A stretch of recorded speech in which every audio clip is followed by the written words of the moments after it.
I think everything is working. Oh, good. No frames drop. Yeah, this connection here is so freaking good, babe. Yes, it's very good. Hey guys, welcome to the stream. 1 coin only in the building. Look at I make it sound like I'm so special. Look at me, I'm 1 coin only. There we go. Nice to see you guys. Thank you for coming in. Hope you're fantastic. I hope you guys are wonderful. Chilled vibes for the next couple days, guys. We're here in the apartment. Here for another... How many streams have we got here left? 4. Yes, today, tomorrow, day after. Yeah, 4 more. Saturday, Sunday, Monday, Tuesday. 4 more streams before we go back to Aussie. Hey, going Darth Damo, good to see you. Thank you for coming in, guys. Appreciate you. We're going to register our name. We're going to call ourselves Bish today. Yes, we are in the workation room, apparently. Isn't that what it's called, babe? Did you see the reel earlier, guys? What workation room? Get back to work. Get back to work. Don't look at me. Hey, going Darth, good to see you. Say his name and he appears. I believe in the Ryan. Hey, going. We got Payron in here. Good to see you. Yes, being very silly today. So we're doing mirror mode, guys. Everything is flipped or warming up. So we're going to do mirror mode here. And then we're going to do some Jackal, some Mario Land 1. And we're going to play Rocky. So, yeah, that's what we're doing today. Big lineup. I kind of felt like something with boxing. And I was trying to think, what boxing game have we not done in a while? So that's the ticket today. Oh, no, get back to work. You sound like such a tyrant in that reel, hey. How you going, Captain BS? Good to see you. Big shout out to Captain BS. It's now General BS. It's General BS. That is General BS to you guys. General BS. How you doing, brother? Thank you for General BS. And so Payron says, did I shave? I shaved. I'm also in a different room, so the lighting's a bit different. But yes, how you going, Master Rogue Assassin? Good to see you. James is in here as well. Timmy, good to see you. I am trying to be boisterous and exciting without being too loud here. As I said, I'm in an apartment. I don't even know how loud. You know what I think, babe? I think everything is loud from the outside, but not loud from in here. I don't know. I'm not seeming too loud, am I? Or you think I'm too loud still? Okay, so I don't think I'm too loud. Where we got a different apartment this time, we got one that was a better price. So, but we haven't been in here before, so we don't know what the sound is like. How you going, Austin? Good to see you. Who else we got? David. And so Jeffrey says this guy ricks lambs. Ah, look at that. I tell you what, Jeff. I mean, if there's anyone in here that knows how to boost up my ego, it's definitely you, buddy. Yes, it's pretty nice here, pretty comfortable, guys. We just went and got some breakfast. That was quite nice. It's been yeah, it's gonna be a nice place to spend the next. Well, we got 4 more nights here. Oh, there we go. What's up, baby? Burger King has new menu. Oh, fucking hell, bro. You have to show everybody that. Double chicken. I know everyone here likes food. I need to just cut this bit here. There we go. So there's like this triple chicken and cheeseburger at Burger King. Is it coming through? Moe, look at that. I mean, look at that. Cheese in the chicken. Cheese in the chicken. Yes. I guess we're probably going to Burger King one day before we go home, I guess. Yeah. Oh my god. Yeah, who else we got here? We got J-Bird, we got Gerardo in here. Thank you for coming in. Yes, and we just had breakfast and she's already excited to eat Burger King. I don't... Well... The payroll's like, yeah, so smash that. I'm not usually into chicken burgers, but lately we've been getting these chicken burgers at the 7-Eleven. which is like double chicken cheese and like a spicy mayo, and they've been pretty good, to be honest.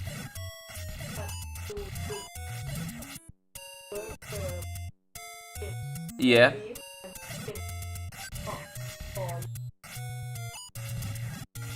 Oh, okay, so you can get the pork and the beef option too, apparently.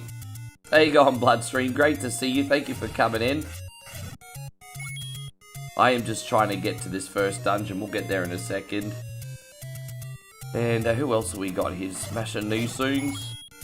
They should have thought to call Zelda games Link's Rescues Princess Zelda.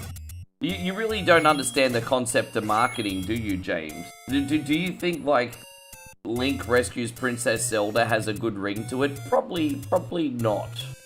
Probably not. We have to go back further this way, my bad. Don't forget, this is mirror mode, so everything is flipped. How you going, Clint? Wonderful to see you. Thank you for coming in. I'm already confused. Wait. I'm already confused.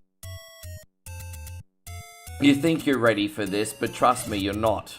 You're going against everything in your muscle memory. But yeah, we got lots of cool games tonight. There's a few other things I want to try. I'm going to do Walking Dead Destinies again the next couple days. I just didn't have any time to practice yesterday, Ryan. I was traveling and fucking just getting my feet in, I suppose. We're all set up and organized now. James wants to know if we ended up getting Pizza Company last night and if it was everything we hoped it would be. So we got Pizza Company last night and it was pretty good. I wouldn't go as far as to say, oh my god, it's the best pizza we ever had. So something's lacking a little bit lately, but it's still decent. Or maybe we're just over it, I don't know. But, I don't know, the last two times we got, it's been good but not great. But we expect greatness from Pizza Company. Yes, how you going, Brandon? Good to see you, thank you for coming in. We got Zemo in here too. Yeah, we're doing mirror mode today. I just wanted to... I felt like playing Zelda 1, but I wanted to be challenged. Which way are we going to go? So, not this way. I think we're going to bomb upwards, if I'm not mistaken. Yes, that's where we're going.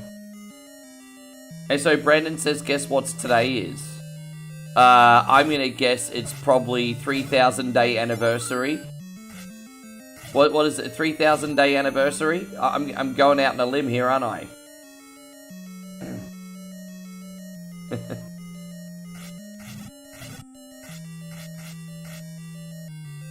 Yeah, look at that. I had a 3,000 day anniversary. Brandon's been watching for 3,000 days, babe. Far out. Dude, that's incredible. I mean, congratulations. Dude, 3,000 days. I mean, I don't know how you're not in a loony bin, because how anyone could put up with me for that long. I mean, you probably... That should have probably been in a sanitarium or something, but that's awesome. Thank you, man. Fuck yeah. 3,000 days. You know, Craig David only sung about 7 days. We need to come up with a song for 3,000 days.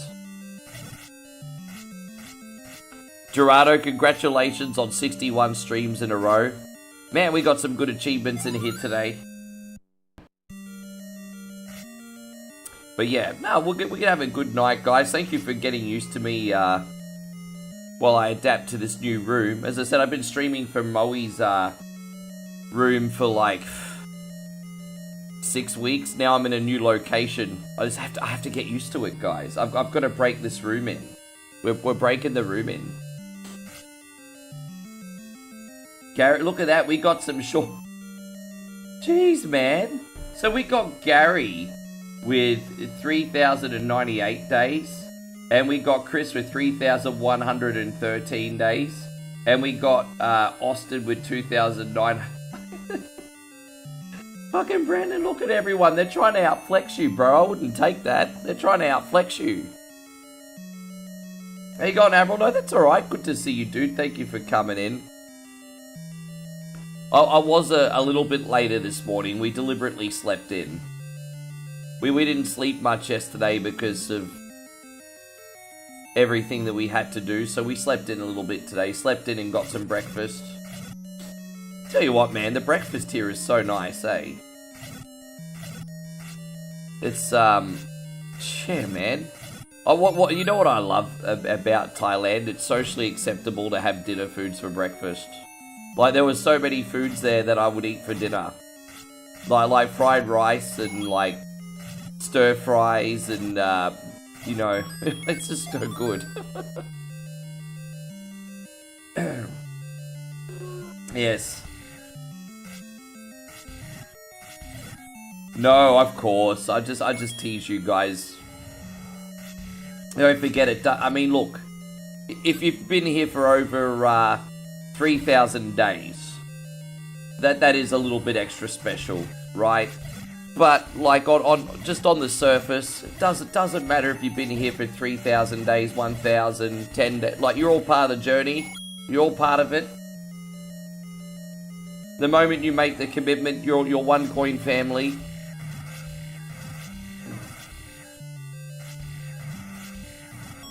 Fantastic.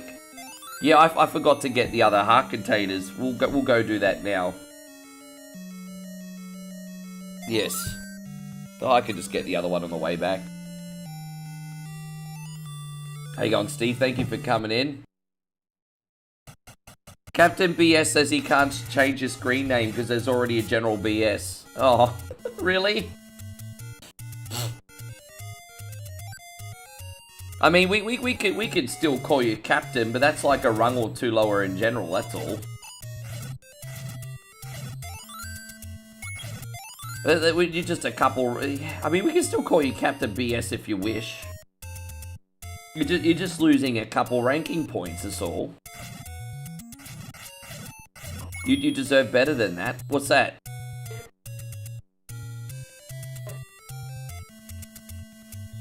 Yeah. Oh, really? Michelin and Udon Thani, hey? Gordon Ramsay standard and Udon. Yeah.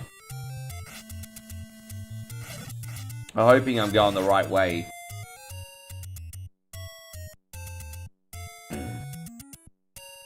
That's alright, I've been in that situation before, by the way, Captain BS. We're just gonna go buy this.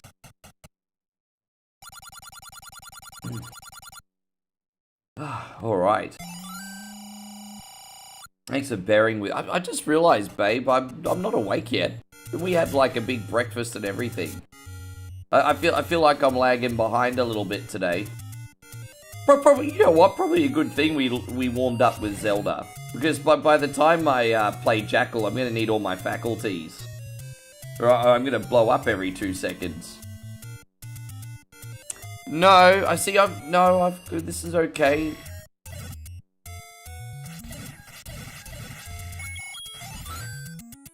Payeron says you need coffee. I had a double espresso. I had a double espresso and I got a Red Bull next to me. Yes.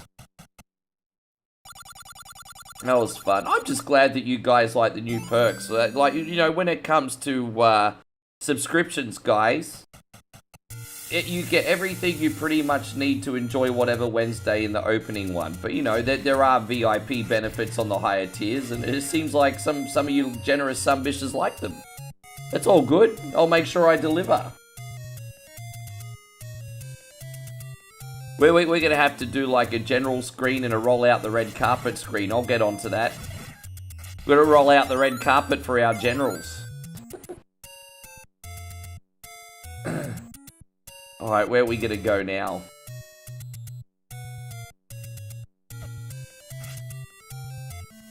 You didn't get the heart. No, we're going to get this one here. I did. I did. And we're going to get this one as well.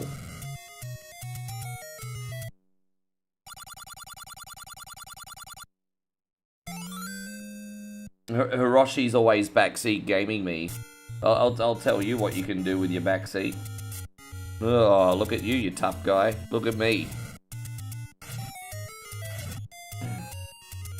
Did I end up getting the potion? Did I really?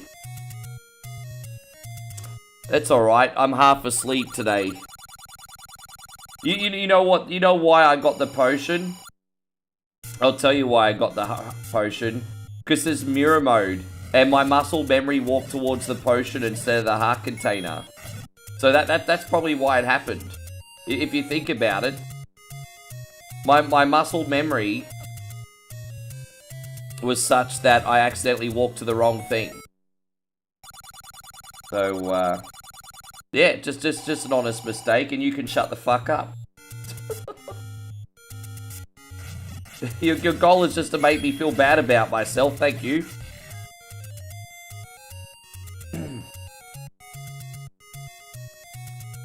There you go, and John says, yeah. No, yeah. Oh, Rick, you made a mistake. You made a mistake. Even though I can't do anything about it, because I've got it now. Fucker. Anyway. You're so stupid, Rick. You made a mistake. You're stupid. You stupid head. But we got this. You're just trying to help me out. Well, how can you help me out with something that can't be undone? How?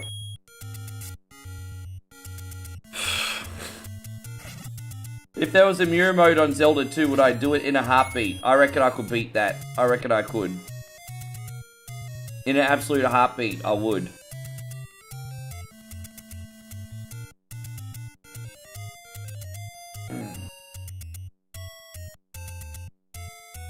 Hiroshi's playing devil's advocate now and said, I thought you had a save state.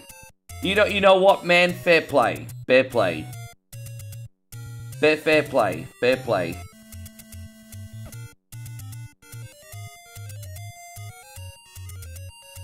Just Captain Hindsight, some bitches. Just... Captain... It reminds me of that episode of South Park with Captain Hindsight. Captain Hindsight.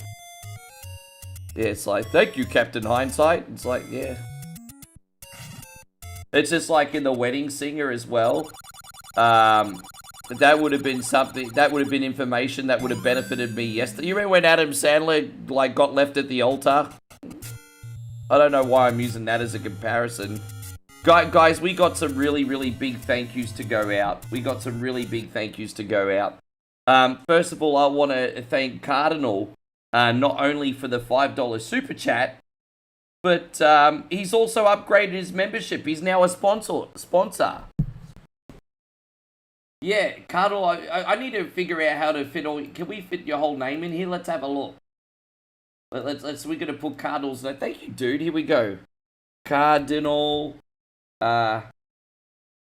Flanagan. Here we go. That should fit. That should fit. I might have to... I'll take out a couple letters, but there we go. That should fit for now. Awesome. Thank you so much, brother. We're going to get some hype up in here for you. Thank you for doing that. Hell yeah. New sponsor.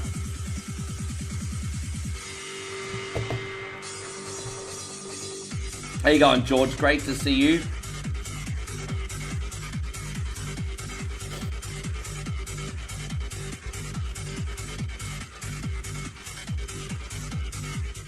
Well, you know what? I'm not a mental health professional, Jeff, but I will tell you something that I've learned.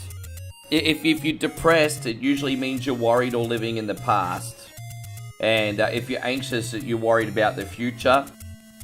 And if you're happy, you're probably mindful and your head's in the present. So, really, that's just food for thought. I'm sorry that you've been going through some tough times, Jeff, but I think, I mean, if you're depressed... you're holding on to something that I think you need to let go of.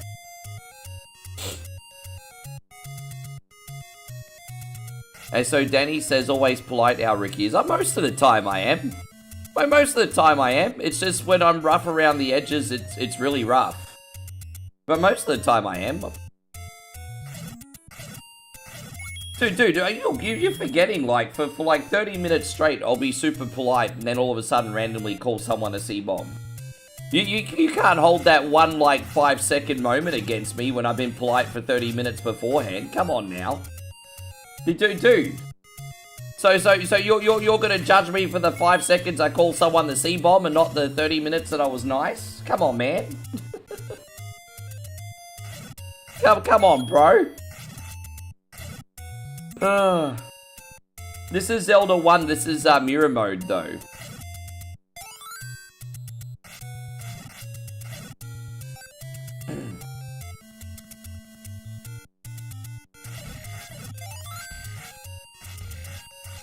Yeah, exactly. We're glad you're doing well.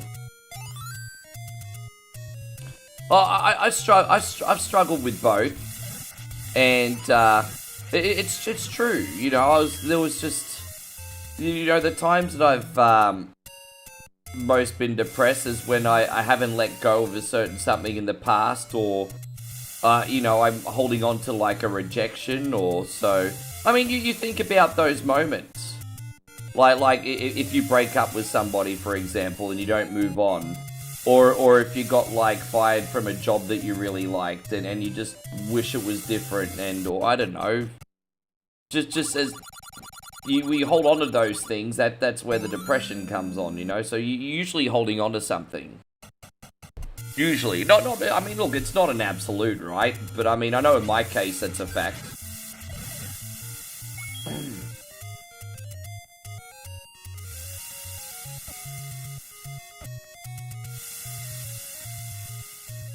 How you going, Mikey? You here after... Oh, thank you, Aaron. But that's right, babe. We got SmackDown to watch tonight. Yeah. We're excited for SmackDown. Did you enjoy the show? How you going, Nikki Carter? It's great to see you, too. I wonder how many people stay in these rooms during the day, or if they're out and about doing work or whatever. Yeah, because it's not really a tourist town, this one, is it, babe? Yeah. We're gonna go do area 2. We'll do that now. Well, once again, we can't all thank you enough for coming in, homies. I hope you're doing great. Jeff said, yeah, man.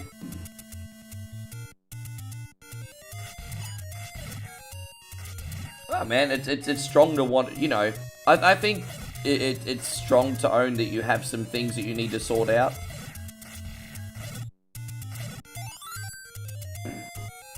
Show is not finished, I'll be back. No, all good, we'll see you when you get back. Easy. How you going, RJ? Great to see you. Steve's given some good advice. He says, be active and play a sport. Physical activity instantly makes you feel better, at least to a point. I don't think that's a magic pill, but it's a great dopamine hit.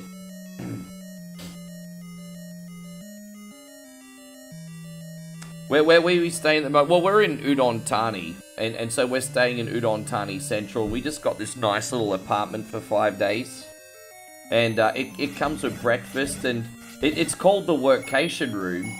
And I mean, you guys probably, if you saw my reel on YouTube earlier, this room is actually called the Workation Room, and it comes with a little low-end gaming chair, a desk, a spare monitor. And it's so freaking cool, isn't it, babe? The Workation Room. That's what it's called. The Workation Room. I was like, oh, I want the Workation Room. But yeah. So that, yeah.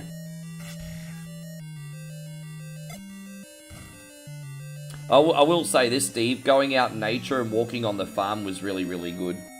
How you going, Benny? Good to see you. Thank you for coming in, Cross-Eyed Bear Gamer. Nick says he's got some pizza rolls in the microwave. You find it it's difficult finding how much to put on the timer. You know what? Moe's a fantastic cook. Her food's wonderful. You know, you get her on the gas stove or the barbecue, and she cooks like food like none other. But she has problems knowing how long to put things in the microwave too. She never grew up with a microwave. They don't use microwaves in Thailand. Only at the 7-Eleven.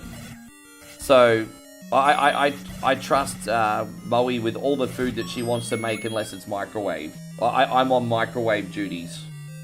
Yes. Professional microwaver I am. Hey, on Halator, good to see you. Hey, I consider myself a professional after nearly burning the house down cooking pies in the microwave for 15 minutes when I was a teenager. I learned from my mistakes and I'm now a professional. No. You know, I don't know. I've never used an air fryer myself. I've never had to. No, because I used to, before I moved in with Lek, I was living with a nice guy called Ben, and he'd do all the cooking because he was a German chef. And then that's when air fryers started becoming popular about like half a decade ago. Maybe a little bit longer, but I've never used one myself. Everyone else always cooking for me. I'm spoiled, I know.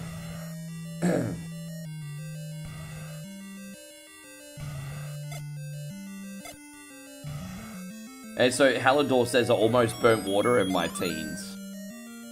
Bro, I think if there was anyone on this planet that could burn water, it's probably me, hey. By the way, Cody, great to see you. Thank you very much for coming in. I hope you're great.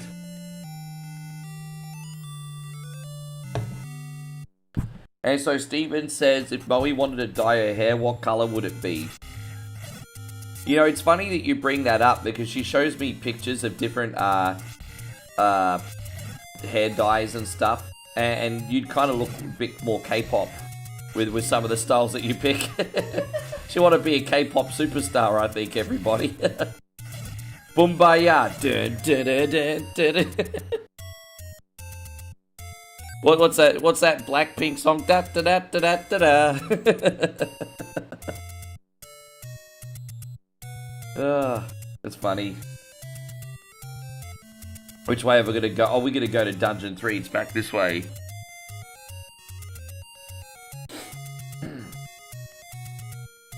Oh no, we're doing the Blackpink. No, she shows me these different hairstyles and it just makes me think Blackpink. You know, very Korea.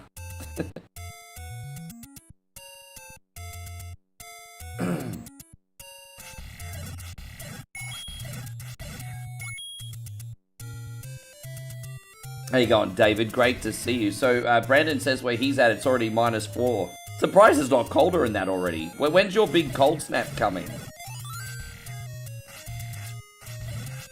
And there you go. Cody says he just got out of the bathroom after taking a shower, washed his hair, put on some deodorant. Geez, that's pretty specific. But I mean, hey, look, it sounds like you're having a productive day. What we're doing now, guys, is we're just going to go buy this, well, what are we buying? The blue ring, I think.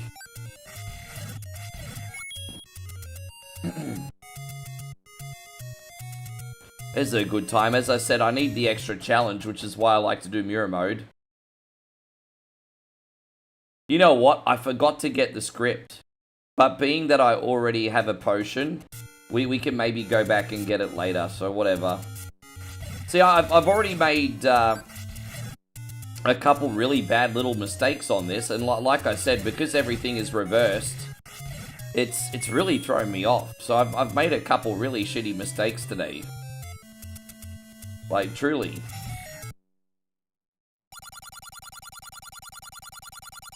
Halador says, ironically, this winter in Iceland, there's no snow here. Yeah, it is kind of ironic because you're from like Icelandic area, which is considered to be some of the coldest spots on the planet, and you're not as cold as the other people complaining. It's yeah, I can see the irony there.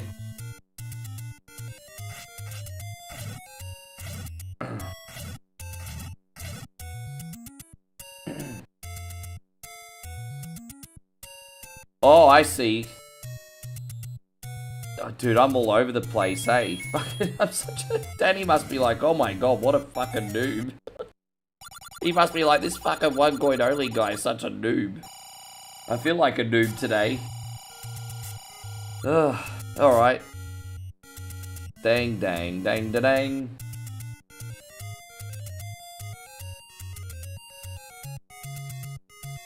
And so Jeff says he set his microwave on fire before. No, because I always knew how to use a microwave since I was about 10. But here's the thing. The stupid thing I did as a teenager, I was too lazy to use the oven.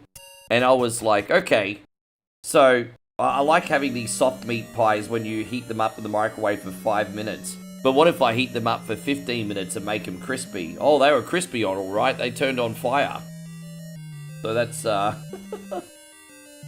they were crispy all right. My bad, I just...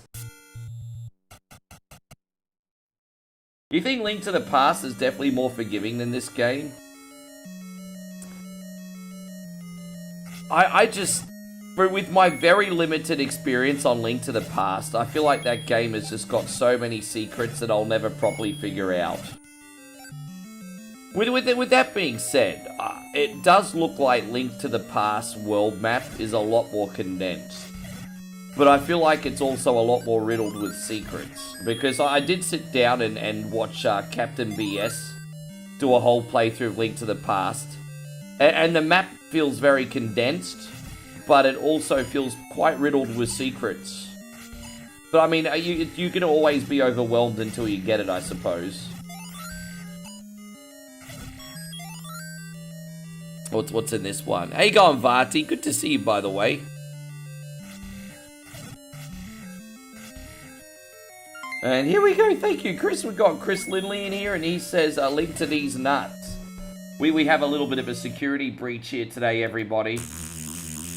Little bit of a security breach. There we go, Uncle Pooh. There it is.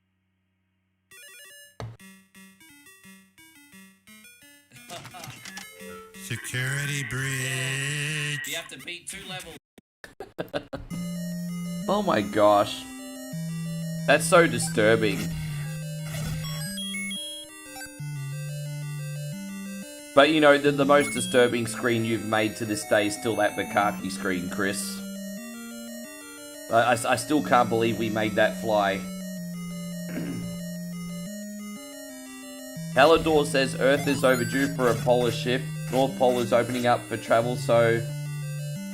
I don't know, man. I mean, I'm interested in all this stuff, but I'm also very ignorant to it, so I'll have to do some research.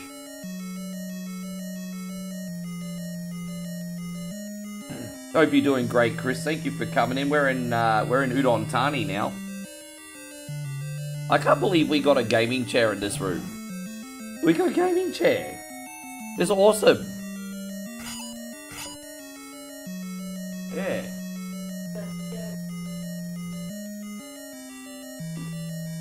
Yeah.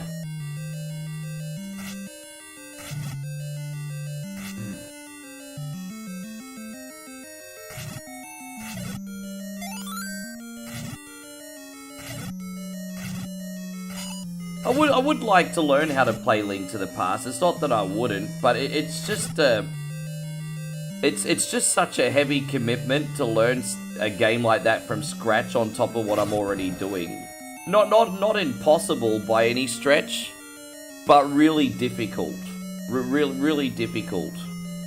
Link to the Past is one of those games that when everyone learns how to play it, it's like riding a bike. And so you've got guys like Danny and Captain BS. Playing Link to the Past is like riding a bike.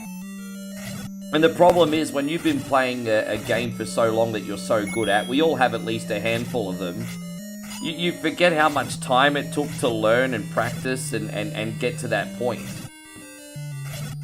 Like, we're talking probably hundreds of hours. Gee, so, I mean, I think to get to that, close to that level, I'd have to at least put in 200 hours. I mean, who's just got 200 hours to pull out of their asshole, is what I'm trying to say. Who's got 200 hours? Have I played Resident Evil Gaiden for Game Boy Color? Yeah, a little bit. A little bit. How you going, Costa? Nice to see you.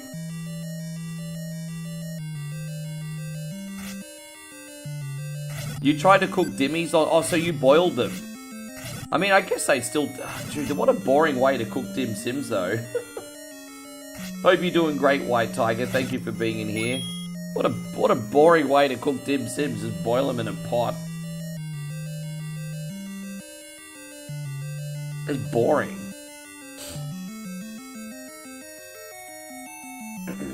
How are you doing today, Costa? And so, Canal, I just got asked that twice now. Yeah, I just said yes. I have played Resident Evil Gaiden. No, not much, a little bit. So, Danny says, my biggest problem with Link to the Past is remembering which heart containers I've already grabbed. Yeah, that always seemed like the most complicated bit to me, finding all those hidden things like heart containers. And how annoying is it? Because at least in Legend of Zelda, if you found a heart container, it was a whole heart container. In Link to the Past, you had to find heart container pieces. I mean, that's the biggest cock tease I've ever heard in video games. You don't even have the whole thing. But, yes.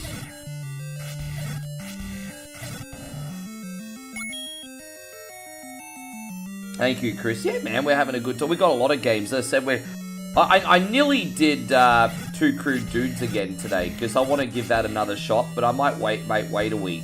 But I actually nearly did Two Crude Dudes again today. But yeah, on this lineup we got Mirror Zelda, Jackal, Mario Land 1, and Rocky. Rocky today. Felt like some boxing. Now, we usually play Rocky on low difficulty, but the big modifier we do for Rocky is only auto-training, so you get less stats. So, it allows us to avoid the training mini-games, which are a bit of a slog, so it'll just be fight after fight after fight. So we just do auto-training whenever we play Rocky. Gerardo says, I can't believe I've now known you for 6 years, 5 months, and 6.23 days. Jeez, that's ultra specific, isn't it? But hey, for what, you know what, dude? It's been an absolute pleasure, eh? It's been an absolute pleasure. That's ultra specific.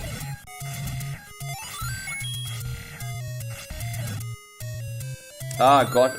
Oh, so you were like frying them in the saucepan. Gotcha. So, okay, that makes sense then.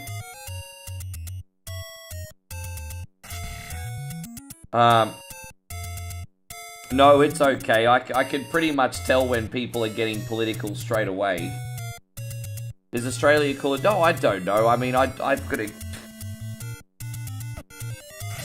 Well, I don't know... You know what? I'm obviously bright, but I'm not intelligent, right? Am I interested in topics like... you know, the climate and everything? Of course. I want to be more informed and come to my conclusion with I guess you could say, credible sources. But I'm not intelligent. I'm very ignorant. I don't know as much as I should. And I can't be more honest than that. Yeah.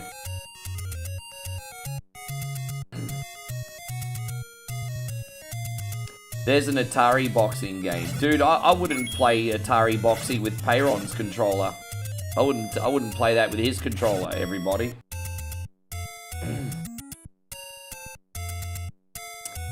Yes. And so Chris says someone's just playing dumb. Well, I'm bright. Like, you know, I'm not dumb in that, like, you know, I'm able to have critical thought. I have self-awareness. And I'm bright, like, I do care about things. So that makes me, like, not useless. But I'm certainly not intelligent. That's different.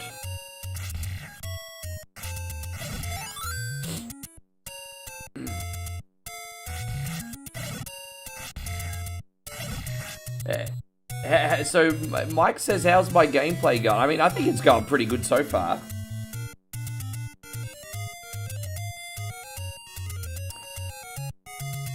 Well, it's not... I don't think I mean, look, I'm not trying to manipulate anybody, Chris. But I do think it's a good character trait to think you're not as smart as what you think you are, though. But there's nothing more scary than a stupid person that thinks they're smart. And yeah.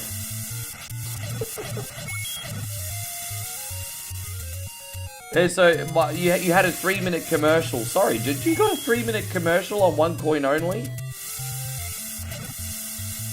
damn, I didn't... Wow, that's pretty intrusive, isn't it? My bad. Oh,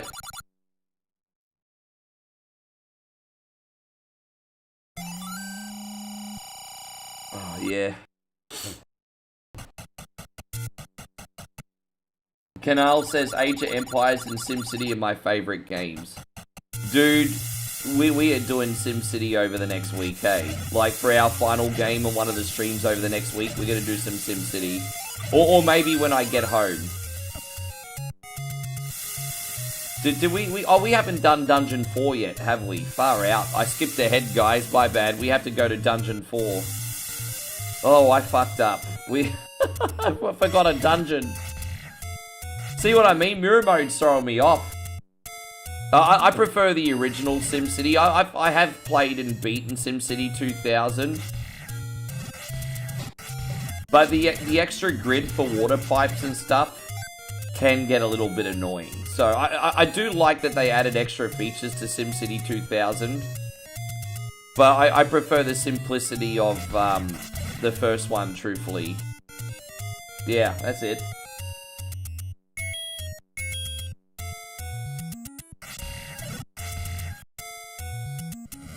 Nigel says he's not the smartest person in the room unless it's the bathroom.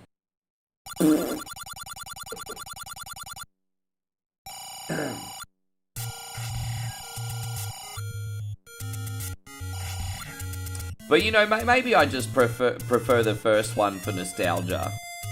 Because I played like hundreds of hours of SimCity on Amiga, hundreds of hours on SimCity on Super Nintendo, and hundreds of hours on SimCity on PC. So it could just be a nostalgia thing for me. Spallone, we want to congratulate you for a 7 stream streak, by the way. Congratulations. As I said, we're live on YouTube, Twitch, and Facebook today, guys. Forgive me if I'm not as attentive to the chat. I am trying. My brain's just a little bit sleepy still. I should be awake pretty soon. But yeah, not 100% awake yet today, guys. My bad.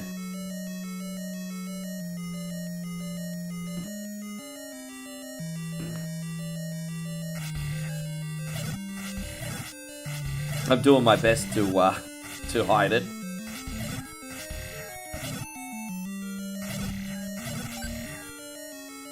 Oh, here we go. Chris says the wifey's at home, thank God. The grocery store put a limit on... Oh, I'm not going to read that out, bro. Chris thinks Vaseline and KY jelly jokes are appropriate. They're not appropriate, Chris. The fuck is wrong with you? Weird KY jelly jokes. Alright, sweet. I mean, you know what? They used to say Jerry Springer was the worst show on TV. I think it's 1 point only now. At least Jerry Springer never referenced KY Jelly on his show. Fuck. Anyway.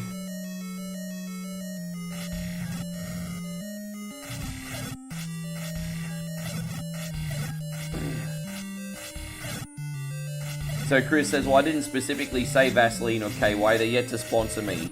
Hand cream, Vaseline, apples, oranges, whatever.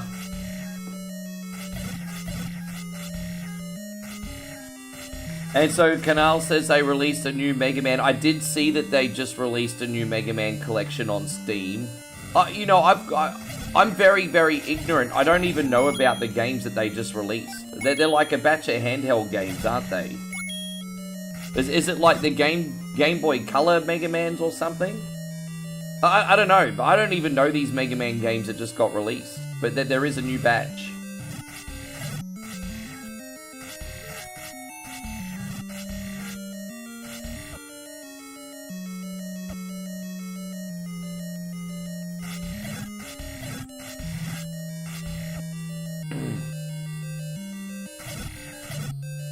By the way, thank you to everyone who looked at the Revenge of the Nerds poster. Apparently that went viral while I was sleeping, by the way. I have a feeling a lot of people are going to have something to say about that Revenge of the Nerds poster. Because the one I make looks a bit more family friendly. You got Lewis and Booger back. And they're trying to help the new generation out nerd everyone. but it kind of looks a little bit more PG. And I'm just waiting for all the, oh, that's woke, it's gonna be shit, fucking don't touch it, fuck this movie. I'm waiting for all those comments. Hey, at least I brought Booger and Lewis back.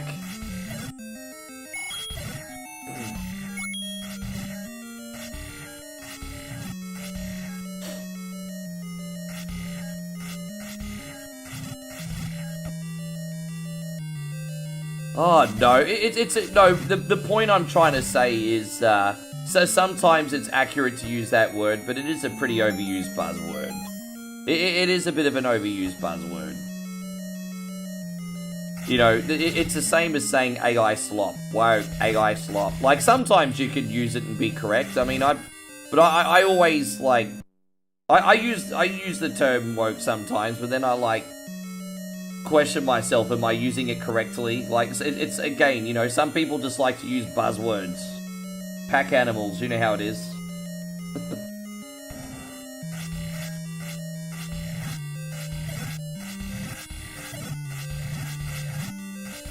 Yeah, I think a lot of people sleep on Nerds in Paradise, because I thought Revenge of the Nerds 2 was a fantastic movie. Well, obviously the first one, all-time classic. But the second one is dope in its own way too.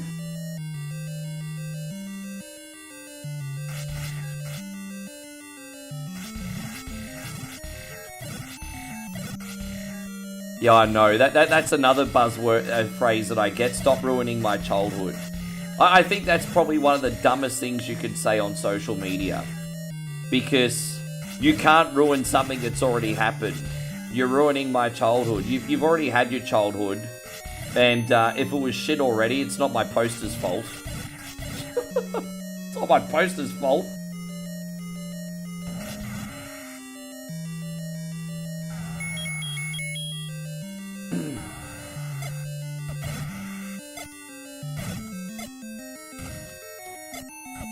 By the way, Cardinal, thank you so much once again for... I tried to fit as much as your name as I could up there on the sponsor thingy, dude. Oh, I'm out of bombs, bro. Really?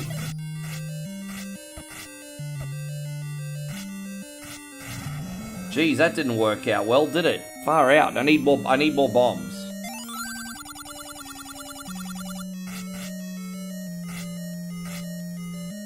Yeah, so Damo says you can't ruin something that was already ruined the first time round. Exactly.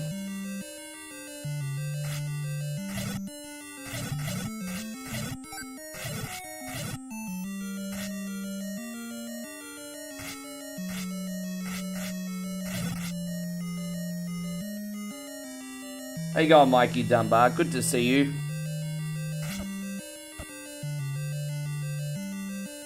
How's everything going, bro?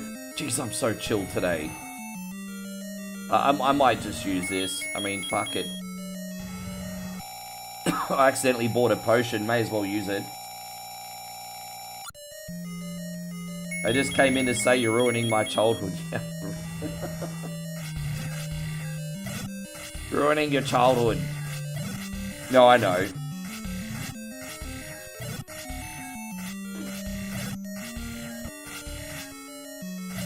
One of your babysitters helps you with your groceries. I didn't realize you had carers, Steve. I mean, that's pretty good though, that you've got the support you need to live your day-to-day life. I didn't realize you had carers.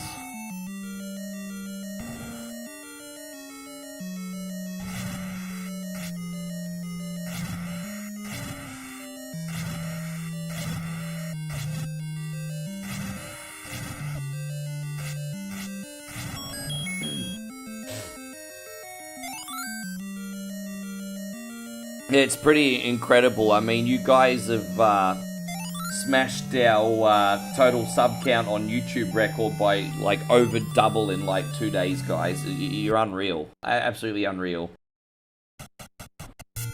It's such a game changer. I understand why it's a popular choice of support, because when you're getting a gift sub, like you're tipping the streamer, but you're also giving someone all the benefits as well, and it's something tangible. And so they're brilliant. Like, I remember when I lost my partnership on Facebook, in the early 2023. And, you know, when you turn your partnership in, you don't have gifted subs anymore. Dude, we took a hiding after that, Nigel. Like, it just really goes to show how much people like that as a method of support. It's pretty incredible. We gotta go we gotta go down to this side of the map now.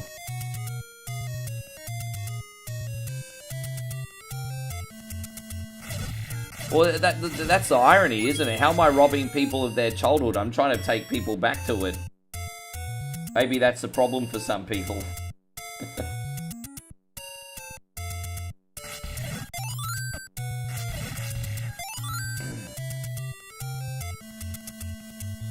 I'm going to go down and around. We're trying to get the heart containers before we go to number 5. Jeez, I don't know why my brain's not awake yet, babe. Oh, if I have another coffee, beautiful, my heart's probably going to explode. I don't know what to do. I'm just trying to be awake for the Sumbashami. I'm trying to figure this out practically, guys. You deserve a streamer who's awake, whose brain is working. We're trying to figure this out, okay? We're trying to figure it out. What do you recommend, babe?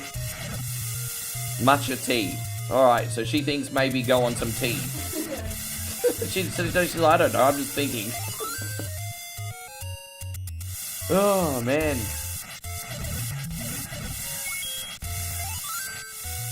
Hey, I guess when you do a bunch of streams in a row, you're going to be alert more some days than others, right? Maybe sleeping in today was counterintuitive. Maybe because we got up a little bit later today, I'm more groggy. Maybe that, yeah, maybe. And so Nigel says a piece of fruit is great for a boost. We actually had fruit today. We had a few raspberries with breakfast. So we had some raspberries. Damo says the trick is apple juice. Well, I have to admit, I haven't had any juice today. I did have fruit, though. We had some raspberries. We got these lovely raspberries in a plastic container from the supermarket yesterday. Did Link just take a boat? No, he took a raft. There's Wilson on it. Wilson's on the raft. Wilson, I'm sorry. Wilson. Yes.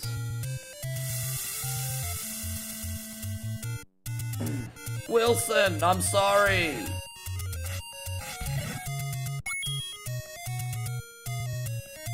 I think this is the right way. I think we can take this one up. Fantastic.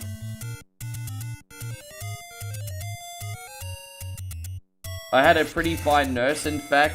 She was super chill and hot in a smart way. Kind of like that conservative-looking librarian that has a secret wardrobe at home. Is that the type you're talking about?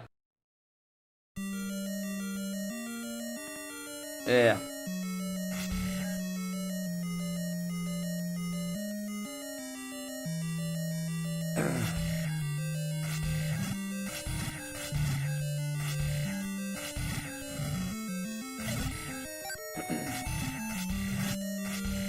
Yeah, we just gotta go get this flute. If we don't get the flute, we can't pass the rest of the game.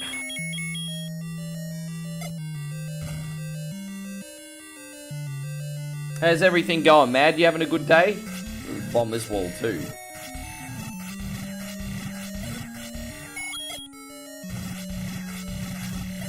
Oh, that's okay, Jeffrey. I mean, I think you need to give yourself more credit. It's not just me, bro. I mean, you can love bomb me all you want, bro, but at the end of the day, you're the one that's risen above your challenges. I didn't, you know. I'm just an outlet for a few hours a day for you, legend.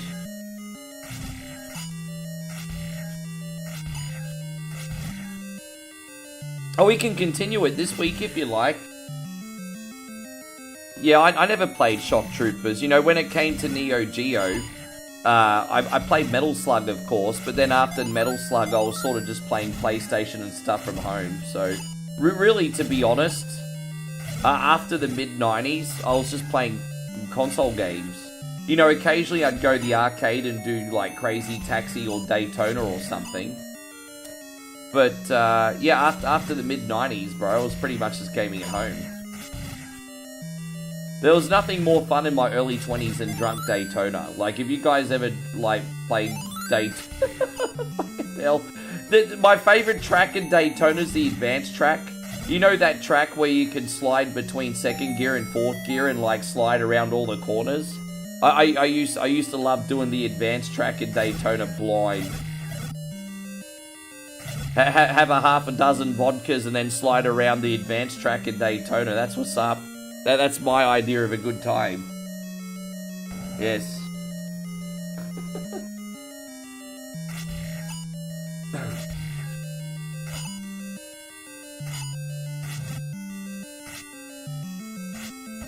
Ah, damn it. Not a good start here, but it's okay. Kill a couple of them and then it's not as claustrophobic anymore. But they take 4 hits each, so it just takes a little minute.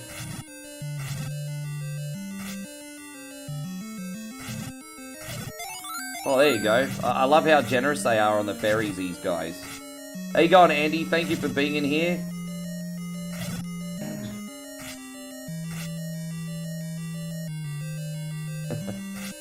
Man, I still love playing Daytona USA. The game's basic as batshit by today's standards.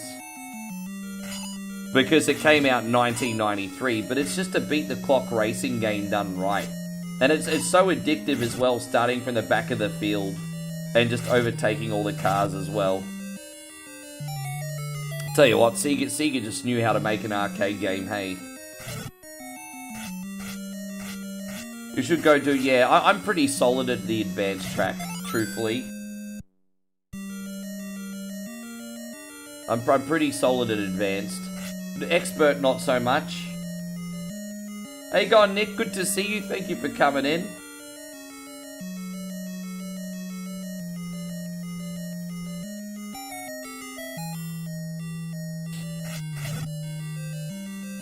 Brian, good to see you. Thank you for coming in. Alright, we out of here. So, for those of you who are, like, getting, like, the whole deja vu thing happening and, like, this is familiar, but it looks different at the same time. We're doing mirror mode, guys. This is all in reverse today. All in reverse.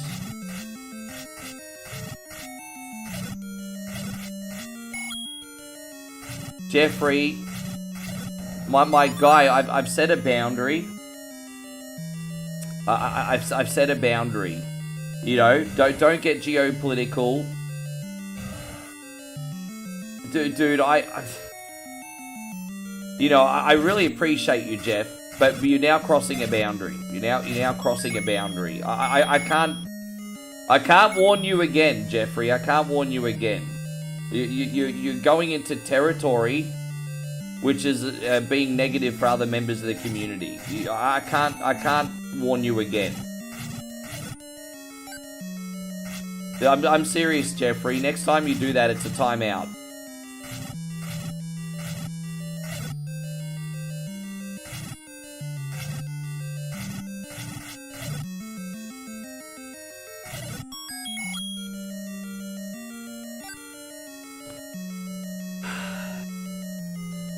My God, man. Like, social media is such a headache sometimes. Just try to keep everything positive and uplifting. I mean, hey, you know what? When the stream is over, if you really hate your country that much, then yell it out to the hills to your heart's content. Just don't do it in here. That's it. And so Nick says, no, I've got another 3 streams before I go home. I got another 3 streams before I go home. But yeah, you're gonna be without me for 1 day. Yes. No, we're in the city for 5 nights. I've only been here for 1 night so far.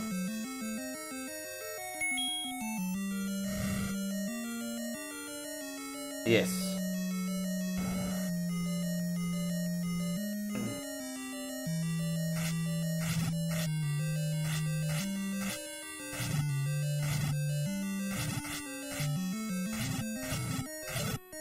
How's it? I'm glad the stream's been alright. I can't believe we've found really, really good internet in this apartment, hey, because we're connected to 3 streams at once, and we're not having any drops in frames or anything.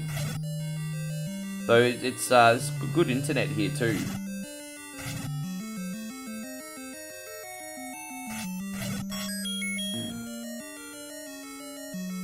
No, that's okay. Good to see you, bro. You got 1 fight left on SmackDown this week. As I said, no spoilers, but you're welcome to let me know if you're enjoying the show or not. There we go. Alright, fantastic. Let's take care of this thing. How you going, Alan? Good to see you.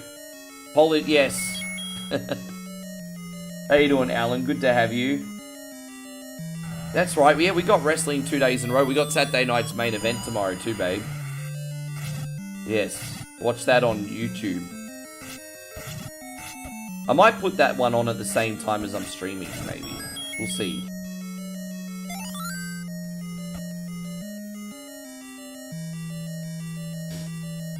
Yeah, no, that's all good. Are you enjoying the show, though?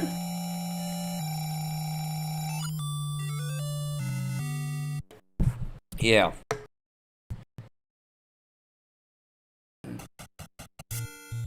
Well, I think if you're in America, you have to watch Saturday night's main event on ESPN, don't you? It's off Peacock and on ESPN now, or is it on Peacock still?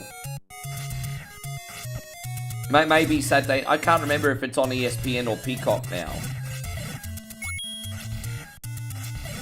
But for the rest of the world, you watch it on YouTube.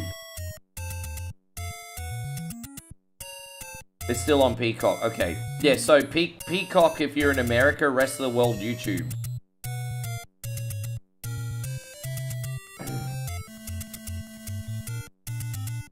That's okay, Jeffrey.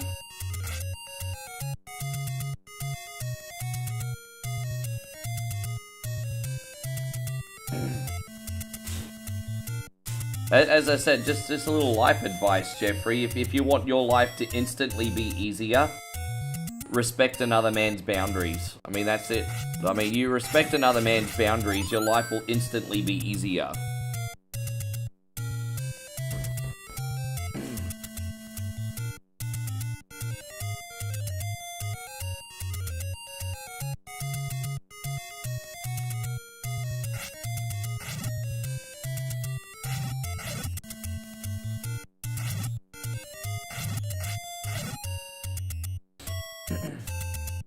Alright, we're just gonna go get this Master Sword and go straight in Dungeon 6, I guess. I think it's this one over... Oh, no, it's this one. My bad. Jeffrey says you're not stupid. No, you're not... Dude. We got some work to do with you, Jeffrey. We got some work to do with you, Jeffrey. I never said you're stupid. I never ever said that. We got some work to do with you, brother. You're a work in progress. How you going, Christina? Lovely to see you. Thank you. All good. No, everything's all fine today. But I see what you... Well, watch out, Jeffrey. Christina's on the prowl today.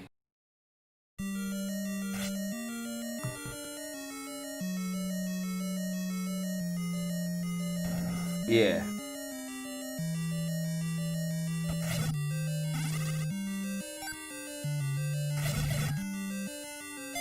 You know, yeah, exactly. Like, sometimes you just have to be the big brother, the father figure. Not meaning me specifically, of course. I'm not talking about me. But for someone, sometimes you have to be the big brother, the older best friend, or the dad that someone didn't have. Like, to somebody. I'm not saying I have to be that to Jeff, but some people definitely need it.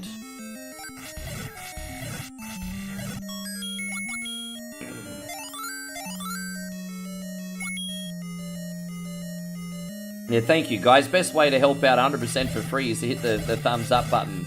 Don't forget to welcome Cardinal as a new sponsor today, guys. He upgraded his membership. He's now a sponsor, everybody.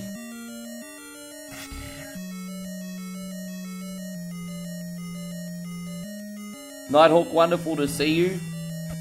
Nighthawk wants to know how Moe and myself are doing. You know what? We're doing pretty good, bro. We had a nice breakfast this morning. I kind of like that breakfast was included with this apartment because it's like going on a date. You know, like starting the day with a date is pretty nice feeling. So a lovely breakfast here.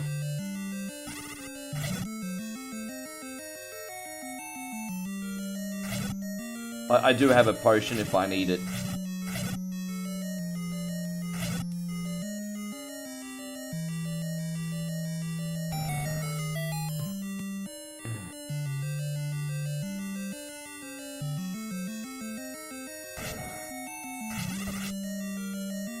Yeah, I just hope by the time we get to WrestleMania, you guys are enjoying the product. I know WWE leading up to WrestleMania season's been a bit lackluster this year.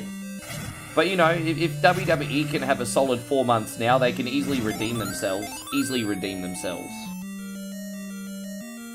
Nighthawk says, yeah, man, we want you to feel better. Sorry you're not feeling well, dude. Yeah, get better soon, my G.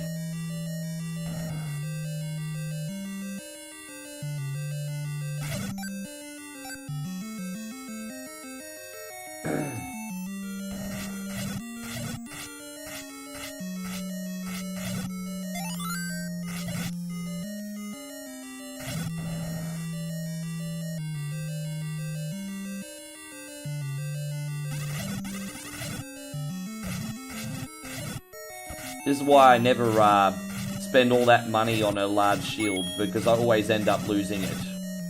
I always beat this game without a large shield now. I should probably master the art of using it one day. Yeah, dude, we haven't had all-you-can-eat breakfast in ages. And so we were going to stay where we normally stay, which is without breakfast, but the rate's quite expensive there in January, so we tried to get like something cheaper. And yeah, it just turns out that this room is cheaper and it included breakfast. I was like, well, fuck yeah. So, because I mean, like, between me and Moe, we'd be spending like $20 a freaking morning on breakfast anyway. It's like, freaking get it free with a room, hell yeah. So that worked out. Yeah, we're in the city safe. So we're here for another 4 nights, guys. Here for another 4 nights.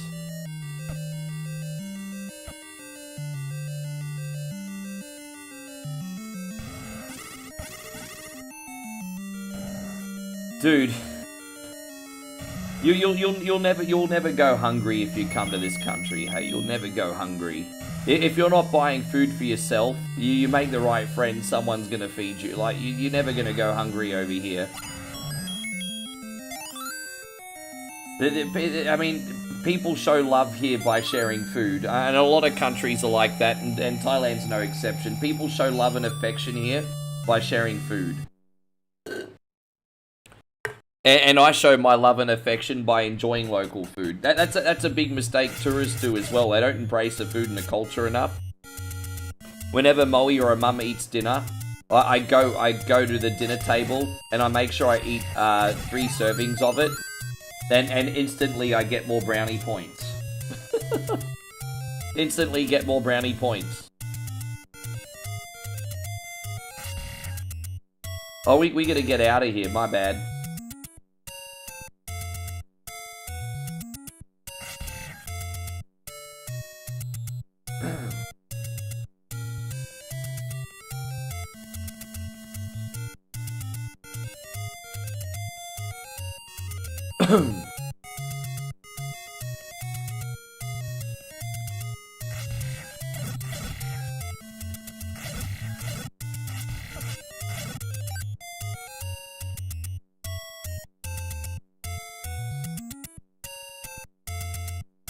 There we go. Oh, we just gotta go. Is it out this side? Hey, Christina, look at you. You're on Twitch this time. Good to see you, Christina. Welcome back. Yeah, it's amazing how many foreigners can't even get that basic part right.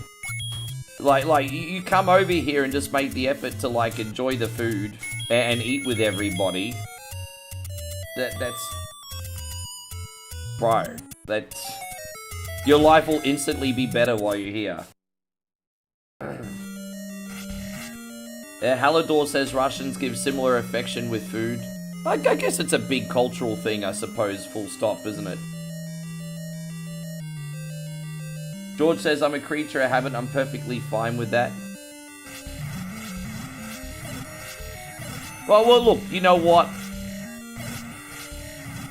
I mean, in my opinion, if you're traveling, unless you're going just to lay on a beach and drink a cocktail, which is perfectly fine. If you're traveling somewhere and you don't want to embrace the food and the customs and everything, then probably don't go. Unless you're just going to resort to lay on the beach and drink cocktails, that's different, fair enough. But if you're going sort of like inland, and I wouldn't go unless you want to embrace it, because you're also wasting your own time. It's certainly okay to go somewhere like Bali in Thailand and just lay on a beach and freaking drink beers, that's fine. But I mean, if you're going to go somewhere like a Chiang Mai, for example, and you're not going to eat the food and visit the temples, well, why the fuck did you go? That's all. Yeah.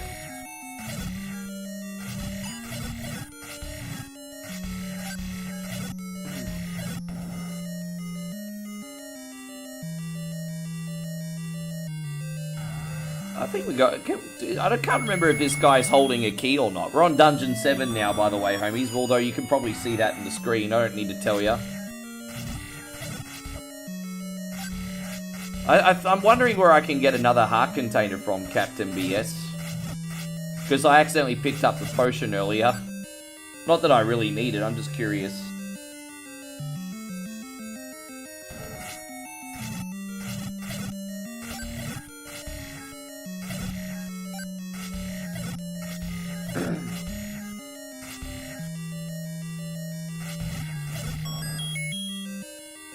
Right, up we go, up we go, up we go. And so Cardinal says, I joked with my brother and he sort of did that in Germany. I said, you went all the way there to drink Bud Light and eat McDonald's. I have to admit, I was somewhat guilty of that when I first came to Thailand.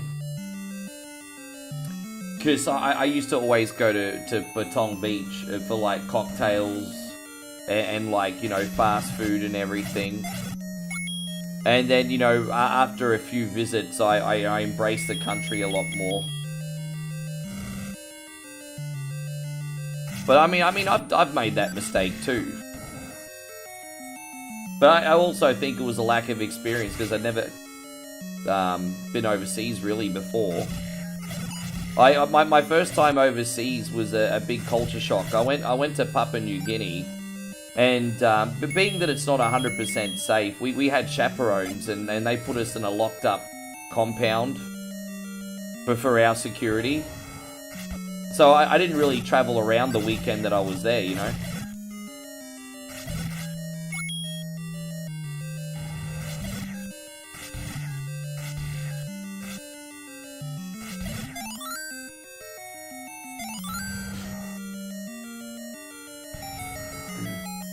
How you going, Jeffrey? Good to see you, Jeffrey. Thank you for coming in. I probably didn't need to get that, but we'll pick it up anyway, whatever. There it is.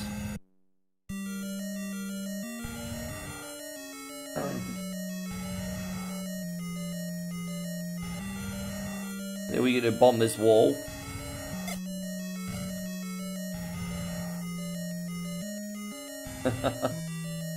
But by the way, Damo, at breakfast today, they actually had mu ping. So they actually had pork sticks at breakfast. I couldn't believe it. I've never seen that at a breakfast before. You could actually get pork on a stick. Oh my god, they had mu ping for breakfast. Oh, so there's literally no other hidden heart boxes on... Okay, I wasn't sure if there was another one. Fair enough. So I got literally every hidden container in this play. There must be more available in Quest 2 then. Go back this way.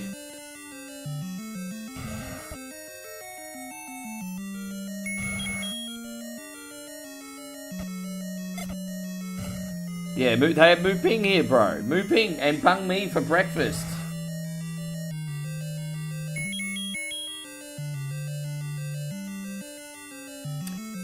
Alright, as I said, we got a really fun day planned. Hopefully we do alright in Rocky. I haven't had a practice or anything. Doesn't usually take me too long to figure out Rocky. I just, there's only usually a handful of characters in Rocky that cause me distress. I think there's a character in the Rocky video game called Joe Chan who's pretty quick. I'm a little bit nervous about him. I fucked up.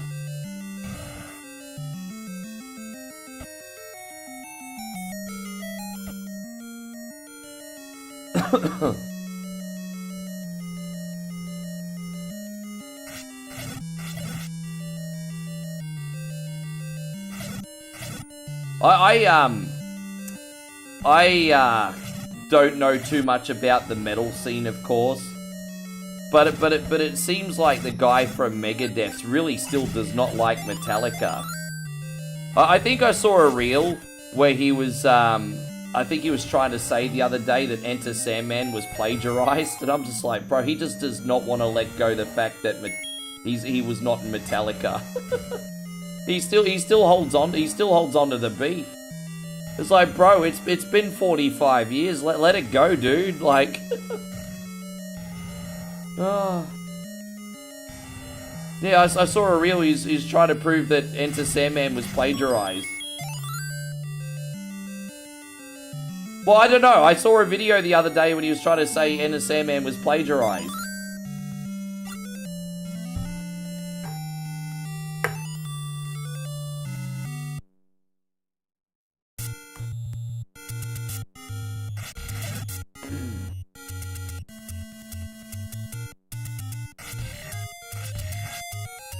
Well, I don't know. Maybe he does, but I saw a reel the other day.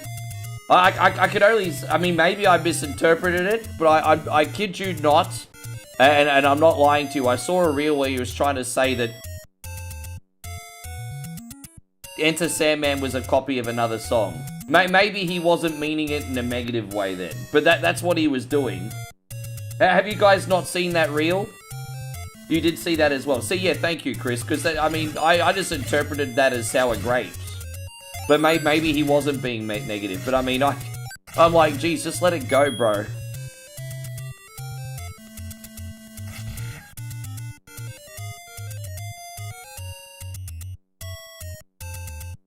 Okay, so apparently they all get along now, but that was just an opinion.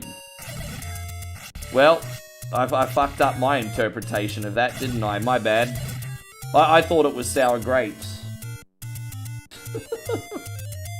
My bad. Hey, I can admit that I'm wrong. I really thought it was sour grape. Maybe that's just my cynical brain. Don't mind me.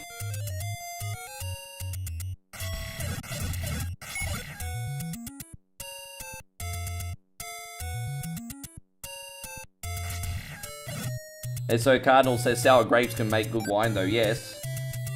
So Jeff says he's seen Metallica and Megadeth together.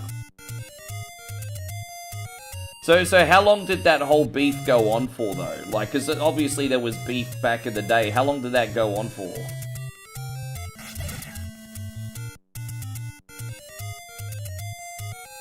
So it's nice to know that the old dogs can finally let things go though, hey?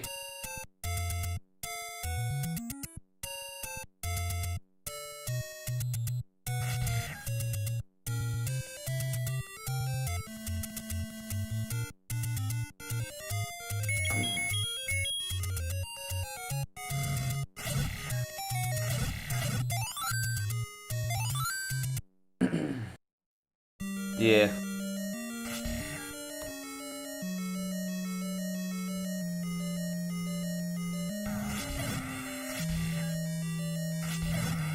Oh man, I can understand that now at 45. There's people that I really disliked in my 20s and 30s that I have respect for now.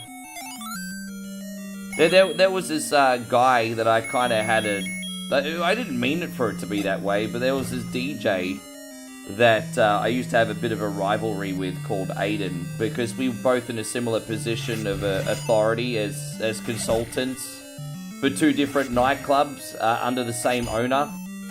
And but for so many years I thought, because he's substantially younger than me, and for so many years I thought this guy was such a freaking little cocky cunt, you know what I mean?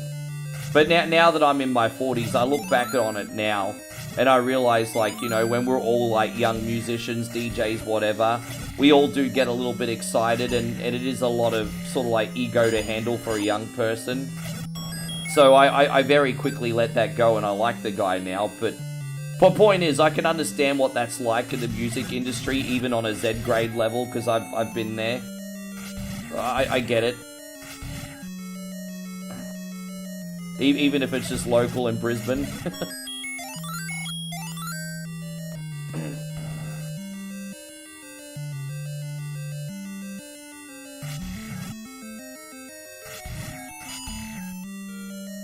How you going, Daniil? Good to see you back. Ah, I see.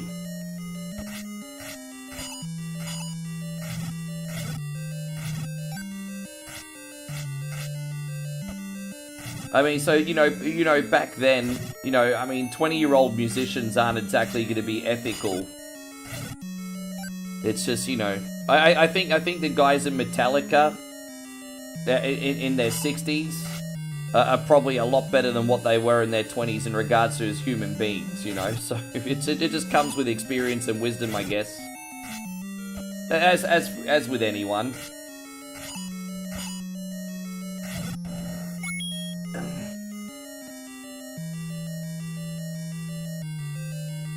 It's a hell of a thing, dude. Your perspective's just so different. Hey, it's so, and plus you're like self-aware now too. Like, when you're, like, in your 20s and even 30s, you're afraid to admit that you're wrong, and that you could have done things better yourself. But now at, like, 45, when I look and say, hey, you know what, I could have done this better, or I was wrong, there's something really freeing about that makes your life more peaceful. Like to be able to humble yourself and say that more often, that actually makes you feel better, like, I think.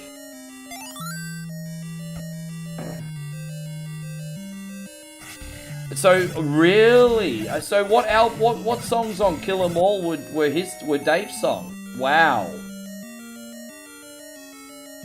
Because there's a lot of famous songs on that.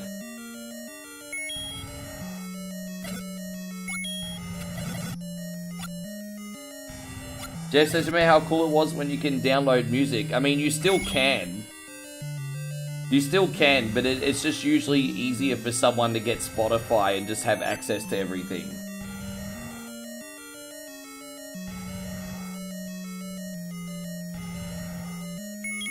Well, I don't know the full story, but I know back in the day they were colossal alcoholics, and I mean, I think they still all like to kind of have a drink, but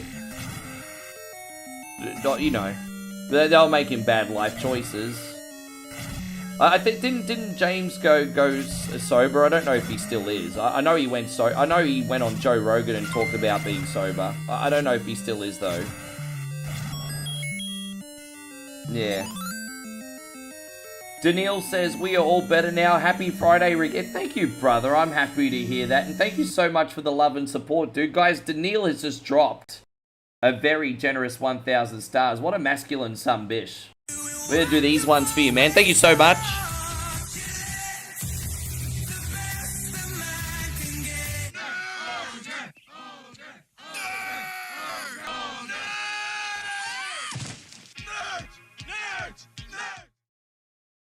Thank you, brother. I really appreciate that, dude. Dave does a song similar to the Four Horsemen. See, that was one of their Metallica's early bangers, eh? And so he had a song, yeah. No wonder he's pissed off. Thanks again, Daniil.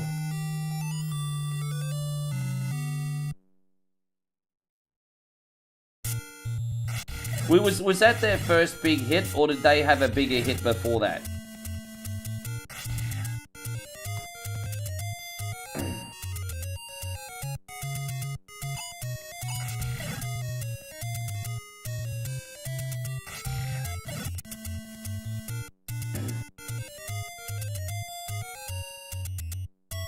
Oh yeah, we just gonna go straight to 9 now. Fuck yeah, let's go.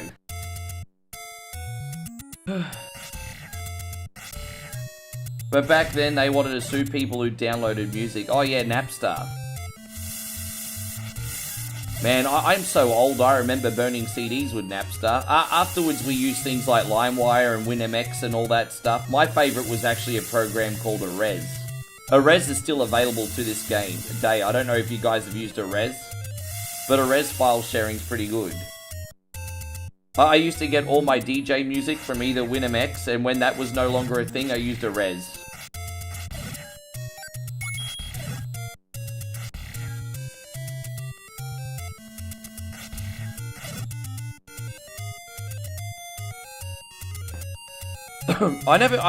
Unpopular opinion, but I never really liked LimeWire that much because I felt like it was just so slow and sluggish.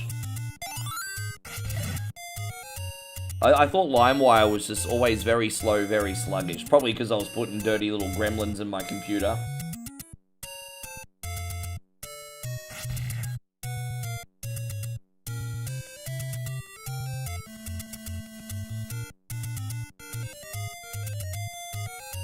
BearShare. Gee, I never used BearShare.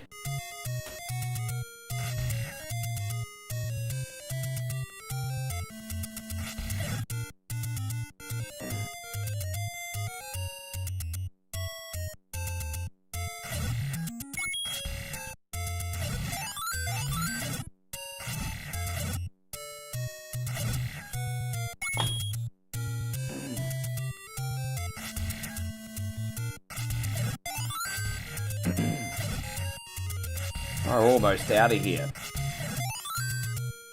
Man, what a chilled out vibe today, hey? Don't worry, guys, I'll be more awake for you tomorrow, I promise. I think I've got location lag today, babe. Yeah, just something in the air, eh? Location lag, that's what we'll call it. That's a thing, location lag. I have to use this. Hang on. Let me just go through here.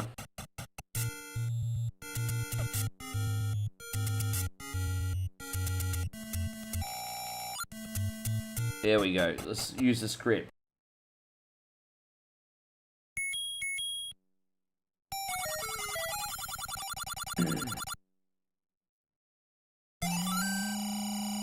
Ah, I gotcha. How much was the pro version of LimeWire back in the day? That's the only time I've ever heard of a file sharing program that you had to pay for. All the other ones were just free. That's probably why they went out of business. Can't pay the legal fees when you get sued if your product's free.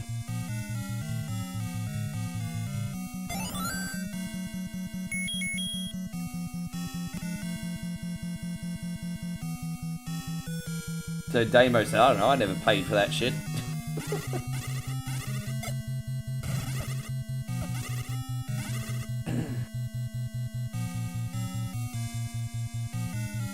Alright.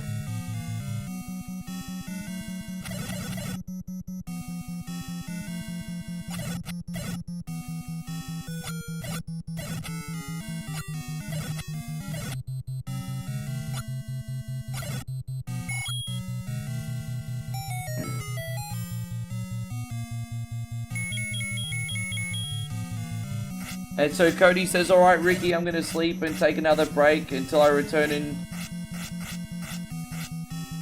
You're leaving for 2 months? Cody says he's having a break from one coin only for 2 months.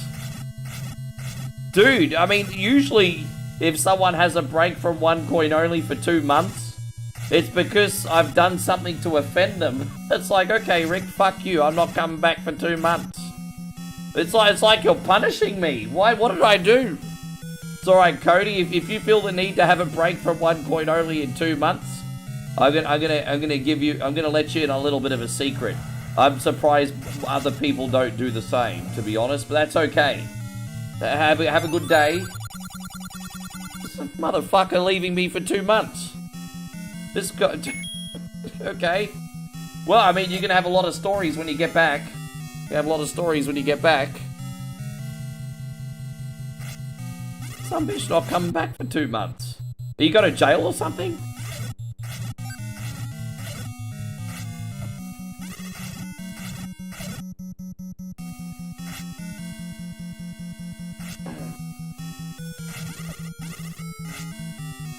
That might actually be a reel. Cody's gonna be in a reel, I think. Ah. There you go, on Arcade Intelligence. It's great to see you. How's things? Looking forward to popping in tomorrow when I wake up, brother. And I'm gonna chuck on your stream while I'm eating breakfast. We're gonna watch Arcade Intelligence while we're eating our breakfast, babe. Yes. No, you're welcome, Gene. You're welcome.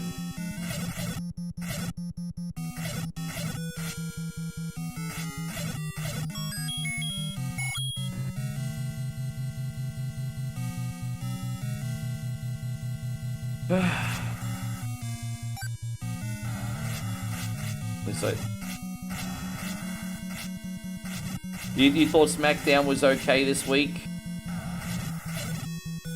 I love that Drew McIntyre is now our champion. I love that Drew McIntyre is our champion, and everyone can see Cody for the crybaby that he is. Take that, you Cody crybabies.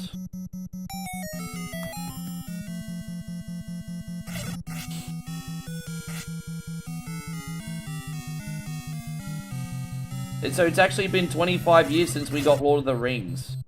You know what? It has. It actually has.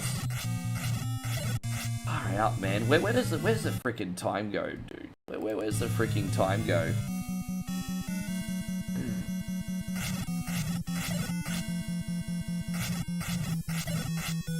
This will bomb up here. I mean, this has all been going swimmingly at the moment. And so Jeffrey says he's going to head to bed. Man, you have yourself a good sleep. Thank you for hanging out with us today. All good. Something's in the air tonight, babe. Yeah, young Cody. I still can't get over the fact that Cody's like, yeah, see you in 2 months. What the fuck? What did I do? I don't remember calling too many people the C-bomb today. What did I do?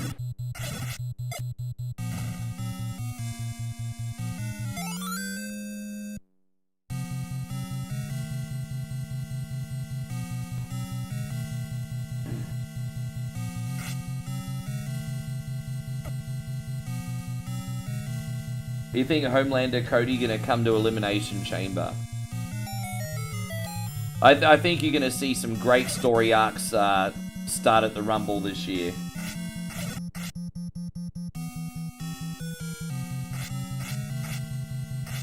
You're paying $335 a month. What are you paying that a month for?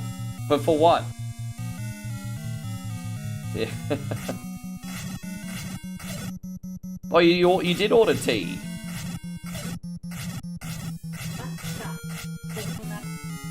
Oh, the same one from before. Oh, and they deliver here too. Yeah. And I ordered a limasa with this one without I want. Okay. We got more drinks coming. Sugar Mama Moe strikes again.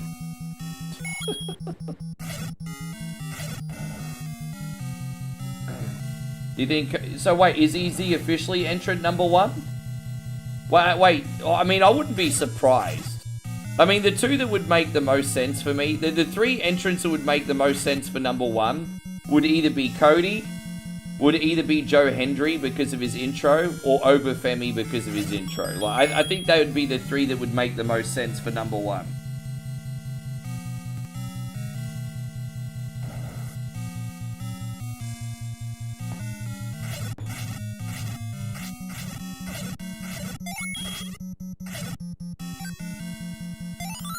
Geez, we really haven't needed these extra hearts today. It's kind of just worked out, hasn't it, Captain BS? It's kind of just worked out today. I'll take it. It's all right. Kind of just worked out.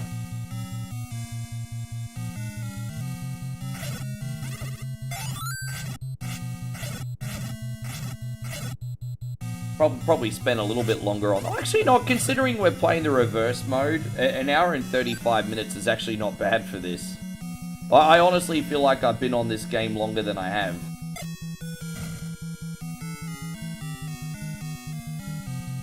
This game reminds you of a warm pot of chili because it's minus 21 degrees in Chicago right now.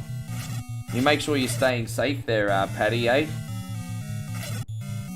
Well, what temperature is it here? It's 19 degrees Celsius here at the moment. So just very cool, very comfortable. No, not trying to rub it in, but yeah, it's 19 degrees Celsius here. That's like optimal temperatures. Optimal.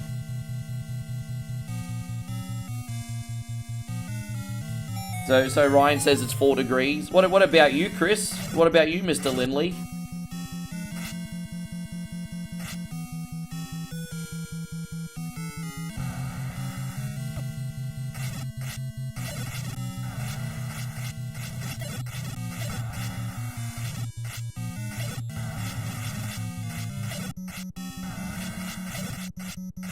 Ryan says he's going to get 6 to 12 inches of snow.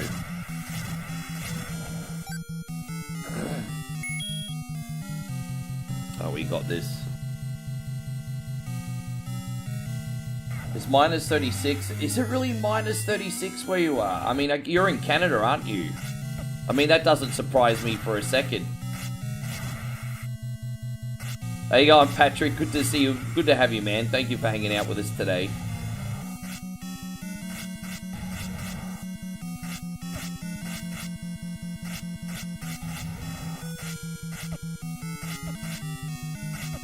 We need to use the potion. I don't trust myself.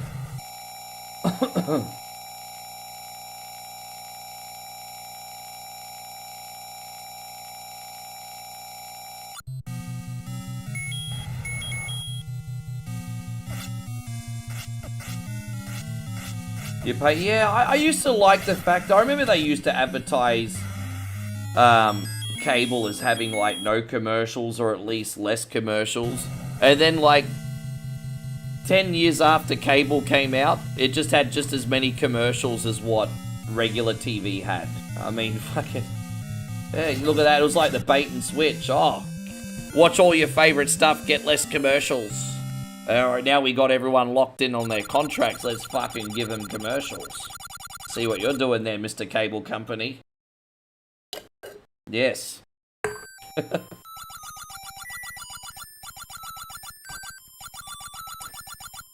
Please tell me the heating is absolutely amazing in your place. I would imagine that if you've got like temperatures as low as like minus 30, damn, your heating must be working overtime. Like, does it even work properly when it's that cold? Thank you, Captain BS. Yeah, we did alright here, eh? We're gonna keep rolling through the games today. Now, as I said, I was going to do some PC stuff today, but I just had no time to practice or prepare anything. My apologies, guys. It's been, yesterday was a bit of a full-on day. Not a hard day, just a lot going on yesterday. But I'll be able to do some better prep today for tomorrow's stream. Patrick says we're getting minus 6 to 12 here in Ohio. Yeah, we got a good handful of people in here from Ohio today. Jeez, I'm so confused with how your imperial system works, eh? Like, if you're not talking to me in Celsius, you may as well be speaking a foreign language.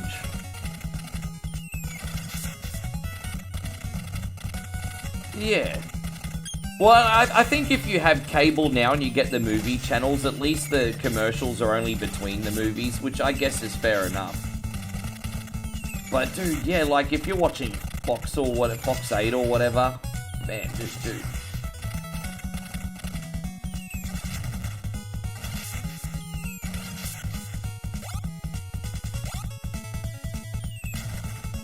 Like, the good news is a lot of cable companies have the internet on demand service now.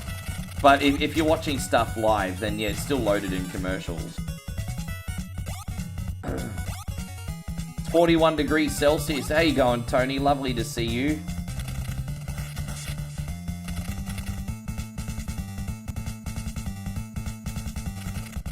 The truck wouldn't start because it was so freaking cold. I remember when we watched that movie, what was it, The Day After Tomorrow, and there was that scene where that helicopter was flying up the north of the world, and the fuel lines froze. It got so cold that the fuel lines froze, and I think in order for fuel to freeze, it has to be like, what, -70 or 80 degrees Celsius in order for it to freeze? And like, these guys are flying the helicopter and it crashed because the fuel lines froze. It's like, far out, bro.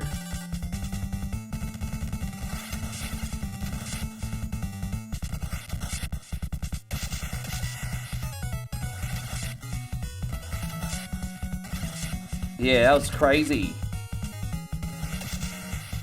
There you go on Flood City. Great to see you, brother. Thank you for coming in.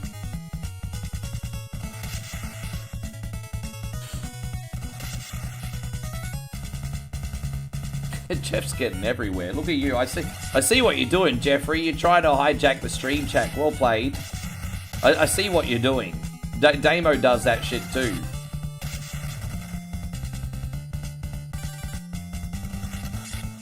Do you think this is like Choplifter and a tank? Pretty much.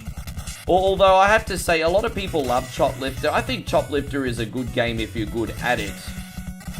But I feel like Choplifter is an incredibly hard game to play while talking to the chat. It's tough. The moment I read a comment, I blow up in Choplifter. I can multitask in this game. I don't know what you're apologizing for, Jeff. You didn't freaking do anything wrong. What you apologizing for?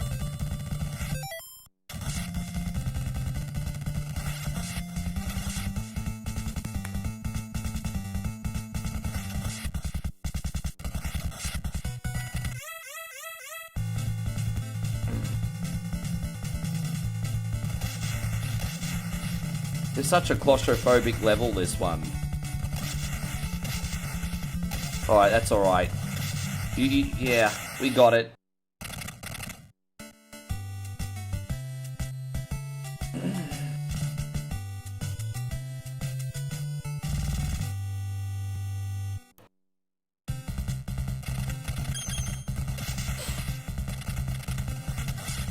It's gonna be fun to play some Rocky. I do want to do more of a serious sim eventually and do some more Undisputed. But I just haven't been in the mood for such a serious boxing game lately yet. But I still want to do a full career mode with like a Butterbean. Actually, you know what I should do? I should do like a full Undisputed career mode with Jake Paul and just trigger the fuck out of people. Like that's just such an engagement starter, isn't it? Like it's like rage bait, engagement bait. I play the Undisputed boxing game. I use the Jake Paul DLC. And we try to fight to the heavyweight championship. Everyone's going to be like, what the fuck are you using Jake Paul for? Oh, he's a fucking bum. Why'd you pick Jake Paul? What a waste of DLC. Engagement bait. It's engagement bait.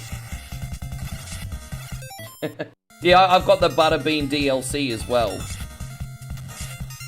I can understand why the Undisputed DLC is so expensive. Because in order to license so many boxes and to pay them their royalties, you're going to have to charge an arm and a leg for DLC. But it does feel a little bit predatory. Like, to get all the boxes in Undisputed, man, it's expensive. It's so freaking expensive. Like, I want to have all the DLC, but it's just not worth it. Like, I've already gotten a fair few when they were on sale.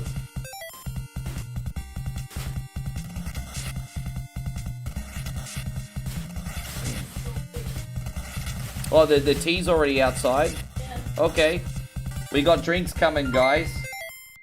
And so Chris says, Butterbean is the real-life King Hippo. Prove me wrong. A lot of people forget that Butterbean got his own video game. There is a video game called Tough Man Contest on Super Nintendo and Sega Genesis. I rented it as a kid. The final boss is Butterbean. Like, that's the Butterbean game. They called it Tough Man Contest. But Butterbean had his own video game on 16-bit. A lot of people forget about that. And it's not even that bad. Like, if I learn how to play the game again, it's not bad. Like, it's not the worst boxing game you'll ever play. We're going to do this for you. Thank you very much, Chris.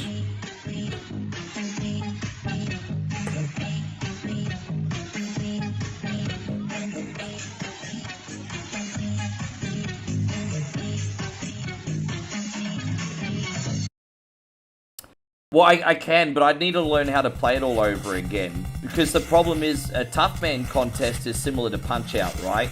You have to learn all the moves. That level of memory and muscle memory takes a long time. So, but I mean, with that being said, I think I beat that game on like a weekend rental. So I could probably sit down with it for a day and finally learn how to play it. But yeah, with that being said, I've got Tough Man. I mean, I think I beat that on a weekend rental. But I'm shit now.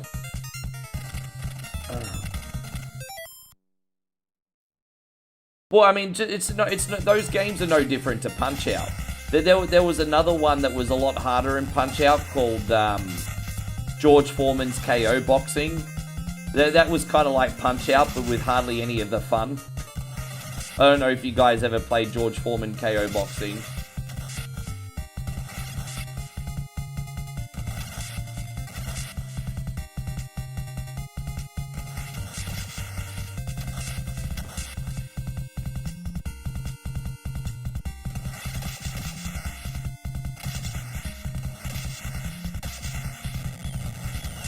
Jeez, we did alright there.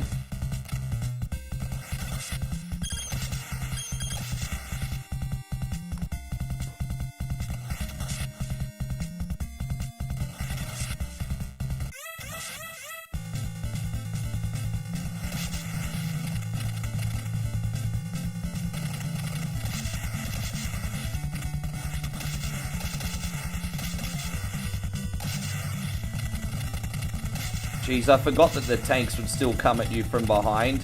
Damn, bro. Fucking piss off, asshole. Piss off, asshole. Piss off, asshole. Crap, crap, crap, crap. Alright, there's that one. Oh, I bet. I just assumed all Canada was cold, but I knew the East in particular was cold.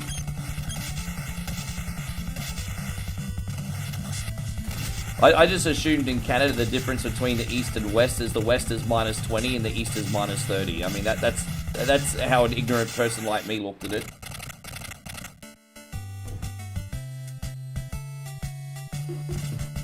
I'll clean the room? Oh yeah, okay.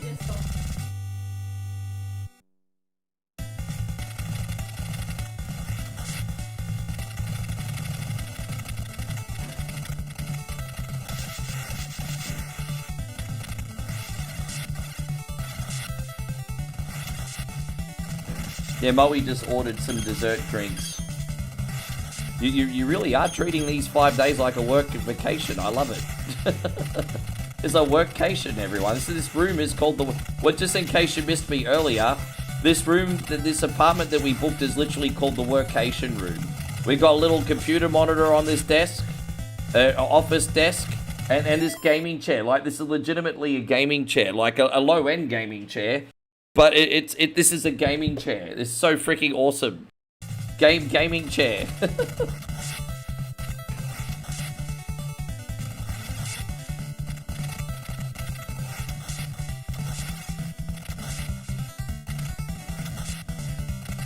I could easily do a 24-hour marathon on this chair. It's pretty comfortable. Yeah. It's battery. No, we're just in the city for 5 days, bro. We've been doing country living for 6 weeks. We just stay in the city for 5 days and I'm going home. But trust me, when you've been in the country for 6 days, being in the city feels like a vacation because there's things to do.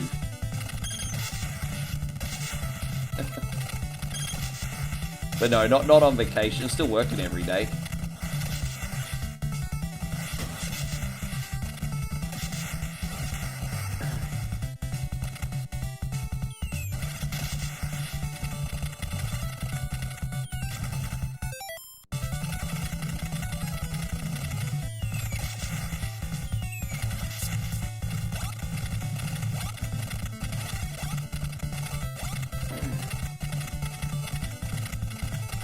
I think that was the first time I died the whole game, wasn't it? Oh, it's probably not going to be the last time. So SmackDown was just okay this way. Look, you know what? If it's boring, we'll just fast forward through some of it. now that SmackDown's 3 hours long, it's a bit of a big ask, isn't it? How you going, Jamesy Maguire? Thank you for coming in. Welcome, buddy. Appreciate you.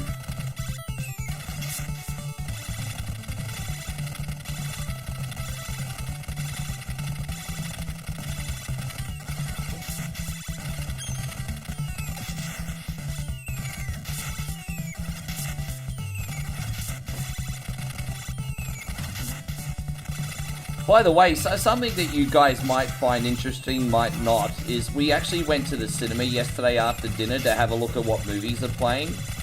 And, you know, Avatar's still at the cinema. Hasn't that been out for like 2 months still?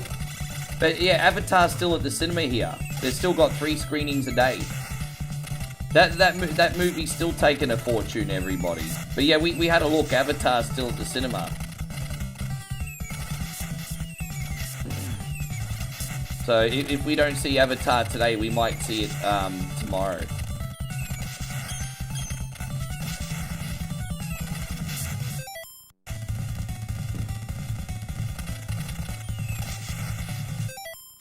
James says, will I be doing a reaction stream for the Rumble?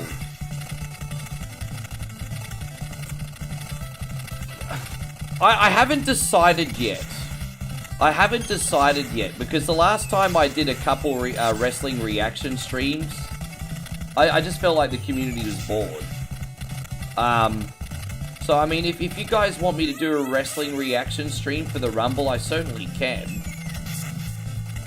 And it's not about getting anything like tips or anything superficial like that. I don't care about that. I just don't want to bore the community. I just felt like the last couple that I did was like, oh, that's nice. Look at that. We got this green matcha tea. I just felt like you guys were bored the last time I did wrestling content. That's all. I just don't want to bore anybody. Give me 1 second. There we go. Yeah, we got a matcha tea here. Look at that. Yeah, with coconut. Did you take a sip of mine? Yeah, oh, you did. Okay. Yeah. Oh, okay.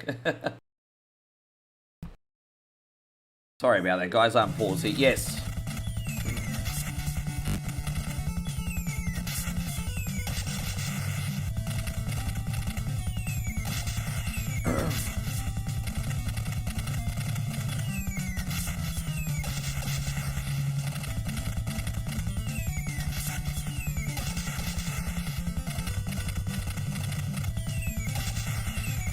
I think if I just do, like, reactions for, like, the big two, Royal Rumble and WrestleMania, maybe that's okay.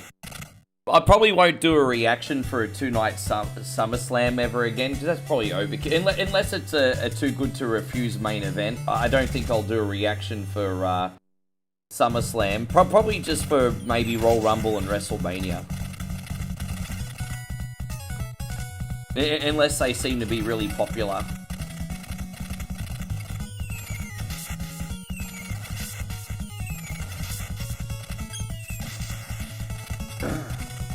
How much? Oh no, it's not non-alcoholic, Patrick. Not non-alcoholic. Just a little bit of a sugary pick-me-up. 65 baht each. So each? So 65 baht. What's that in US monies? Yeah, actually it is. $1.95.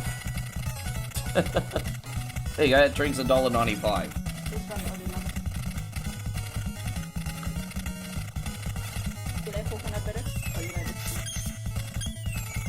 Yours is better. But, no, I want, you know, I'm just saying I'll get that one next time. Yours is better. Yeah. Only coconut, only matcha is good. Yeah. Patrick says a big hello. Hello. Eric says a big hello too. See, you come into the camera for 5 seconds and that's what happens, babe. Yes.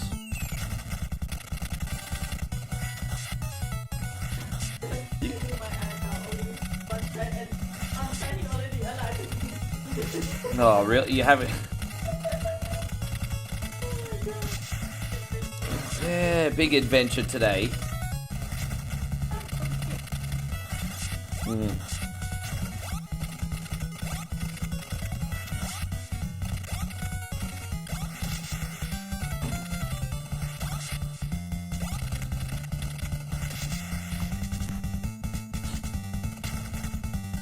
We got 2 levels left after. This has been a pretty decent run. And you watch when we get to the second last level, all the lives will just topple.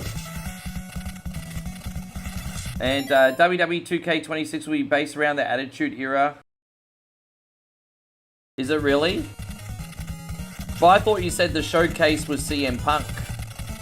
So what do you mean it's going to be based? Oh, you mean they're going to do a lot more playable characters from the Attitude Era? Is that what you mean? So they'll have like characters like D'Lo Brown in the game and probably the Headbangers and probably Billy Gunn and freaking, I don't know, Crash Holly perhaps, Hardcore Holly, all that kind of stuff. Al Snow, is that what you mean? Either way.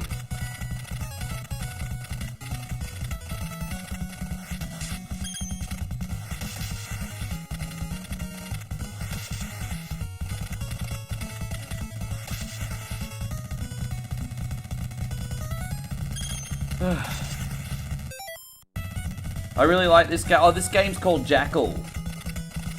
What is my favorite system? Look, when it comes to my upbringing, the hardest times I had in my life, the Nintendo NES and the PlayStation 1 got me through those. So I have the biggest emotional connection to a Nintendo NES and the PlayStation 1. The Sega Genesis to a point as well, and the Master System too.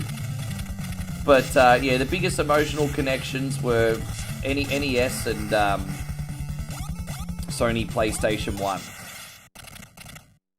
And then I've said my favorite games to death. I constantly get asked my favorite games.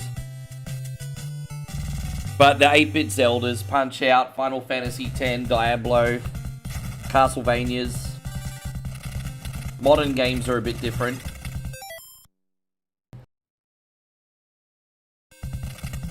Yeah.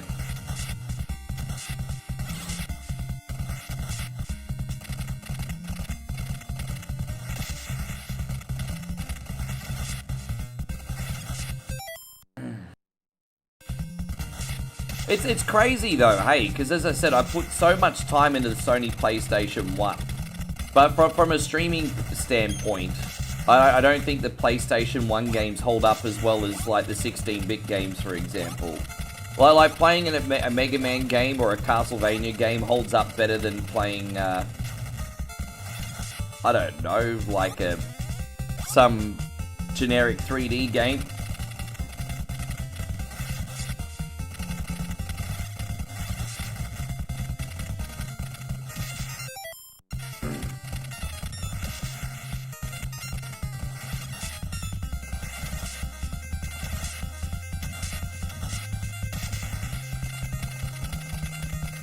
There we go, let's just pause here again, and it's great to have you all in here today, guys. Hope you're enjoying yourself.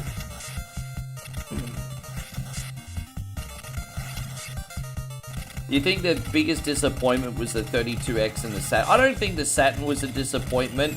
I just think the response to the Saturn was lackluster, A, because of the price, and B, because of all the mistakes Sega made beforehand, like the Sega CD and the 32X. But I don't think the Saturn had bad games or was a bad system. I think it was more circumstantial. And then the dramas continued with the Dreamcast.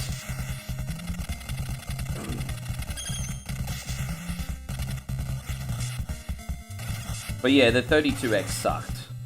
That was such a... I think the 32X is a case of if you get greedy, you get nothing. And I think Sega brought out the 32X because they could, not because they certainly had to. It's just, if you get greedy, you get nothing.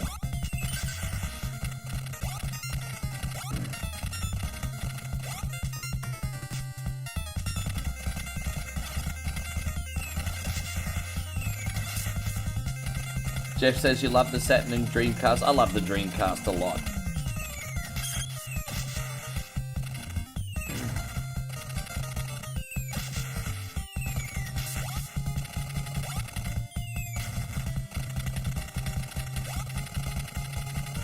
How you going, Chrissy Yogle? Oh, do you know what, Chris? I'm pretty good, man. We're all in the city now and everything. I'm just not very awake today. I feel bad for everyone. I'm so sorry, guys. I just woke up today and had no freaking gas in the tank. My bad. I'll try to take care of that, but it just happens sometimes, eh? Yeah, I feel bad. It's not that I'm not giving my best, I promise. And so Drew says, tell me about your Australian Kung Fu. I don't know anything about the Kung Fu community, dude. I'm sorry. I don't know anything about the Kung Fu community.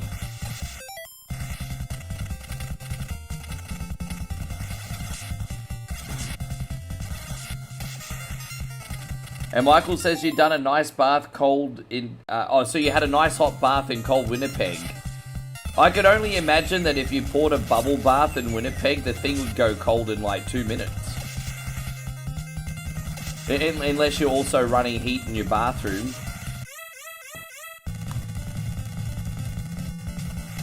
Dude, if I run a bath in the winter time, bro, the thing it stays cold for 2 seconds. Yeah, you have to constantly run hot water back through it.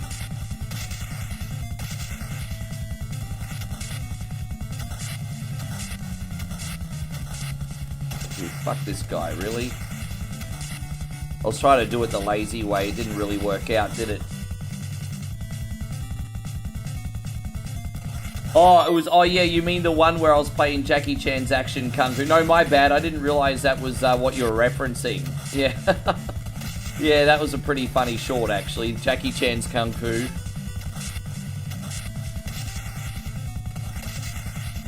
Yeah, I was punching dolphin fish in the face. Apparently.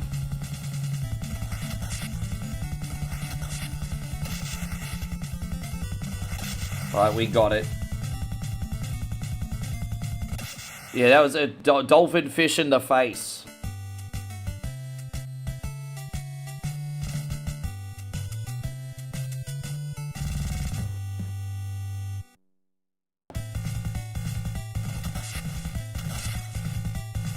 Well, PlayStation 1 had that famous mic drop moment where I think Sega Saturn announced that their system was going to be $399. And then Sony said $299 and did a mic drop. $100 less. Yeah, $299 mic drop. That's basically what happened. Mic drop.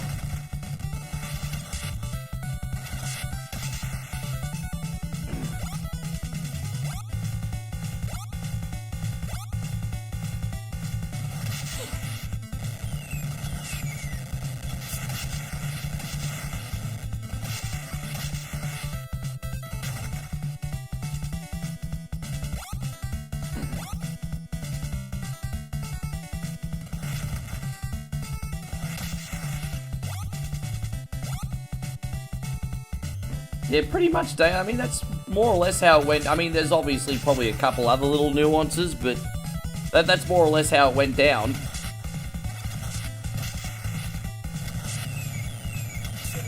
Yeah, baby. It's not what? Oh, you can't? Oh, good. Yeah, I'm gonna say the noise is outside, it's not in here. Yeah. Yeah.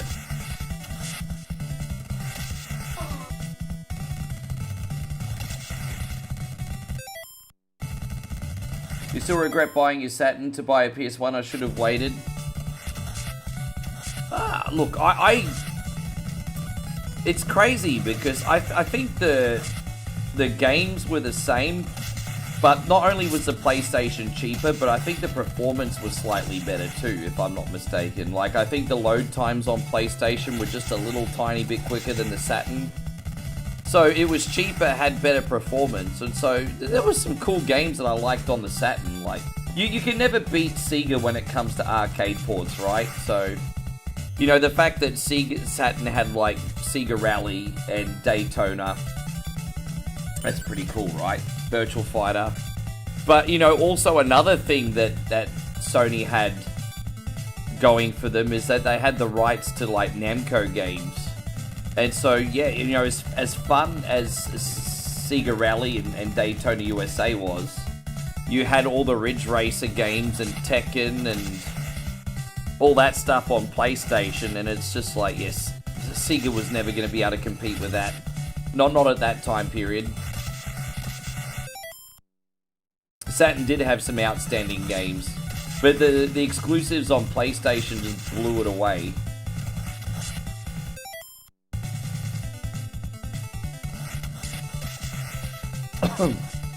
I think it's put it this way. I think getting a Sega Saturn at the time, probably no bueno. I think collecting for it now, if you can find one that's affordable, it's probably a different ball game now. Well, you know, I think I knew 2 or 3 kids that had a Saturn. The only time I ever played a Sega Saturn, though, was when it was on display at the Toys R Us. You know, they'd always have PlayStation games and Saturn games set up at the Toys R Us. I only ever played the Saturn at the Toys R Us. Yes. There you go, Ryan. Welcome back in. Guys, if I'm missing any comments, don't forget copy and paste as your friend. I'm not being rude on purpose. Sorry, guys. Copy and paste as your friend.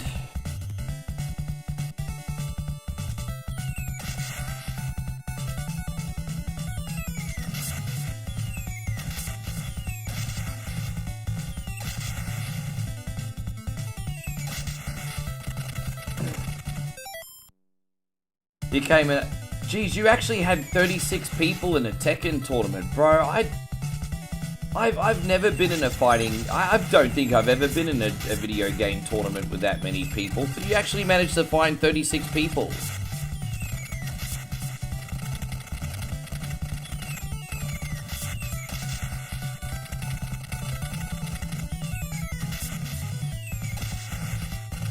Oh, geez, that was close, wasn't it? Fuck you to the moon. That's hard. What's going on here, everybody? What's going on here?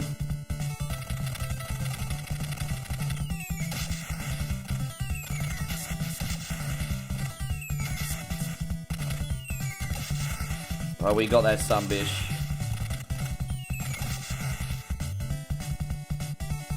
It was a party house, so you made everyone play. How you going, Kirk? Good to see you. I hope you're staying warm too, brother.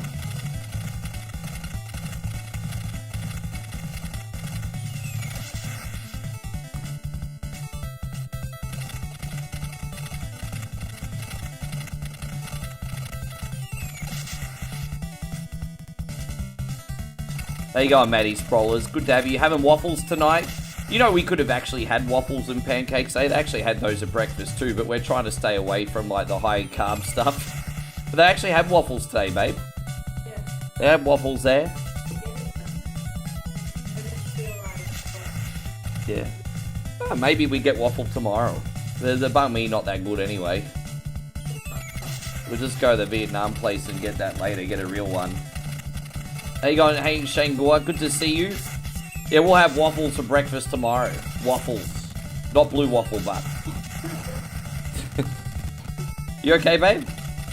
She's choking on her own oxygen, everybody. It's a bit of a concern. I don't know, you can't dead. No, don't. No, I tell you what, Thai ladies have dark humour. Probably say I'm 32 now and now dead. Oh, stop it. You can't crack those jokes, babe.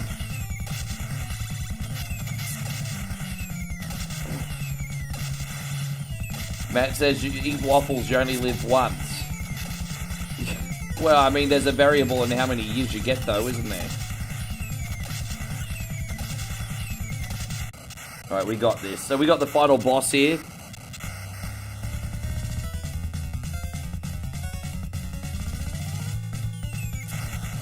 Hey, the more I play Jackal, the better I get. We didn't need to use any save states today.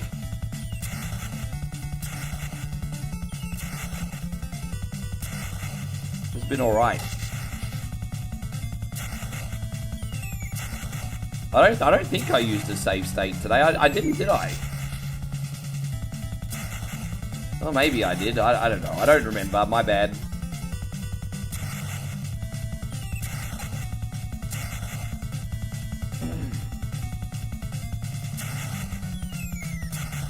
Yeah, I know. I mean, cancel your 4 o'clock, guys. It's going to take a while.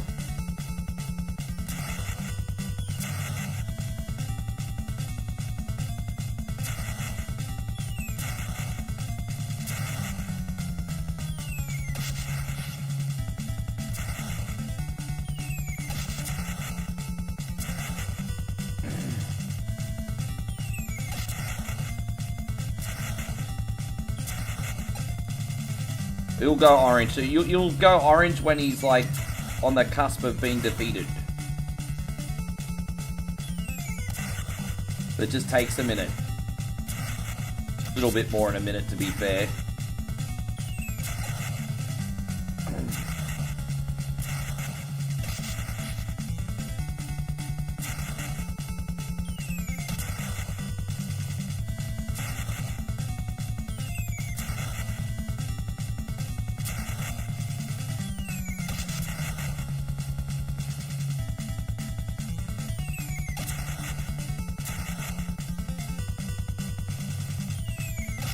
I don't think we're too far away, guys. I think it'll start going orange soon. We've been shooting it for a while. Yeah, we're close. We're close.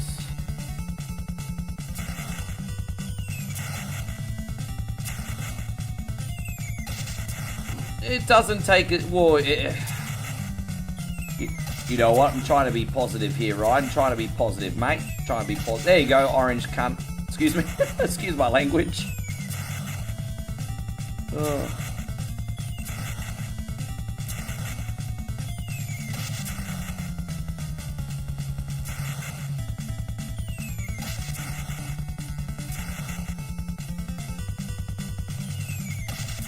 There you go, he's in the red now. This is one of the best runs I've ever had of Jackal. I might even upload this. I know Josh has probably got a better run, but this is probably the cleanest run I've ever had.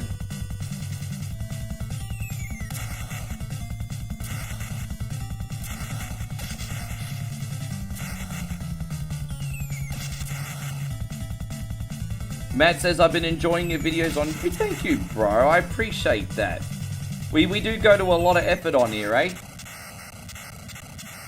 Yeah, I think that's officially my best run of Jackal yet. I mean, we died, what, 4 or 5 times? But who cares? It's a bullet hell game. You're supposed to die. See that? That's all I say.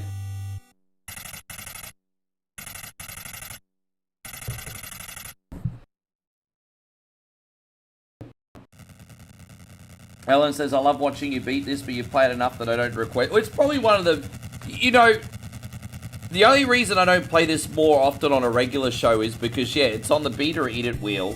And it is a popular Whatever Wednesday request. But this is genuinely what I felt like playing today. So I was like, hey, whatever. Michael, thank you, man. Michael with $1 super chat. We're going to do this one for you. Thank you, man, so much.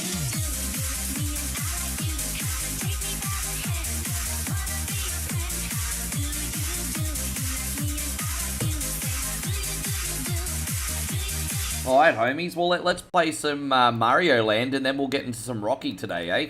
Let me load up the next game. Shouldn't take me too long to get into it. Oh my god, Rick, you're using emulation. You're not a real gamer. People don't really say that anymore, but they used to. You're not a real gamer, Rick. You're using emulation. Real gamers don't use real emulation.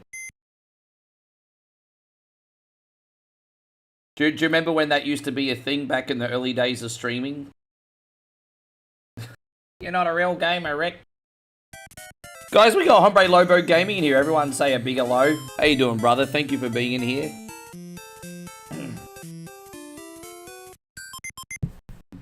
Just turning this. There we go. Oh, I'm not a real gamer because I died at the first Goomba. Oh my gosh.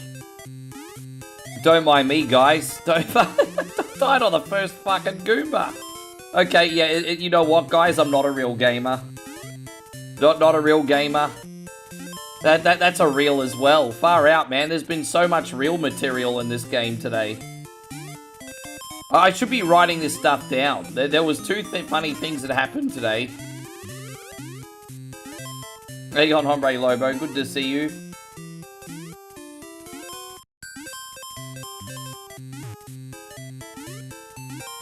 Yeah, like, I think if the only thing you play is Candy Crush and you try to call yourself a gamer, look, you know what? I mean, I guess technically you still are, even if you just play Candy Crush. But I mean, I would recommend broaden your horizons. But yeah, as long as you sit down and you're playing games on the reg, you're a gamer. Gaming is for everybody. Yeah, this is the Game Boy one, but we're playing it in color today. The Revenge of the Nerds post was so obvious it wasn't obvious. Yeah, I mean, that seems to be the sweet spot. Usually when I do it in that style is when they blow up more. Because sometimes you can do a poster that's too good for its own good, Ryan. You know, one with all the polish, one that looks super realistic. And then you'll have my ultra-viral poster this month was Howard the Duck. And my Howard the Duck poster was freaking terrible. And that was the one that blew up. So I think you might be onto something. It's like the bad posters have a level of self-awareness to them. and people really like it. But with the ones that have a little bit of that extra polish, everyone's like, yeah, nah. Jeffrey says, you hate ads. You know what, Jeffrey? I love having you here for hours upon hours a day and being great company. And I don't ask you for a single dingle thing, Jeffrey. I don't ask you for a single dingle thing. But you know what? If you can watch a commercial and make me a couple cents to help me out, I don't think that's a bad thing, do you, Jeffrey? You know, you watch a small ad, I might get 2 cents. You help and support your boy, and you don't even have to spend anything out of your own wallet. I don't think that's a bad thing. What do you think?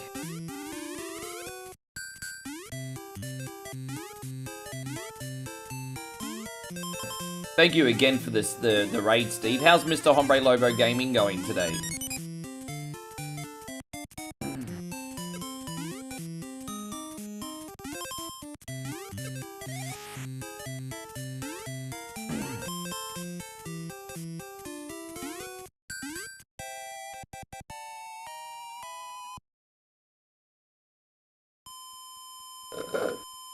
Netflix now has all the 007 movies. I don't know if they're still going on Prime, but I know Prime had them all going for free for a while too. It might depend on the region. I know Prime had them all going. Ryan says, do you still get cash money when someone skips the ad? Probably not as much, but you guys don't have to watch the ads. It's actually illegal for me to tell people to watch the ads. Like, you know, because you're ad farming, you know, it's a disingenuous, like, payout. So, I don't tell everyone to be like, oh, hey, watch the ads. No, don't do that. But what I do encourage you guys is to just not complain about them when you get one, because if it does support the channel.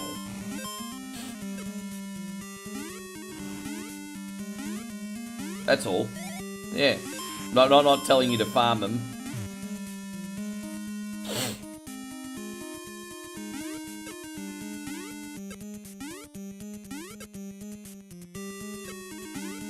Yeah.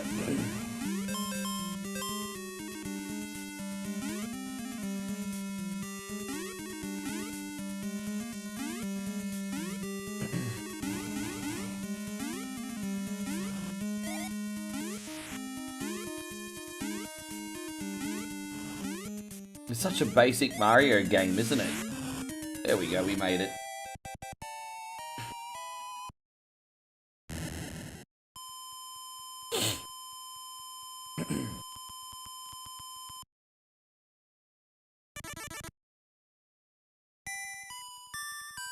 Any idea what you feel like for dinner tonight, babe?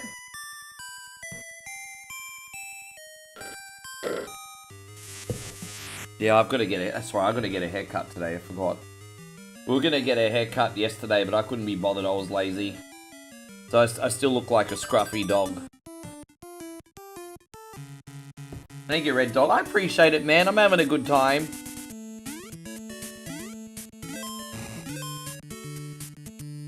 This room is a little bit more dimly lit. It's a bit more intimate. When I get back home to Brisbane, though, I'll be using the green screen again. But yes, a bit more intimate in here.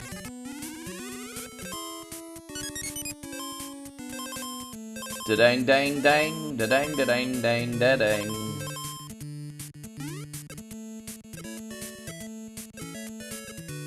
Point 28 minutes. That's actually not a bad idea. You know how you have 28 days later, 28 weeks later, and 28 years later, 28 minutes later? Bro, that's not a bad freaking idea, eh? That's actually a fantastic idea. That is a brilliant idea. That's a phenomenal idea. I really... That's such a fucking good idea.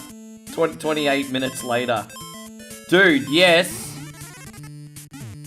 Remind me. If you, I need to... I'll probably forget about it, but yeah.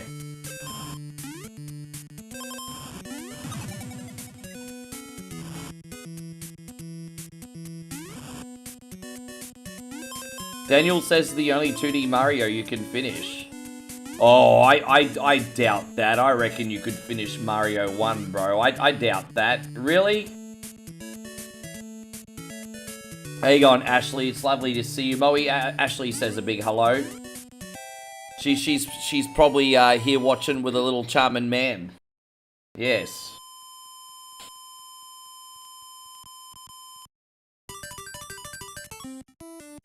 I think that's irrelevant because, you know, those movies, I mean, I don't know about 28 years later because I haven't seen it, but 28 weeks and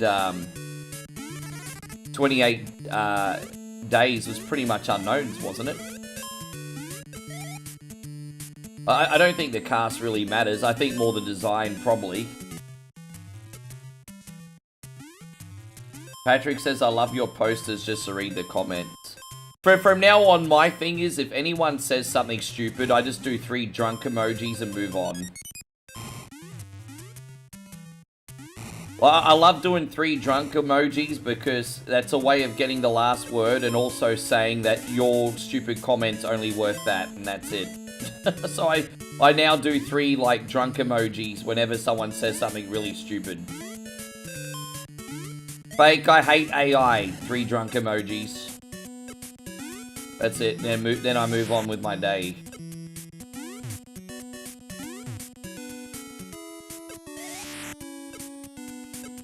And so, Patrick, well, that doesn't have anything to do with me. That has to do with YouTube. That has nothing to do with me.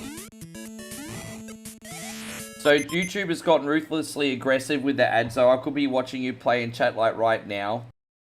I understand it's a little bit uncomfortable, but like I said, like, Patrick, you come in here and you watch for free. I don't ask anything of you, Patrick. I remember in the early days, I have never ever forgotten how, like, supportive you were with, like, tips in the early days, Patrick, and I'll never forget that. You were very supportive. But, you know, for years you've been in here, man, and I've never ever asked anything of you, bro. I've never asked anything of you. Just, you know, man, they support your boy, bro. Like, you're in here every day. It obviously means something to you. The reality is, when you're in the content game, you can't just rely on tips. You have to have subs, ads, posters, and all sorts of different things coming from all directions to make it work. I think complaining about that, I can understand they're a little bit intrusive sometimes. But it's a little bit counterintuitive. I mean, you're in here every day. The stream obviously means something to you. This is what it takes to keep it running full time, bro.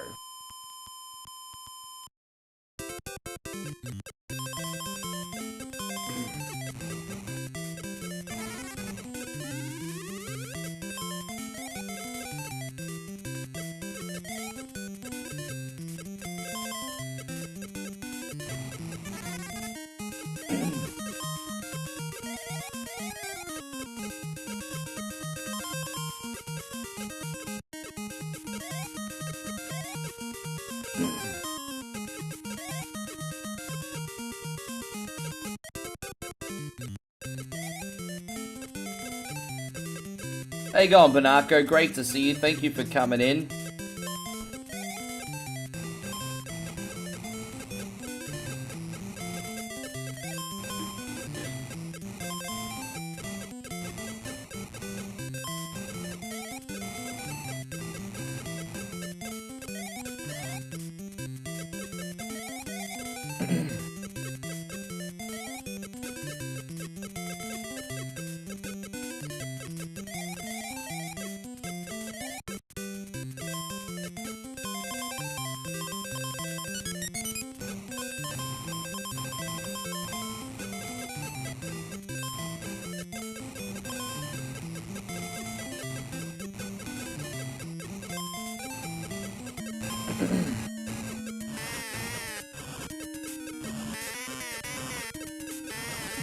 Oh, damn it. There you go. I'm back to being small Mario here. It's so weird. You like Mario in this game in a spaceship? Like, what the hell, dude? Everything's all good, Banako. We had a nice breakfast, and now I'm just getting my few hours in. Well, I should be here for a fair while today, actually. Rocky's a pretty long game. We'll see how we go with that a little bit later on.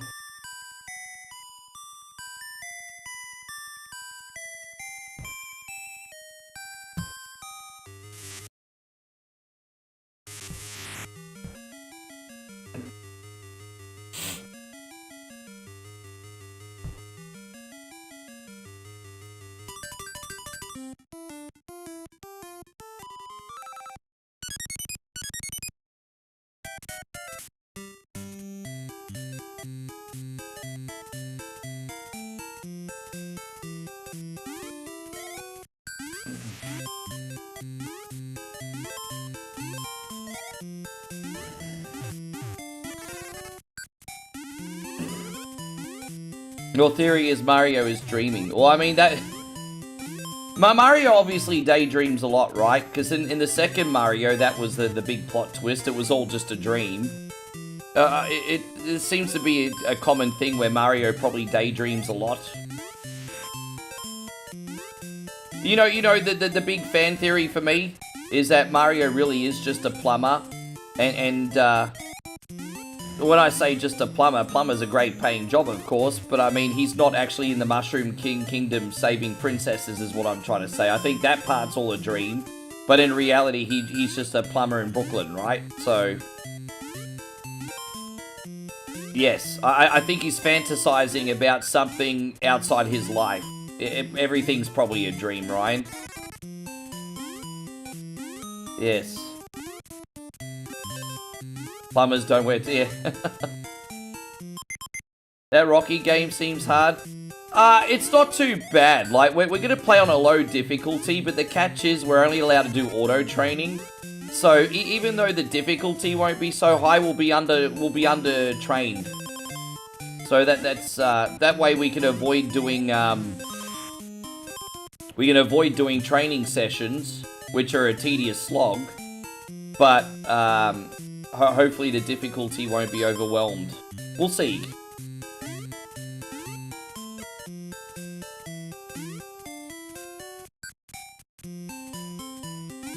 Yeah, it really does. Like, Mario Land 2 looked a lot more like your conventional Mario game. But not this one, definitely not.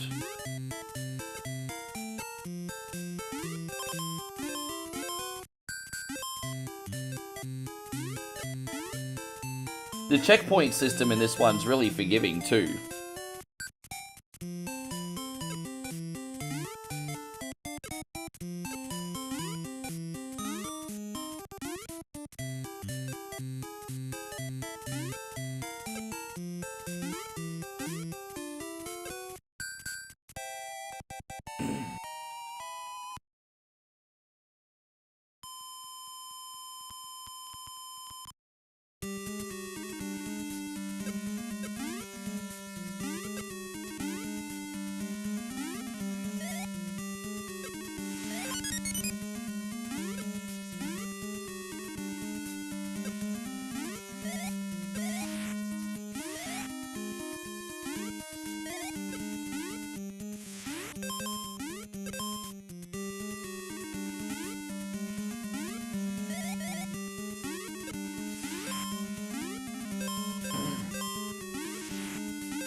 The color option. Oh, wait, I didn't even realize the Switch version gave you a color option. So when you play Game Boy games on the Switch, you can do them in either Game Boy mode or Super Game Boy mode. I didn't even know that. I've never even checked out that option before. I'm really behind the times.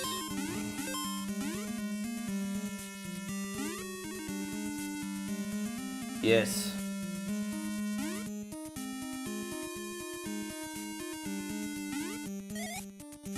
Yeah, when you got to the Wario games and the Mario games on Game Boy, they were like nice big sprites. These ones are a little bit tiny. But I think the developers were still finding their feet. .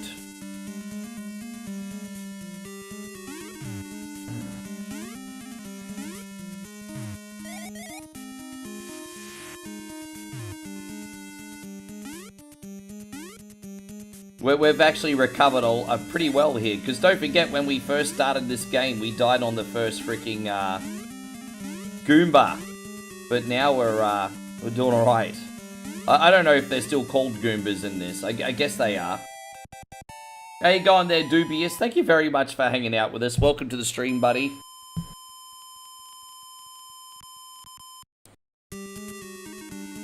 Ding, ding, ding, ding. Touching on my schlong. Ding, ding, ding. Ah, whack. What the fuck was that? That was no good. I haven't seen the Masters of the Universe trailer yet. No. I haven't gotten the... Yeah. Masters of the Universe. I mean, I loved He-Man as a kid. But when we're talking about modern He-Man, it's just a case of, like, I'll see it when I see it. I'm not hyped like you guys. Like, it's like a see it when I see it kind of deal for me.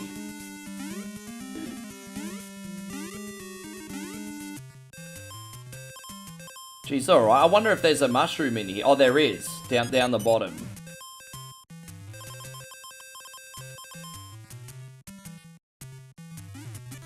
There we go. But Patrick says, I've been called a Goomba before. You don't need that negativity in your life, Patrick. You don't need that negativity in your life. Don't need that negativity. Oh, what? And Ryan says the He-Man trailer looks sweet. The highlight for me is Skeletor. What, Jared Leto? Wow, I mean, they didn't like him when he played one clown. Now he's playing another freaking skeletal clown, and I mean, right? Okay. I guess people are picky on what type of face paint he wears.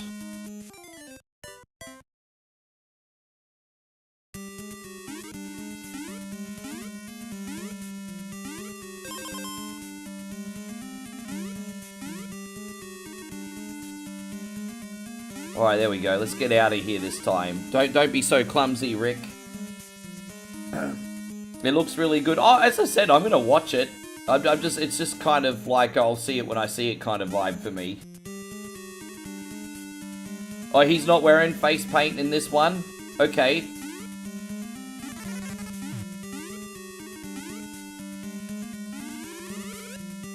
He hasn't said anything in the trailer, so James argues to give it time.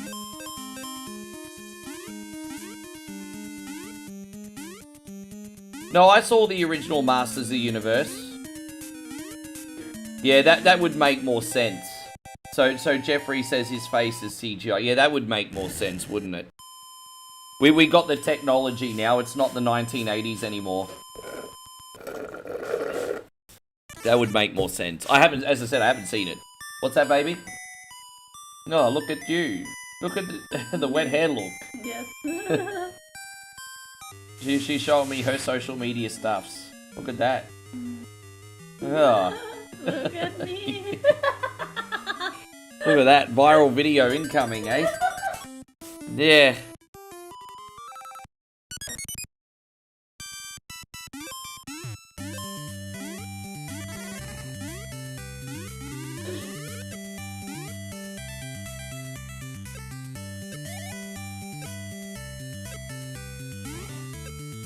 I don't think he's necessarily a bad actor. I think he just gets himself in trouble because he has a big mouth. But as someone that also has a big mouth, I kind of get it.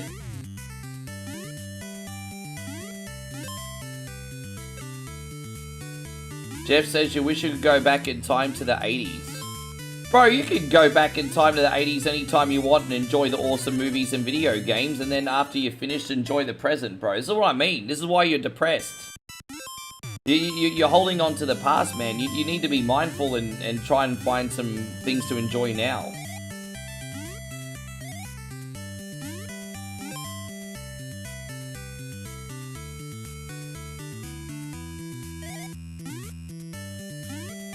Ding, ding, ding, ding, ding, ding, ding, ding, ding, ding, ding.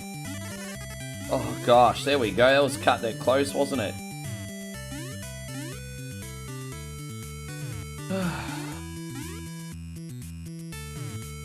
No, well, we just had a look at the cinema yesterday and they're still screening Avatar, so we're probably... I don't know if we're going to see it tonight or if we're going to see it tomorrow, but it's a big commitment because the movie's over 3 hours long, babe, and like, fuck. So, mate, we're probably going to see it tomorrow because we have a lot to watch tonight. We got, yeah, we'll probably see it tomorrow. Probably see it tomorrow. We're gonna go get a haircut tonight and then go to the markets for some dinner. And, yeah, we'll probably watch it tomorrow. How you going, Colin? Good to see you. It's like 3 hours and 15 minutes long, I think. I think the runtime's like 3 hours and 13 minutes or something. It's freaking huge. Patrick says, bring a picnic basket.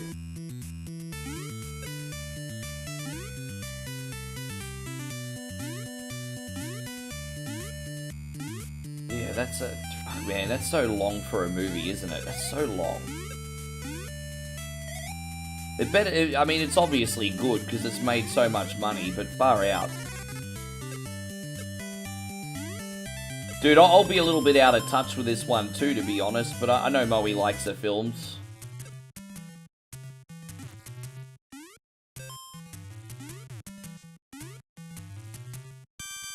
Ding, ding, ding, ding, ding, ding.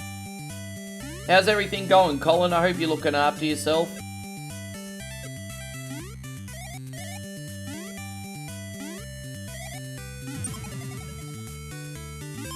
Well, I mean, I'm not the world's biggest expert, but, you know, I tried to give you some advice. So, I mean, you know, at this point, Jeffrey, just take it or leave it. Take it or leave it, man. So, apparently the new Avengers film will be 3 hours and 45 minutes. Oh, that's a long time, eh? Has that already been on the cutting room floor? Because I know they're spending another, what, year on it? But has that been on the cutting room floor yet? Is that confirmed? 3 hours and 45 minutes for the next Marvel film. I mean, we all know that the next Marvel film's going to earn... we all know the new Avengers is going to make... we all know it's going to make over $1 billion. We all know it's going to make $1 billion. This will be like the... I mean, it could potentially make more money than Deadpool, but we'll see.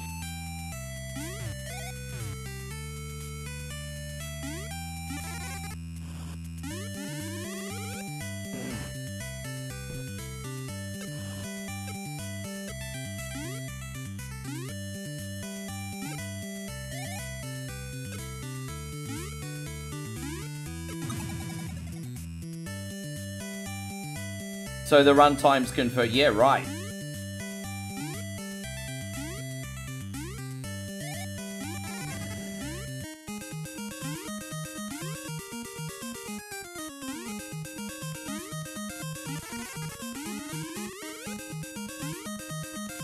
Yeah. I remember how many people complained about the Zack Snyder cut of Justice League, because that was like over 4 hours, wasn't it? I remember when we all watched that. We watched the first 2 hours, went out to get ice cream, and then watched the other 2 hours.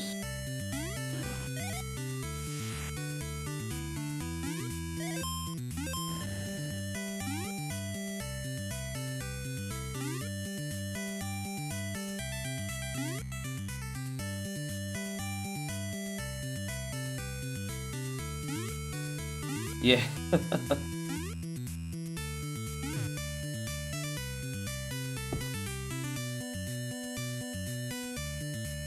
Is this Temu Mario? No, this is on Game Boy. Temu Mario. Fucking hell, bro. No, this is on Game Boy. Everything has a past. This is where it all began on Game Boy.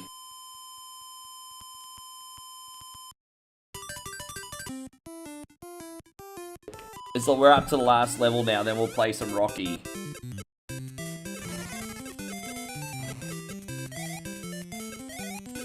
Your dad loved the Beatles and Elvis.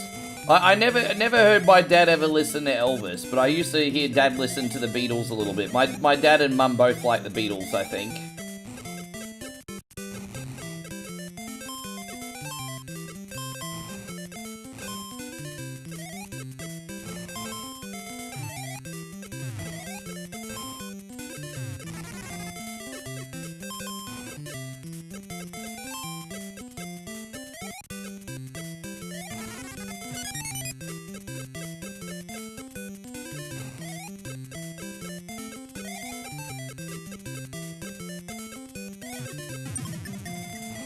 Oh, do you really, Kid Jackson?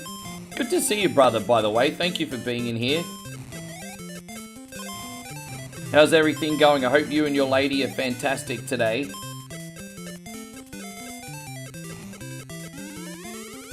Man, I think Tetris is still one of the best-selling games of all time, hey. I think it's still one of the best-selling games of all time. Tetris really is a timeless game. It still gets released, re-released, it still has esports. You can still get it on anything. Patrick, thank you very much. Patrick with the big 100 stars. I appreciate you so very much today. We're going to do this for you, homie.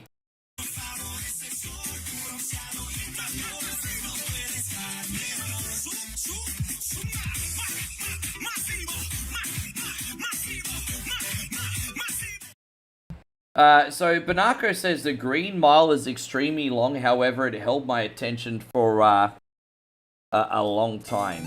I think Green Mile came out in the right time in society, though. And I say that in the sense that in the late 90s, people were still happy to just enjoy a good story. I think if you took a brilliant story like, say, a Shawshank Redemption or the Green Mile and tried to make it in 2026, I don't think you'd be able to hold people's attention anymore. That would also be like re-releasing a movie like the original Godfather and bringing a movie out like that in 2026. I think that in the late 90s, people still appreciated just a really good story. I would argue, and because we have the nostalgia for a film like that, it will always remain a timeless classic while we're alive. I think if you tried to bring a film like that out in 2026, you probably wouldn't be as good. But just because of people's viewing habits now. Hope you're doing great, Daniel. I'm glad you made it. Oh, you're welcome, Patrick. Yeah.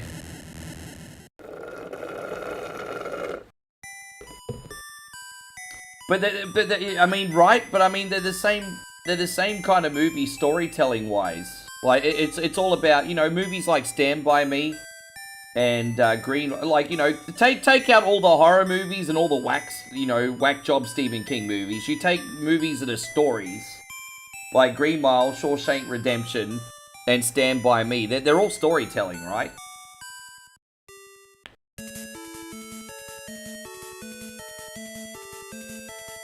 And so Banako says, yeah, I used to watch the Jackson's American Dream on repeat, Banako. I watched that film on repeat. I've spoken about this with Kid Jackson, actually. I used to watch that on repeat.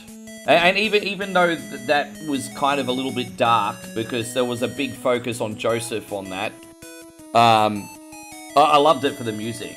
I mean, so I used to watch that on repeat. Yes. There we go. We're going to load up some Rocky now. Again, I can't thank you all enough for being in here. I hope you guys are having a great time. Let's load up some Rocky.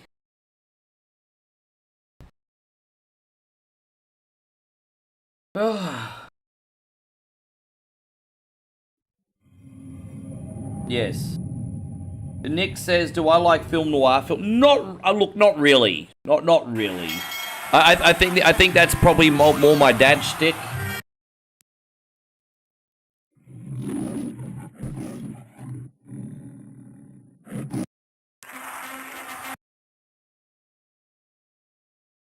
I have to remember the buttons very quickly, so just bear with me, eh?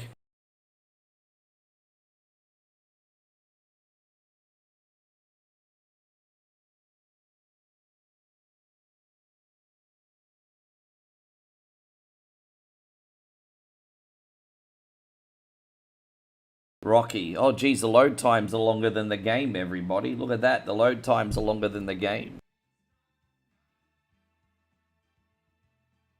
They're longer than the damn game. All right, let's go.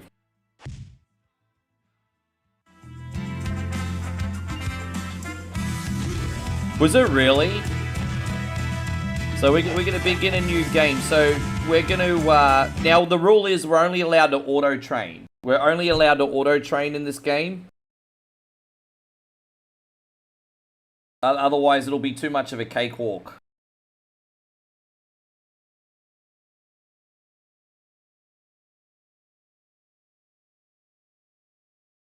Damn, I don't remember the load times being this long. That's alright. Okay, folks, we now have a heavyweight matchup between two local... Round one. Alright, let me just memorize all the buttons here, homies. Memorizing all the buttons.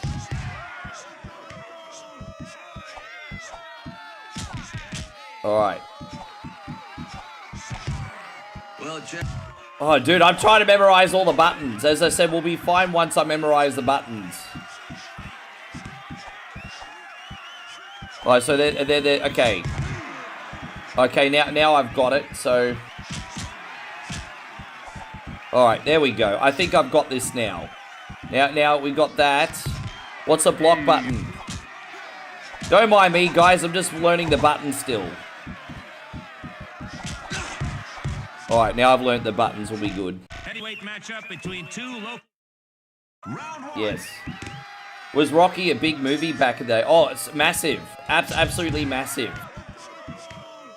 Yes, absolutely massive.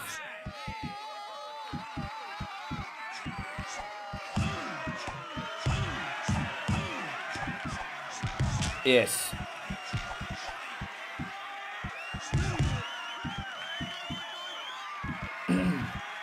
As big as like Star Wars? No, because Rocky had a bit more of an independent film until they got up to number 3.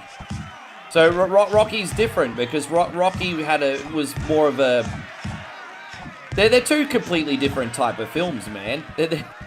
No, Rocky will never ever be as big as Star Wars, ever.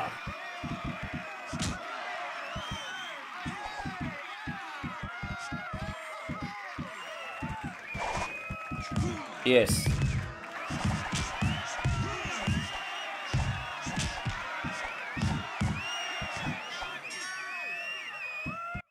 Yes. How you going, Justin? Good to see you. Thank you for coming in. I hope you're great.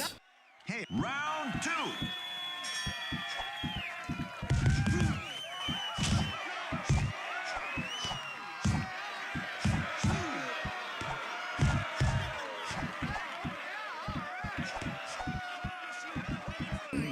Yeah, yo, Adrian. I think we can hook as well.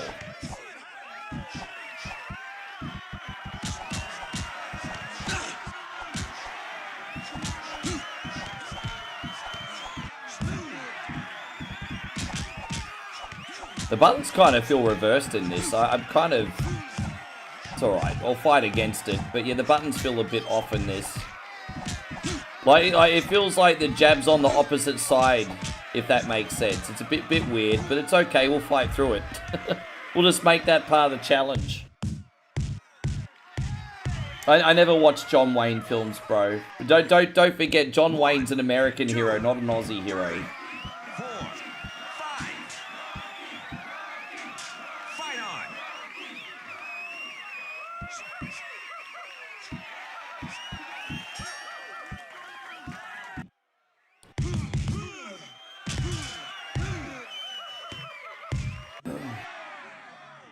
Keep ground. Good round. I wonder if I could change the buttons on the fly. Damn it, I was hoping I could change the buttons, but it's okay. I'll stop making excuses.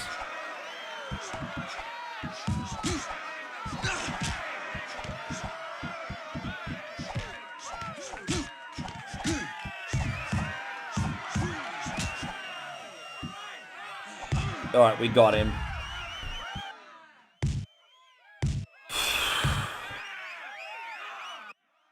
One, 2, 3, 4, 5, 6, 7. You'd want to hope we beat the first guy okay. The Spider Rico won't stay down. Fight on. He's not staying down. Well, chap, it's bedtime.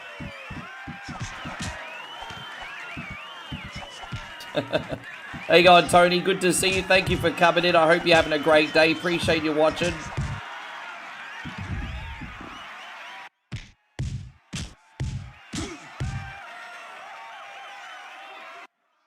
One, 2, 3, 4, 5, 6, 7, 8, 9, 10, All right, one down, and I think how many we have to beat? Like 25 bums in total. One down. One down.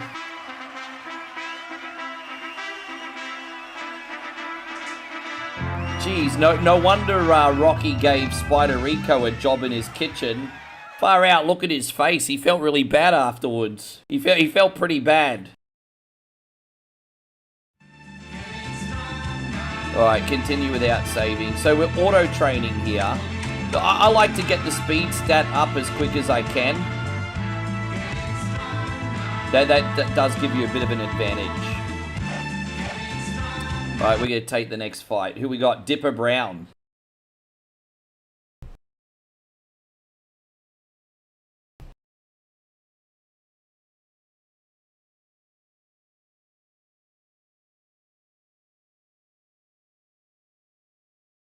Yeah, this was on GameCube, Xbox, and PlayStation 2. Good evening and welcome to Liberty Sports Center. Round one. The Italian Stallion? I know, like a big emphasis on the I. The Italian Stallion.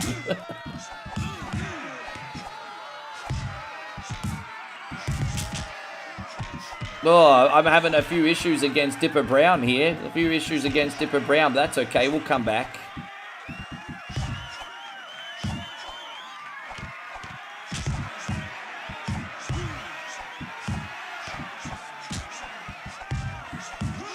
Yeah, Rocky's coming back. Don't you worry about this. Rocky's coming back. Bro, no better way to make a comeback than break a dude's ribs. There we go. Dude, we just broke his ribs. We just totally broke his freaking ribs. If a man can't breathe, he can't fight. Terry Silver once taught us that, everybody. A man can't breathe, he can't fight. This is pretty arcadey compared to like simulated boxing games. I wouldn't overthink it. Hey, it's pretty arcadey. We came back. I think we won that round. I mean, we did because we knocked him down. There you go, Mondo. Great to see you. Thank you for coming in. Hey, that was a bad Balboa's fantastic. I liked Balboa because Balboa went back to that kind of like Rocky 1, Rocky 2 feel. I like that. I like that. I really liked Balboa.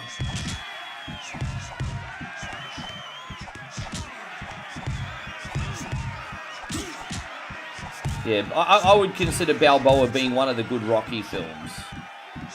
I think you could argue as a Rocky fan that there was a lack of continuity. Like, obviously in Rocky 5 he had to retire because of like brain condition, and then all of a sudden he came out of retirement just randomly. I can understand that there are some problems, but it was still a good film. 1, 2, 3. So Jeffrey says Rocky 5 sucked. Well here's the thing. Rocky 5 sucked compared to the other Rocky films. But even Rocky 5 is still okay. Like, it's not a good film, but I still think it's okay. But it's not a bad film, but it's a bad Rocky film. Like, because it's definitely like one of the worst of the bunch. But it was still okay. Yeah, I thought it was okay. Like, it wasn't great. It was okay. It's watchable. Like, if Rocky 5 is on TV, I still watch it. 8, 9, 10. That's it. You're out. The winner by knockout, Rocky Balboa. Yeah, touch and I'll sue. Touch and I'll sue. Sue me for what? Yeah. Oh, my favorite Rocky movie, dude. That's such a... I struggle on that question, to be honest. I really, really struggle. That is honestly, legitimately a question that I cannot answer. That's one of the hardest questions you could have asked me. What's my favorite Rocky film? Yours is number 4. I'm going to auto-train speed one more time.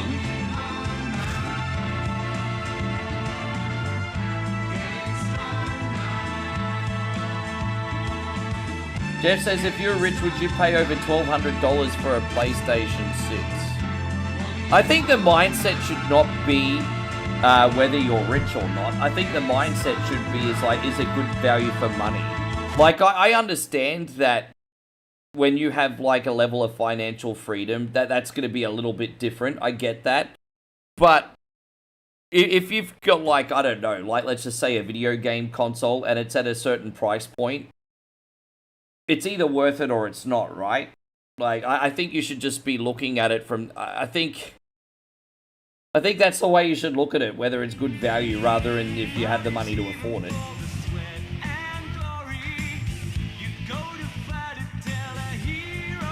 Oh, Ernie Roman. Is it Ernie Roman? Next up, round one. Alright, this guy can be a bit tough. So I'm going to try and go for the belly as quick as I can, because he hits hard, this guy.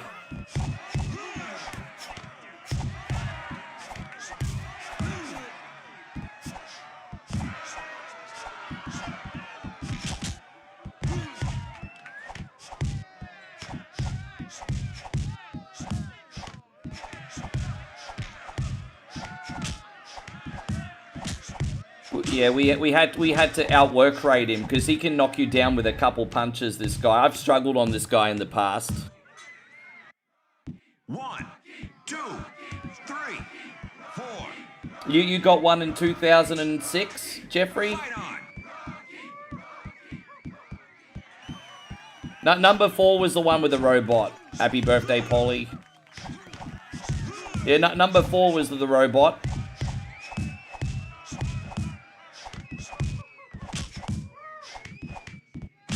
Yeah, he hits hard, but he's slow. Dude, we just destroyed him. That worked out. We absolutely destroyed him. 1, 2, 3, 4. He got saved by the Bell Brothers. You're telegraphing your punches. Start using your 1-2 Dude, combos. he just got destroyed. Round 2.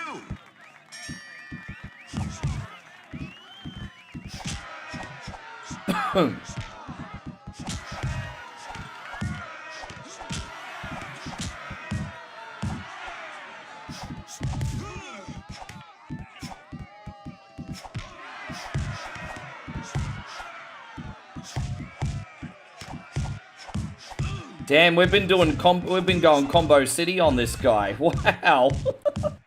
Yeah, I remember the buttons now. Everyone's in big trouble. 1, 2, Everyone's in big trouble. 4, 5, 6, 7, 8, 9, 10. Knockout. The winner. We got one more fight and then we get our first cinematic cutscene too.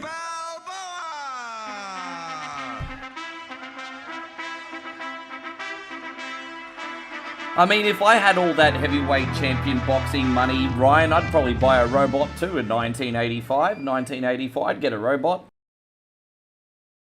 You know they used to bring the robot to our elementary school? They'd bring a robot to an elementary school. We didn't know as kids that it was just like a remote control robot with like a cassette tape playing, making you think it was actually talking. We actually all thought it was a real robot back then. So let's see how we compare to our next opponent. Like, let's have a look. Oh, so we are taking on Apollo next. Look at Apollo's speed compared to ours. This is going to be a tough... See, look at that. He's got more stats than me because we're only auto-training. Yeah, look at that. Gee, I mean, he might smoke me, but let's see how we go. Alright, let's go. Bicentennial fight with Mac Lee Green on January the 1st here in Philadelphia. This is going to be the greatest sporting event in the country's history. Yeah, I think I'm becoming nobody. I'm supposed to be a fighter.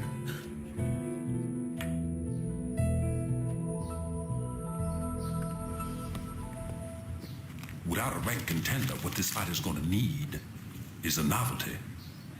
So Apollo Creed on January 1st gives a local underdog fighter an opportunity, and I'm gonna put his face on this poster with me. Billy Snow. Big Chuck Smith. He's looking for an opponent. This is what I'm looking for. The Italian Stallion. Look, it's the name, man. Apollo Creed meets the Italian Stallion. So don't forget, this game came back out in 2001, 2002. So it is over a 20-year-old game, just so you all know, okay? It's why it looks like... So some of you guys are probably younger than this game. Some of you guys. You have a good sleep, Michael. Thank you for coming in and hanging out with us today. I appreciate you very much. There's some of you guys might be younger in this game, and that's okay.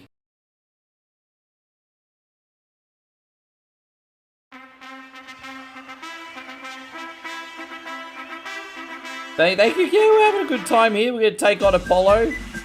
I don't know why he's coming to the ring in Yankee Doodle.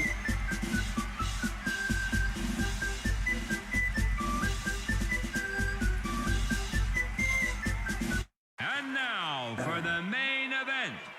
On my left. Yeah, exactly. It's a golden oldie, Steve. I've been looking forward to putting this one on for a while. Just been trying to find a time. Today is the day. Today is the day. Dude, he's not fighting back.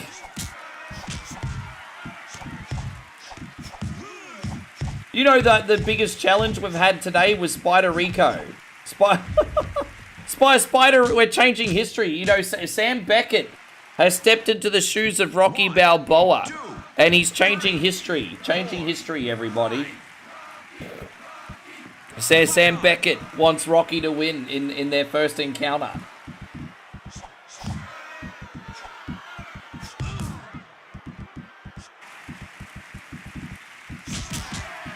We're trained up our speed so much now that we're actually somewhat competitive here.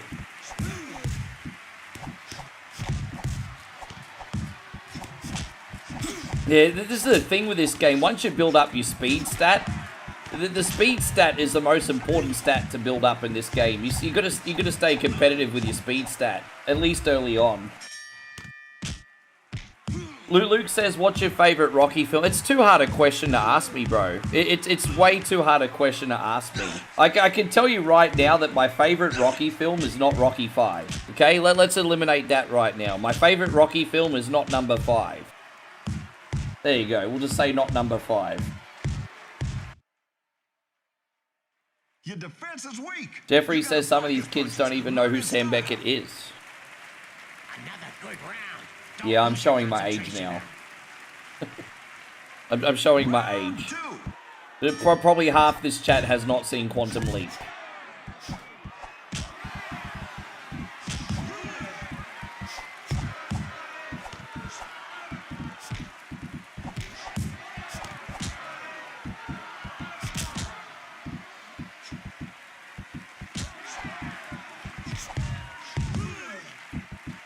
He's getting some punches in, but I'm just outboxing him at the moment.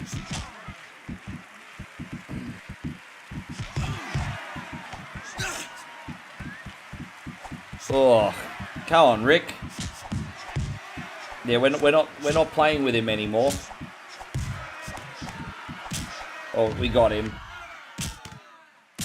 I used to have them on DVD back in the day. 1, 2, Rodney says, I watch Quantum Leap. There you go. 6, 7, 8, 9. That's it. Apollo's done. Yo, Adrian. Oh, wait. No, that was in the second one. That was in the second one.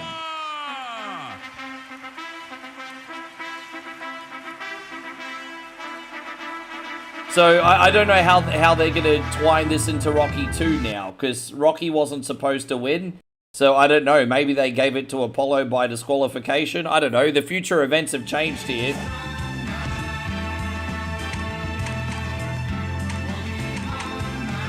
Let's put some points into... I mean, we'll auto-train strength and speed again. There we go. Let's see how this goes. We're going to take on Mackley Green. Yeah, greasy speed. Greasy lightning. Yeah. What is it? Greasy freaking... What did Mickey say? Yeah, I liked Rocky Balboa, absolutely. Patrick says you have to watch all the Rocky movies in one sitting. Geez, that'd be a bit of a tall order. Be a bit of a tall order. I mean, they're all fantastic. I mean, I could watch a Rocky marathon. Hey, go on, Alfonso. Welcome back in, brother. Liberty Sports Center is proud to present. I think as far as... I like the storytelling in number 2, number 3. I know Stallone absolutely hated number 2. But to see how someone handled overnight success and then went back to mediocrity is kind of like... I kind of like the story behind number 2 because it was somewhat realistic. So I like the story behind number 2. And I also like the story about number 3 because number 3 is about overcoming like serious adversity and loss. And so there was a lot to like about number 2 and number 3. There was.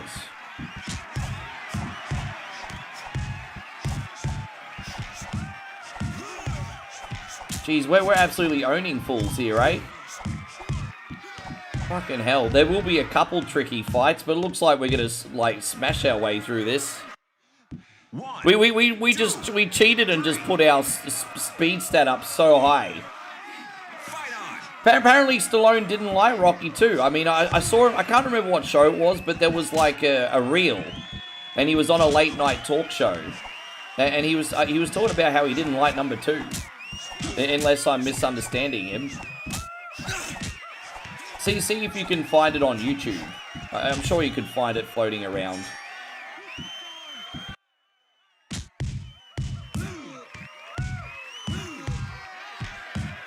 Yeah, my favorite soundtrack was number 4, definitely. There's no easy way out. Rick's a big cunning. Round 2.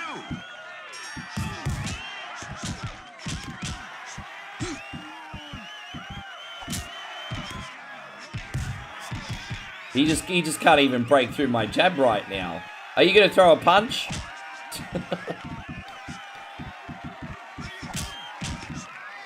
I'm playing with him at this point.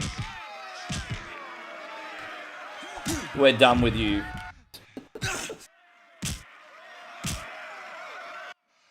One, two, three. Yeah, we were just talking about it, Alfonso. Like, number 5 is still okay, but it's not fantastic like all the other ones. We were just talking about that before you came in. Mix the moves up a bit. Play with him. You know, it's like playing with your food. It's like playing with your food. 1, 2, 3, 4, 5, 6, 7, 8, 9, 10. He's dead. Someone called a morgue. Someone called a morgue. Winner by knockout, Rocky Balboa. So in this game, you play through Rocky 1 to Rocky 5. And I think every movie has 4 or 5 fights, and there's always like one hard fighter in every one of them, if that makes sense. But it's very rarely the boss. It's very rarely the boss. It's usually like you're usually caught by surprise by a journeyman. All right, so let's see what we're gonna do. Again, we'll auto-train strength and speed here. Who are we taking on next? Buddy Shaw. I mean, I don't know what Buddy Shaw's like. I guess we're gonna find out.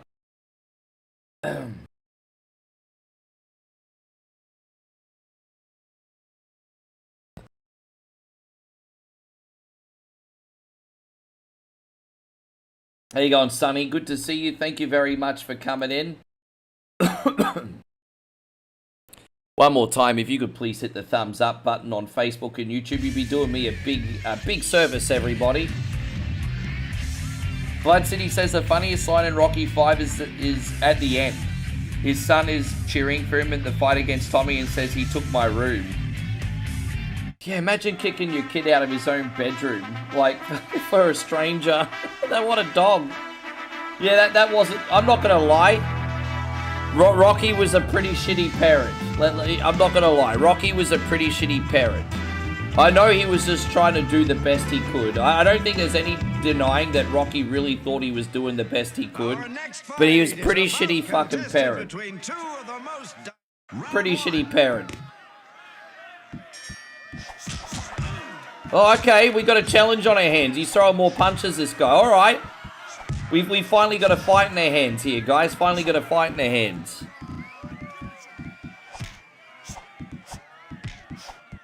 Well, I finally got a difficult opponent here.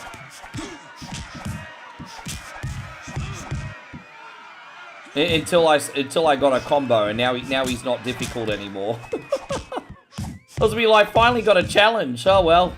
We did have a challenge. Until I figured out his weak point. 1, 2, 3, 4. Yeah, that's a game we need to stream again soon. I should have done Rocky Legends today. Rocky Legends is a sequel to this. And you can play as either Rocky, Apollo, Clubber Lang, or Ivan Drago. We should have done that. I don't know why I didn't, to be honest. Yeah, should have done Rocky Legends. My bad. Next time we'll do Rocky Legends.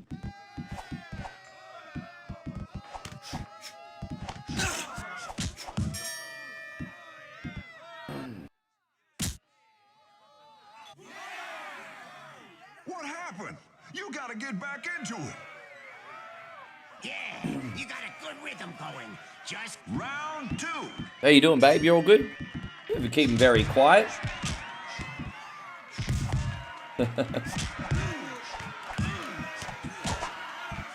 Yeah, no, this was PS2 and Xbox original and game. I'm playing the GameCube version today.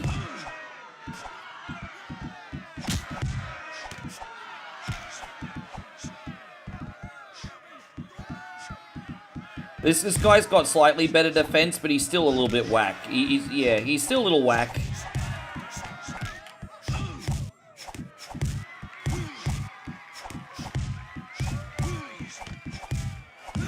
Yeah, I mean, there's not much he can do once we got him on a corner post, eh?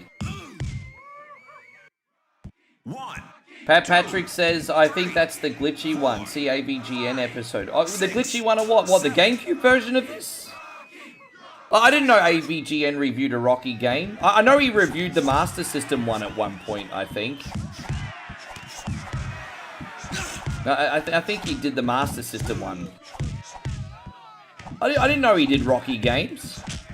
I'm gonna look into that.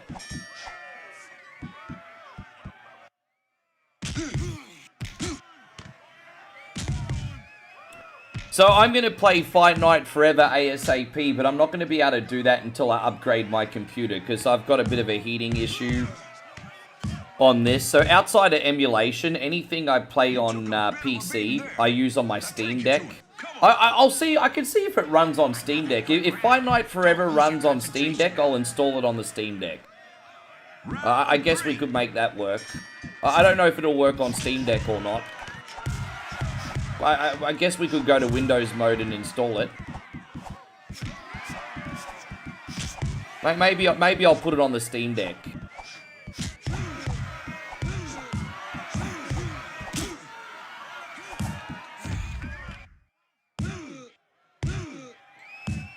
Yeah, dude, he's not getting up, surely. 2, 3, 4, 5, 6, 7, 8, 9, 10. Yeah, done. That's it. You're out. This was going back to a time where you're actually allowed to dismember people in the ring. Now they stop the fight if you sneeze, which for people's safety is probably a really good thing, because we don't want people getting permanent damage, right? But back in this era, boxers were tough, bro. Like, you'd get dismembered in a ring and then you'd be fighting again next week.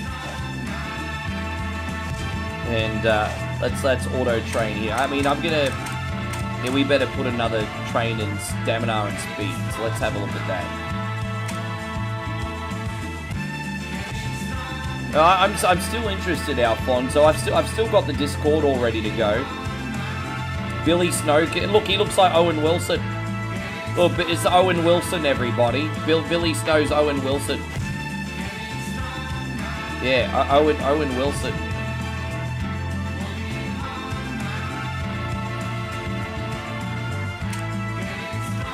Yeah. All right, let's take on Owen.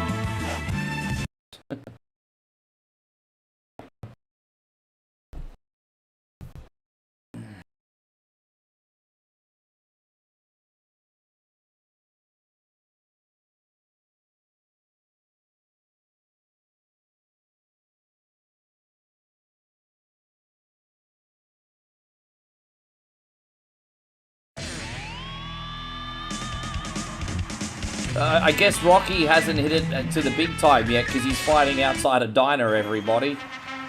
I thought Rocky made it when he fought Apollo, but I guess he's gone back to fighting outside of diners. Welcome to A bit of a test in humility here. Where we are proud to present tonight's Wasn't Billy only 31? Who are you calling old, Patrick? Aren't we the same age? How old are you?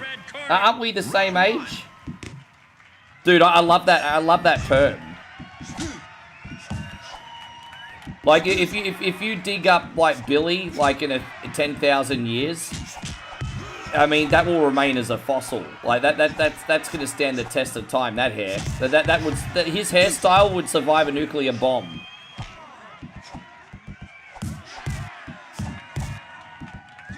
Yes, it's Owen frickin' Wilson, bro.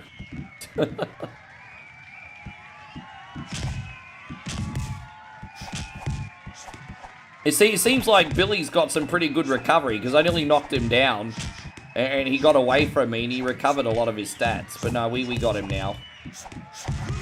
Oh, okay, he's got combos. Look at you, Billy. Oh, okay.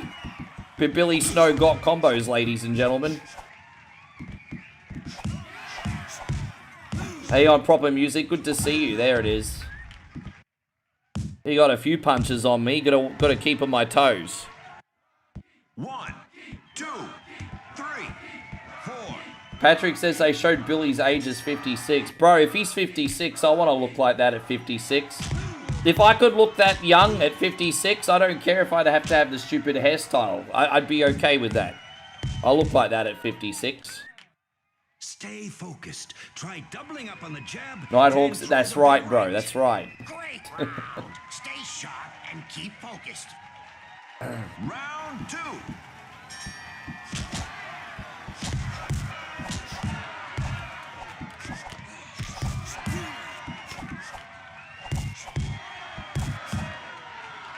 Oh.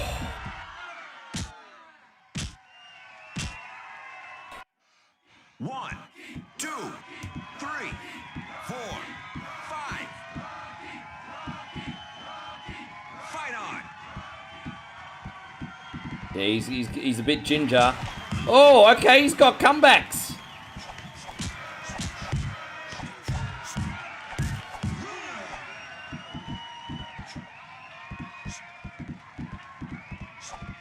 Damn, you're gonna gas yourself, Rocky, if you keep connecting with air.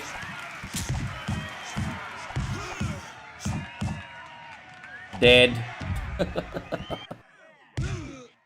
Nighthawk says you've... Oh, so you're not even the oldest in your family. That's interesting. I don't know much about your siblings. How many brothers and sisters do you have, Nighthawk? 6, 7. Proper Music says it looks a bit like Ready to Rumble. I would say gameplay-wise, this is pretty similar to Ready to Rumble. I don't think it's that much off gameplay-wise, to be honest. It's pretty similar.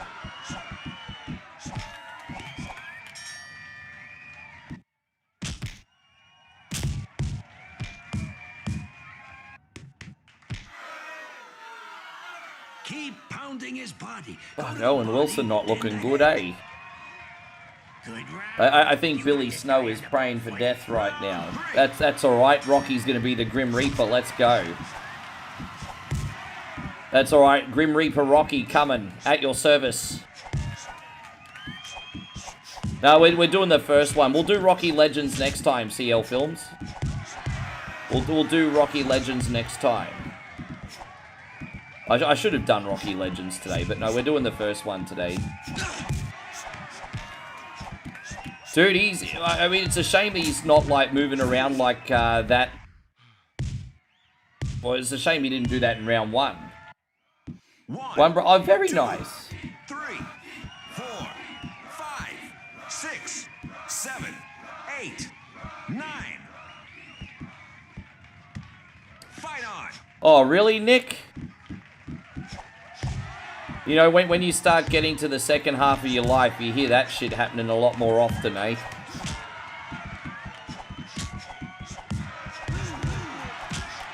Yeah, dude, come on, stay down, bro. This is getting embarrassing at this point. This is getting embarrassing. You hit the mat more than Jake Paul. 3, 4, 5, 6, 7, 8, 9, 10. It's over. It should have been over 2 rounds ago. Ref should... Dude, look at his face. By knockout, Rocky. Oh, he hates his life. I mean, I would too.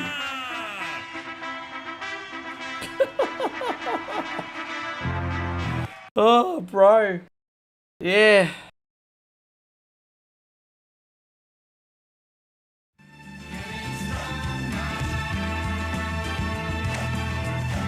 Alright, so what are we going to auto-trade? Probably stamina and speed one more time. So auto-trade stamina. You get up to 10 points if you do a regular training session. So let's compare the fight. Have we got Apollo again yet? Yeah, it's the second Apollo fight, everybody. Alright, I'll be right back, homies. Oh. I feel like such an old man, babe.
Good evening, ladies and gentlemen.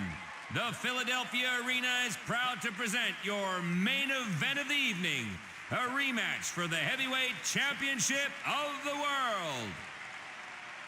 And in the red corner, weighing 220 pounds, a fighter who needs no introduction anywhere in the civilized world, the true master of disaster, the one, the only, Apollo Creed.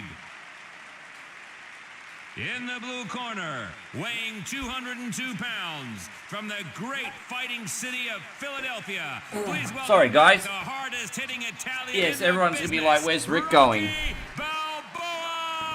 I'm glad you guys are enjoying this for something different today. Thank you for watching, homies. We came back just in time.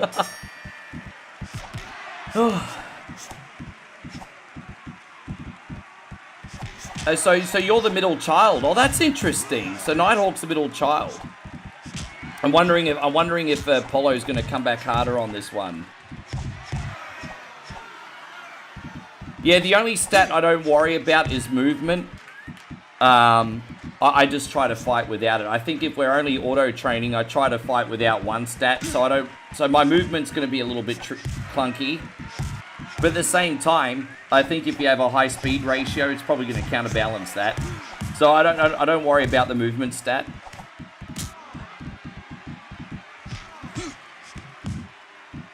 No worries, proper.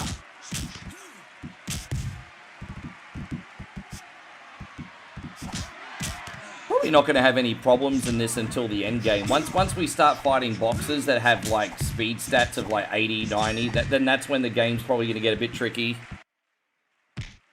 Looks like you lost that round. Try and take a breather this round. Then stick and move. So, you play through the 5 Rocky films in this, Nick. You play through the first 5 Rocky films. So you take on Apollo twice, Clubber Lang, Drago, Union Kane, and Tommy Gunn. Oh, crap. There we go. Yes.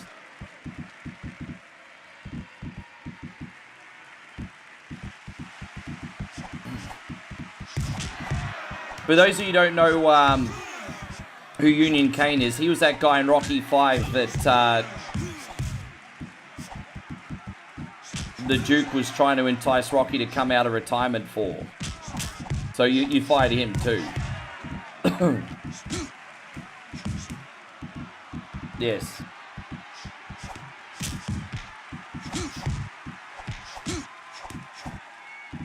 I tell you what, Jeffrey, seems like there's a lot on your mind, brother. Seems like there's a lot in your mind.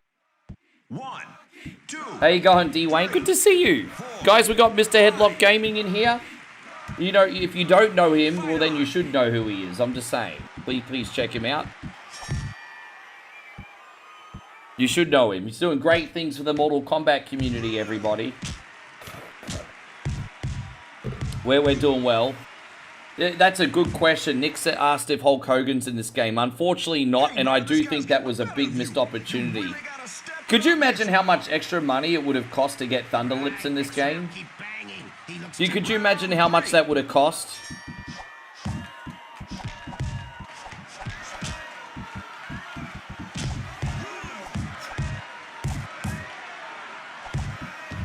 Yeah.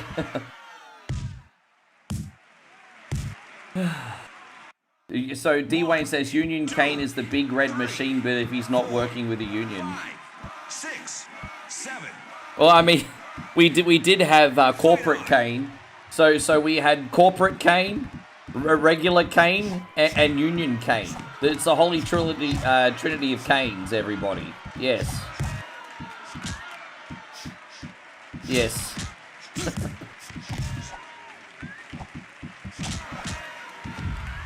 Apollo's trying to hold on, but he just doesn't hit hard enough. His punches have not been hurting. 2, 3. Yeah, Thunderlips was Hogan's character in Rocky 3. 6, 7, 8, 9, 10. It's over. I just want to say one thing to my wife from home. Where's his belt? Well, where's your belt, Rock? Where's your belt? We don't see the belt. You left your belt behind.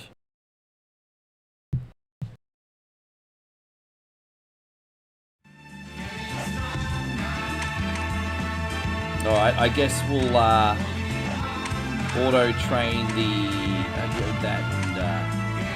I mean, so far having a stamina stat of 40 is good enough at the moment. How you going, Johnny? Good to see you. Thank you for hanging out. Yeah, we're doing something a bit different today. Big yank your balls, everybody. Look at that. Big yank balls.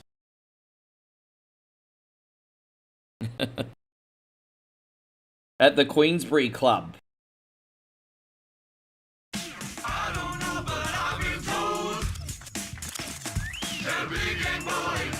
That's so weird. This kind of looks very sort of like... It's so weird. Look at everyone's so uniform. It's so weird.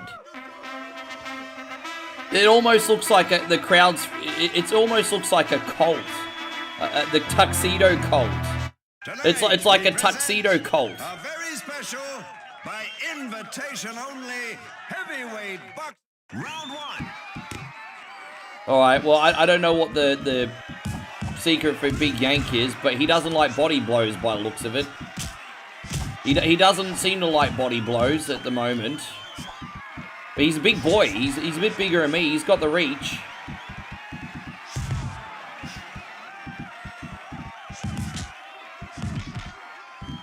Hey.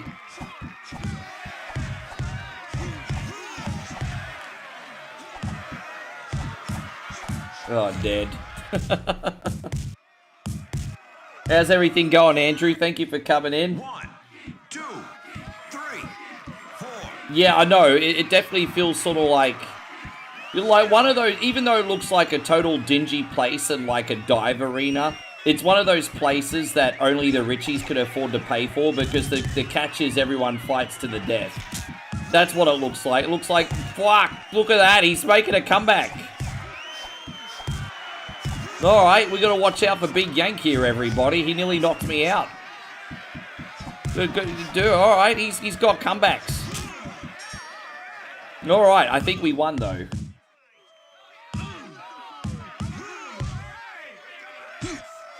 Jeez, he'd be on the comeback trail there, this fella. Hey, that was a bad round. He beat you up real good. Yeah. Round 2. Yeah, we gotta be careful, he hits hard. And he doesn't like the stomach, so let's concentrate on that. He doesn't like the stomach. Alright, there it is. D. Wayne says I could become the next big Thai boxer. I think if you haven't started boxing under the age of 30, it's too late for you. I don't... No. I think D. Wayne only wants me to enter the combat sports arena because he wants to see me land on my ass. I think D. Wayne... I don't know what I did to you, D. Wayne, but I don't know why you want me to die in the boxing arena for. I thought we were brothers, G. I thought we were brothers. Why you want to see me get hurt? Why? Chris says I just got home from the gym. An hour brisk walk on the treadmill tonight. Look at that. Chris wants to get schmexy in time for the summer. Look out. D. Wayne's argument is he doesn't think it matters how old I am because of how long my arms are. Well, Conor McGregor used to always have very long arms for his weight division, and he got his ass handed to him by Khabib, so...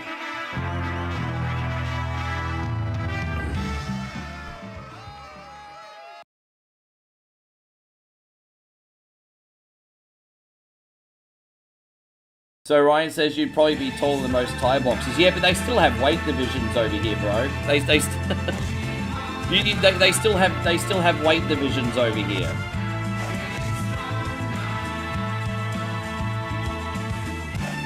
Alright, so what do we do? We'll auto-train. I mean, I'll just keep auto-training the strength and the speed for now. Just rotate between the two. So who we got now? Oh, Joe Chan's really quick. Fuck, I wish I did a double, I wish I double-trained... He's going to be tough. I wish I double-trained my speed stat. He's pretty quick, this fella. This will probably be one of our harder fights in the game, I think. I mean, last time I had difficulty with him. Thank you, Big Steve. So D. Wayne says, yeah, but you could take Connor. Your arms are longer than Connor's. Steve, I don't know why D. Wayne wants me to die in the combat sports arena, babe. I have a funny feeling there's a misunderstanding and he wants my demise or something. Rock Arena is proud to present Round 1.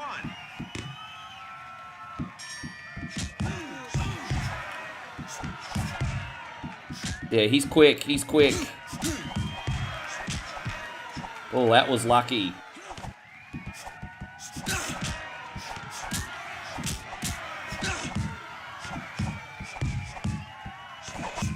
Jeez, we did all right. That we got a head start. Wow. Yeah, maybe Joe Chan's not all that I thought he was. 2, 3, 4. There's also a Mexican fighter in this Rocky 4 or 5 story arc that's also really difficult.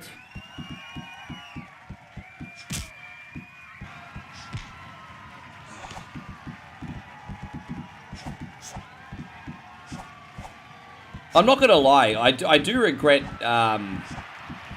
giving up boxing in high school. It was kind of circumstantial, but I still wish I stuck with it. As for my pro wrestling training for 2002 to 2004, I'm so happy I did it. But let's be honest, someone like One Coin Only was never gonna main event a WrestleMania. So I'm just happy that I ticked it off my bucket list.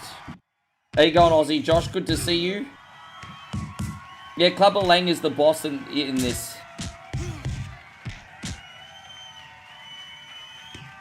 Flood City says sometimes when the opponents go down, it looks like they're taking a dive. Gotta block those blows. Great. Wow. Stay sharp and keep focused. Round 2.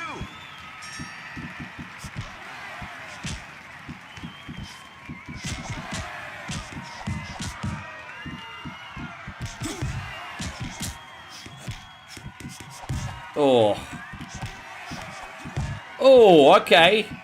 I mean, at least he's putting up more of a fight than the other sumbishes. I'm getting a little bit cheap on the jab, I think.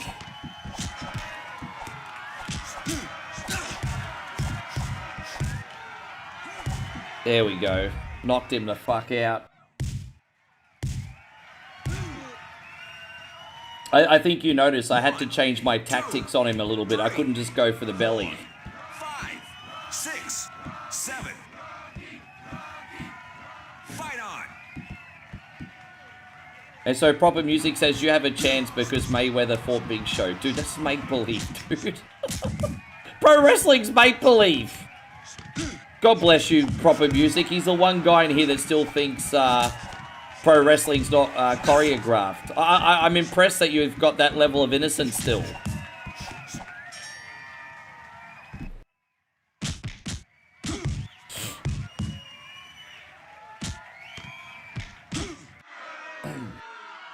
Stay focused. Try doubling up on the jab, then throw the big right.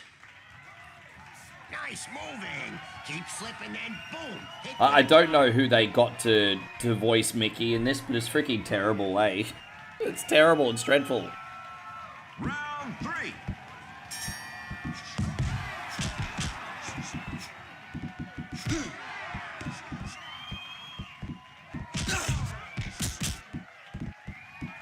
Dude, I love how much damage the simple jab does. They say the jab's the most important punch in boxing. I mean, we did all that with a jab. We did all that with a great jab. 1, 2, 3, 4. He's looking like a dropped pie face pie. 7, 8, 9. D Wayne says all wrestling is scripted except for Bret Hart matches. No, I mean, he was such a physical wrestler, though. And, I mean, when he was actually kicking someone in the head, he was actually kicking them in the head. But he was doing it in a way that they wouldn't have any permanent injuries. So I remember they were explaining this in Bret Hart Wrestling with Shadows. Like, you could see Bret Hart actually stomp on someone's head and not cause injury. Like, that's impressive. 2, 3, 4, 5, 6, 7, 8, 9. I was going to say, dude, he's a twitcher. Look, his mouth is twitching. He's twitching. There's permanent brain damage there now. His mouth was twitching.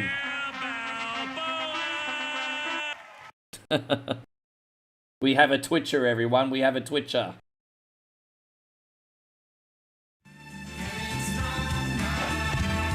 Yeah, there's a boxer later, I think, from Mexico called Joe Zack. And, he's a headache.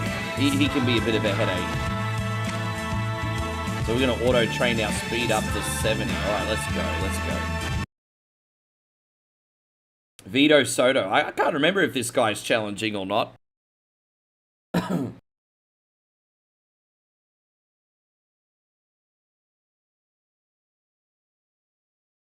Fucking hell. D Wayne says when Goldberg was kicking someone in their head, he was actually kicking them in their head too, sadly. Dude, I actually bought that pay-per-view on pay-per-view. I saw that happen live. I don't know if I've ever told you that. But what was that? Starcade 2000? Yeah, Starcade 2000, wasn't it? Bro, I saw that happen live. I got that on pay-per-view.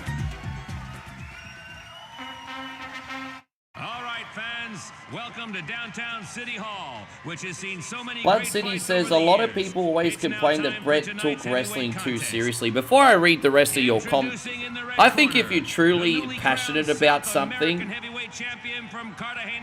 it's okay to take it seriously. I think it's also okay to talk to other people about ideas and look at it in other directions. You know, guys like Jim Cornette, for example, takes wrestling seriously, but the problem with Jim Cornette is he thinks his way is the highway. pounds, a true champion defending his title for the third time, the Italian A lot of people always stallion, complain that Brent took Rocky wrestling seriously. Perhaps they forget that it was his whole life growing up and it meant putting food on the table for his family. Round one. I mean, that's just all his whole family did.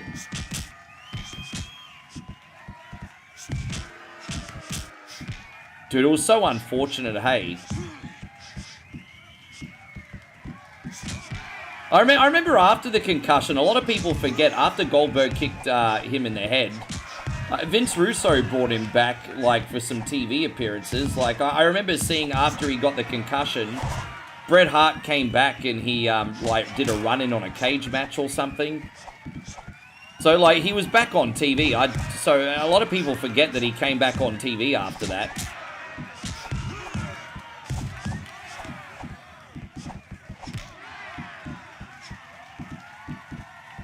I can't remember, but he came back on TV before they did. I don't know how many times, but he came back on.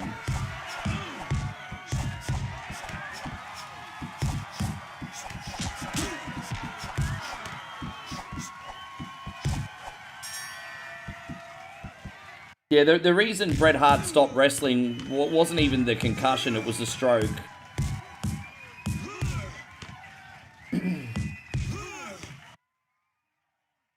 Keep your hands up. You gotta block those blows. Yeah, when was the last episode of Nitro? Was it like April 2021? No, sorry, April 2001? Round two. Yeah, when was the last episode of Nitro? Maybe it was Starrcade 1999 that Brett got a concussion then. Maybe it was Starrcade... It was either 2000 or 1999. It might have been 1999, him and Goldberg. 1, 2, 3, 4. Fight on.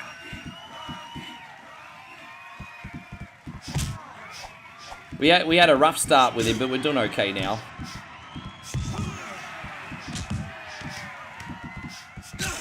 Oh, come on, Rock. Come on, Rocco. Oh, March 2001 was it? Excuse me. Okay.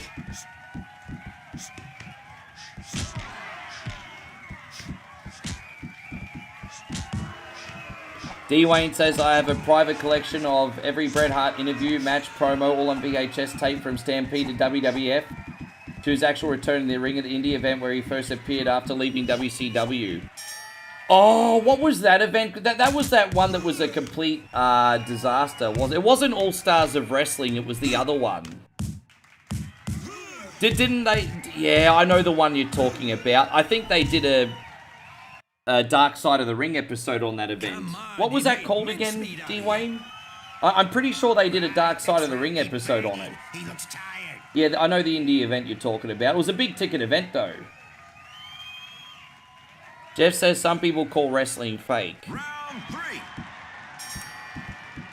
Fake is just a buzzword people use for it when they don't care to understand the art. You know, if people just don't want to know what pro wrestling's all about, they're just like, oh, fake. You know, it's a very ignorant word.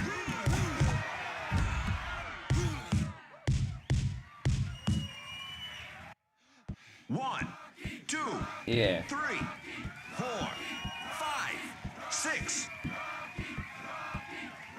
I think this might be the first fight we have today that gets to a round 4. What are you smiling at?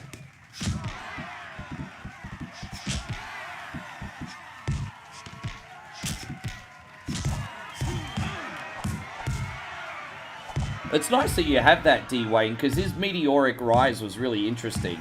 Like, his rise was really interesting. 1, 2, 3, 4, 5, 6, 7, 8. Yeah, I just think just being like, oh, wrestling's fake. I just think that's really, the intent is just to be dismissive. So it's hard to, I think if someone goes, oh, wrestling's fake, I don't think they care about the intricacies of the sport or want to know about the art. I think they just want to be dismissive.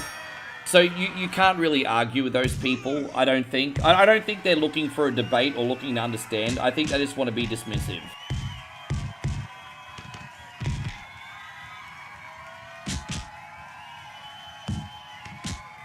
You have a good one too, Captain. Hey, guys, General BS is leaving the building. Thank you so much, General.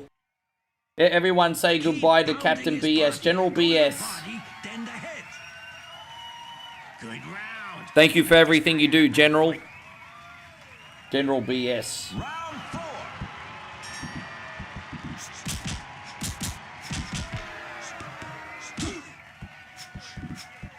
Yes.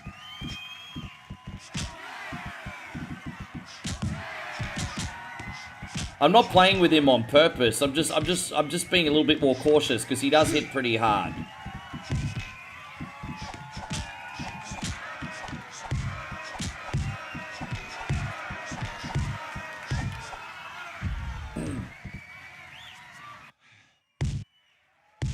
Yes.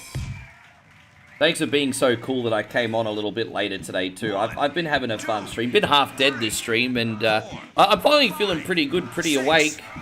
But it took like a double coffee, an energy drink, and a freaking tea to make that happen.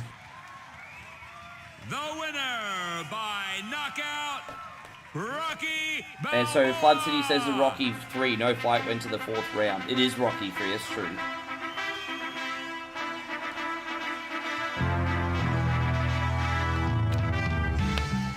But yeah, that one took us 4 rounds.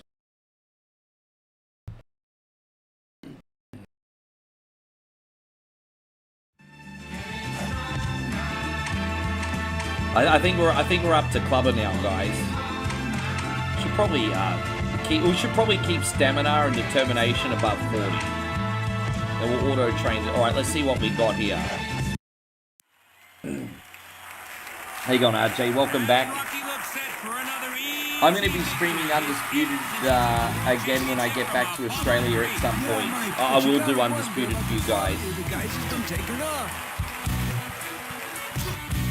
Sports fans are wondering how Rocky Balboa will be affected by the critical illness of his trainer coming so late in the run-up to his title defense against the brutal challenger Clubber Lang. I want him. He can't duck me, Bill. He can run, but he can't hide. I forgot to put my wallet back under here. No wonder I'm struggling with temperatures today. I'm like, why is this computer so hot? I forgot to get the airflow going. My bad. That should cool the computer down a bit now. I nearly overheated my computer by accident today. There we go. It's going down a couple degrees.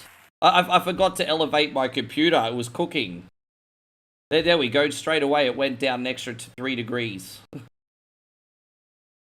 Yeah, it was getting a little bit hot there. All right, that's cool.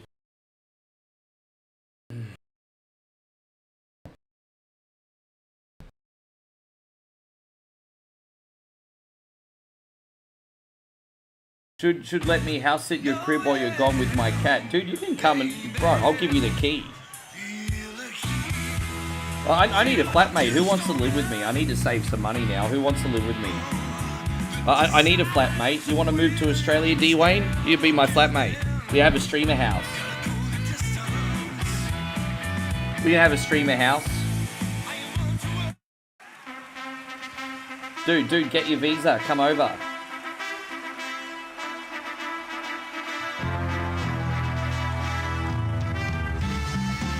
We don't have to live in a city. We can find something else.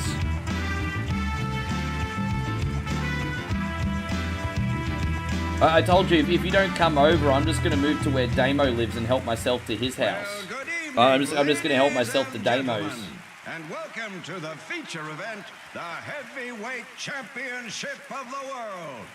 All right, fans, here we go. Taki will have to quarantine for a bit. Oh, really? Yeah, you're right. He probably will. In at a trim 201 pounds.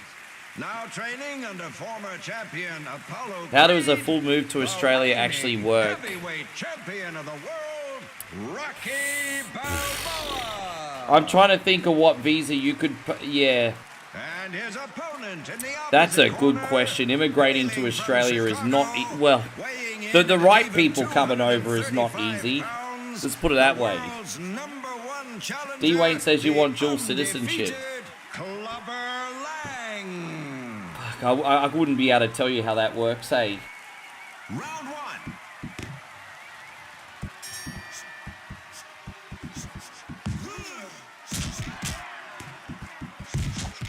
Put it this way, when it comes to visas and immigrating and stuff, the more money you have, the more options you got. Damn, bro.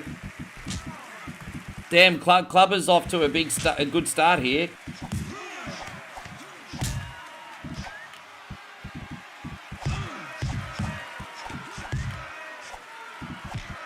Damn, Clubber's got me.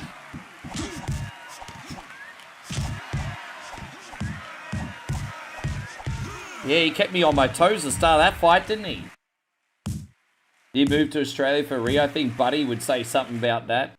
1, 2. I think Buddy would say something about that.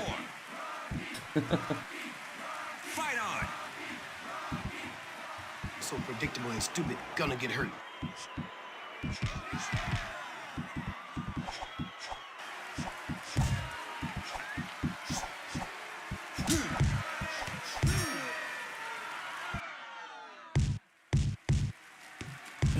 Right, I mean, we knocked him down, but Clubber put on more of a fight. He got me good a couple times.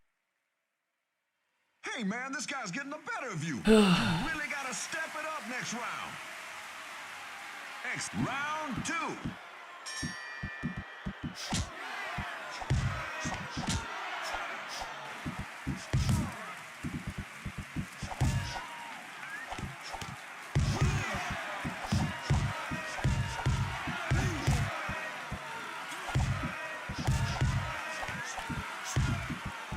Oh.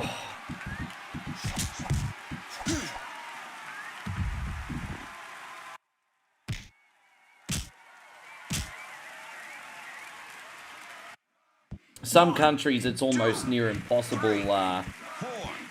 to immigrate. There's two things you can do in Thailand, for example. If you're really wealthy, you can buy what's called the Thai Elite Visa. And you can basically just come in and out whenever you want for a certain period of years. So while you're not actually Thai, at least you can come in and out as you please if you have a Thai Elite Visa. And then when you go to the airport, they also roll out the red carpet. And then the other rule it is if you've stayed in Thailand concurrently a total amount of time that equals to, 35 years, you can actually go for a citizenship. But the thing is, the way the immigration system works here, it's impossible to stay here for 35 years in a lifetime. So no one gonna get a citizenship unless it's given, like, from a higher up for whatever reason.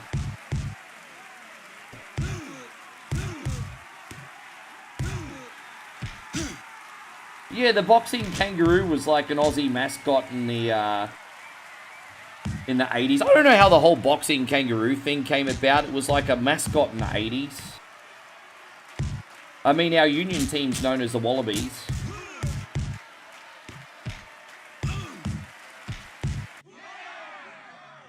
Keep grinding him down. Start using 1-2 combos to head and body. Another good round. Just keep your cool. Yeah. Round 3. Don't worry, guys. As I said, when I when I get that viral video and make millions of dollars of stream money, I'll just get a Thai Elite Visa, no problem. Problem solved. I'll just wait another 10 years, and I'll get that viral video, and I'll get Thai Elite Visa. That's my business plan. Stream another 10 years, get a viral video, Thai Elite Visa. That's my business plan. 9, 10. That's it. You're out. The winner by knockout. Yeah, a lot of people think it's fun to fight a kangaroo. Like, kangaroos have the potential to cause a fatality. You don't want to do that. Most kangaroos they're like cats. Like, most kangaroos are pretty passive and just want to be left alone. But you can go up to a feeder kangaroo, and it'll act like your friend and then just Judas you with a kick, like 2 seconds later. Like, kangaroos have got the same temperaments as cats. You don't really want to go too close to a big one, is what I'm saying. You don't want to go that close to a big kangaroo. You don't.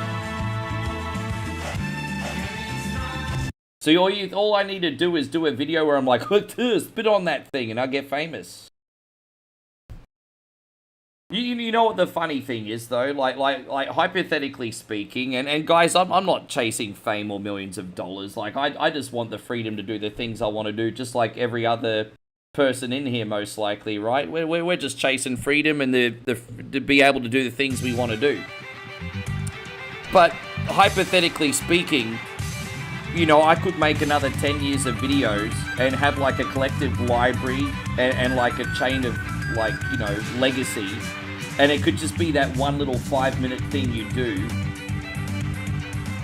that's so stupid that's a catalyst. Like, I could have cracked a really dumb joke on a reel, and then that's how the whole internet knows you, not because of your 20 years of work, if that makes sense. It's so bizarre.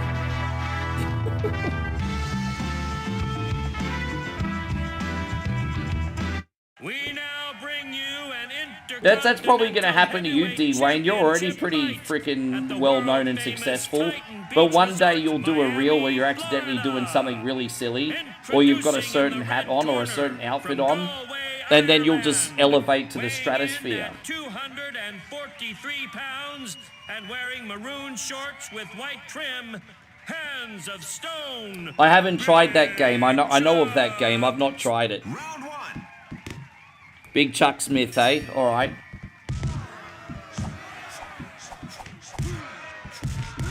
Mondo says that's what influencers do, right? I mean, looking for fame. I'm looking to... I mean, that's a little bit of a one-sided argument. There's certainly some young influencers out there that are chasing, like, fame and riches and things like that. But you can't paint us all with one brush, bro. You can't paint us all with one brush. So some of us are trying to put good in the world, create meaningful things, and take care of our families too, bro. I mean, you can't just paint us all with one fucking brush.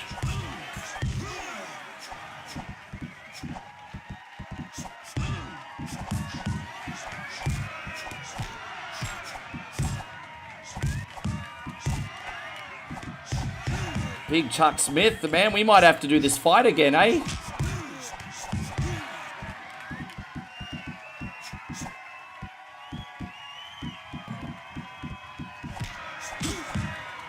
Damn, I'm gonna have to start the fight again. We got owned, everybody. We got owned here at the beginning.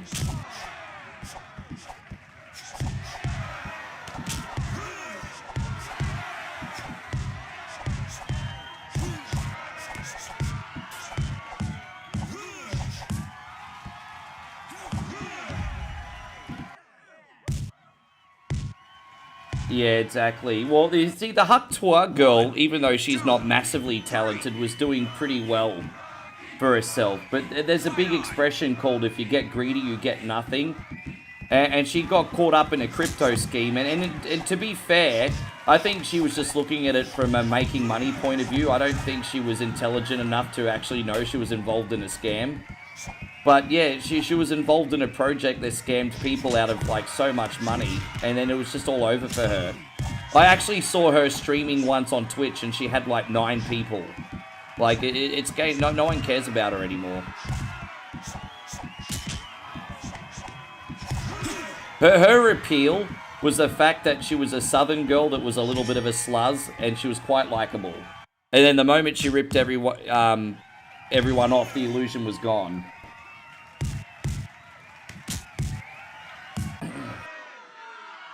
You got it. That was a great round. Keep it simple. Just stick and move. Stick. Round 2.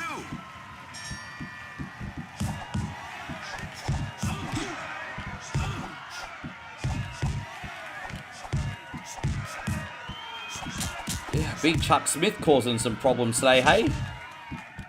Don't fuck with the Big Chuck.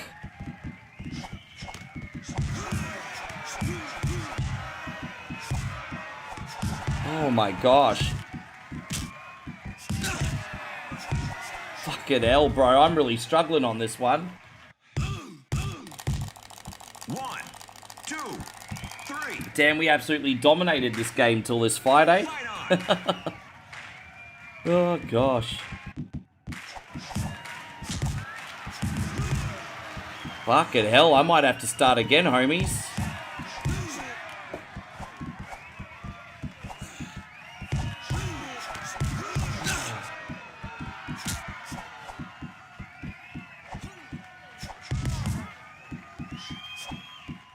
Damn, I'm in so much stride.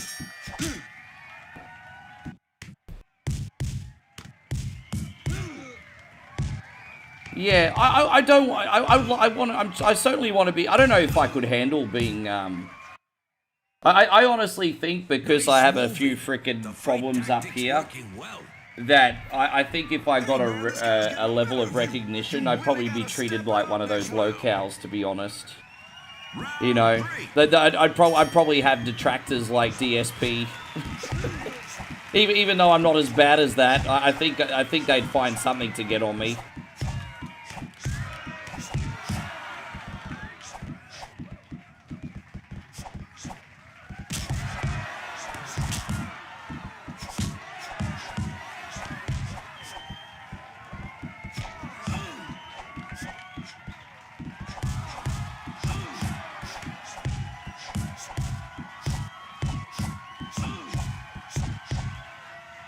Alright, we got him.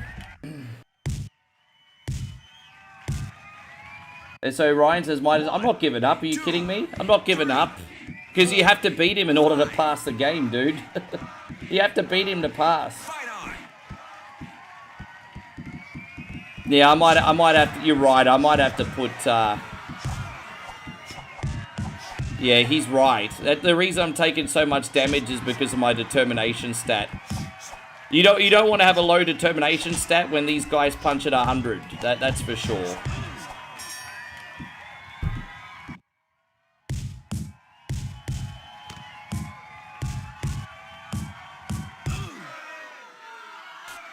You gotta hit back. Try and take a breather this round. I'm then a bit punch drunk, babe. Bit punch drunk today. Yeah.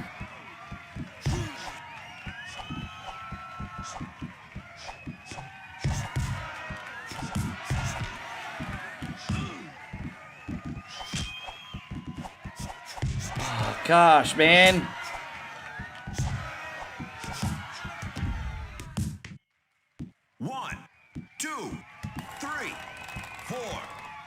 He's not going to get up. I can't get up. 7, 8, 9, 10. Damn, I have to start this fight again. All right. Well, we're going to try one more time, everybody.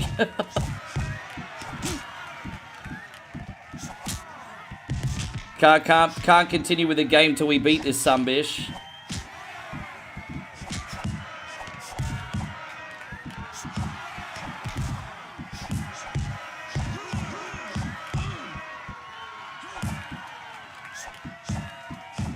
Alright, that's a better start, isn't it?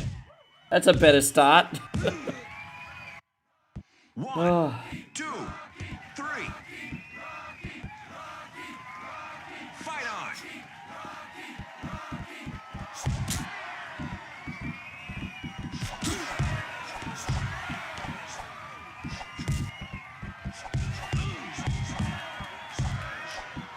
Jeez, I don't know why I couldn't have done that the first time. Well, I think you have to hit the face and go the body. 1.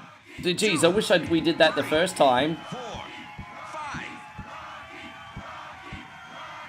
Fight on.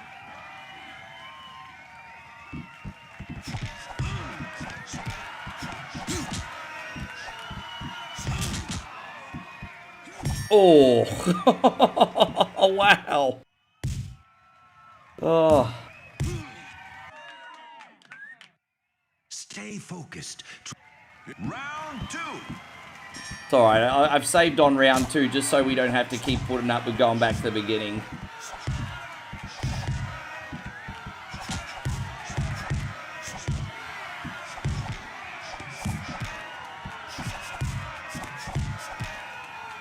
I'm not very good with the left hook, but he hates a right hook.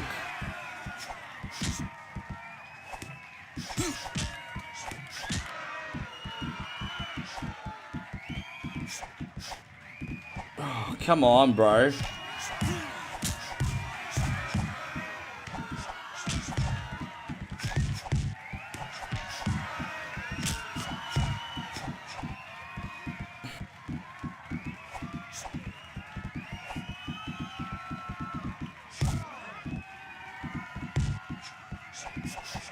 Oh, dude.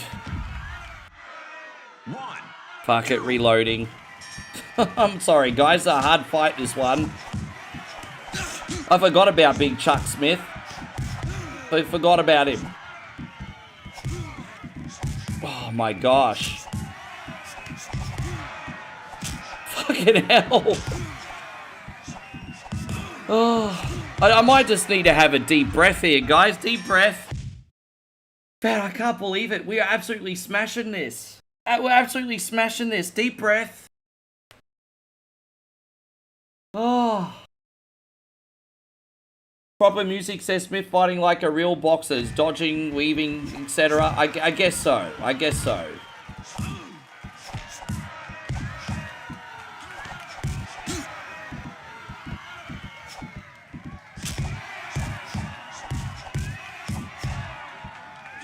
Alright, there we go. That's like 3 knockdowns now. 1, 2, 3, 4, 5, 6, 7. Fight on. He's a machine though. He just keeps getting like that's after 3 knockdowns. He just keeps coming. He just keeps coming like a Terminator.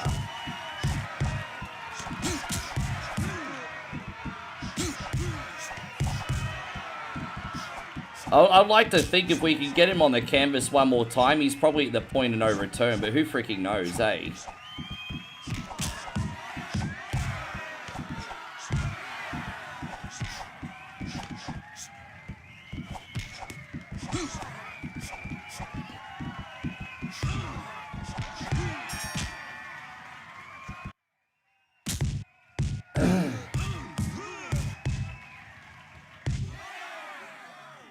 Come on, he made mincemeat out of you.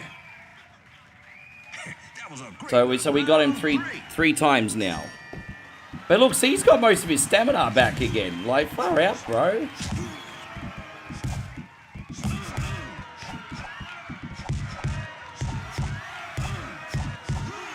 Well, that's 4. Fucking, I love that. That's awesome. 1, 2, 3, 4, 5, 6, 7, 8. Oh my god, still coming. Fight on.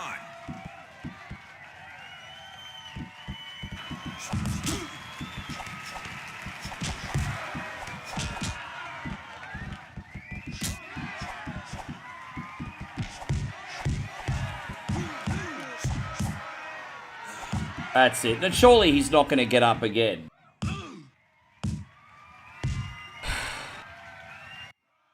One, 2, 3, 4, 5, 6, 7, 8, 9.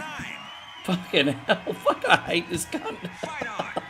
I hate this guy so much. I hate this guy so much. He's gone down 5 fucking times.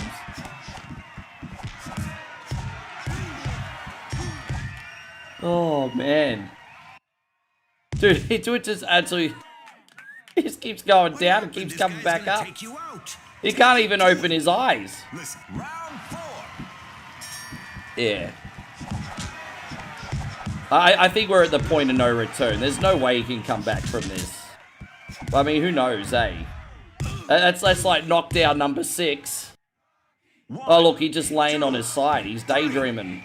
4, 5, 6, 7, 8, 9, 10. Knockout! Finally. The winner by knockout, Rocky Balboa. Damn, that was hard. That was really hard. Oh, that was really hard. We might need to reevaluate what we put our stats in, eh?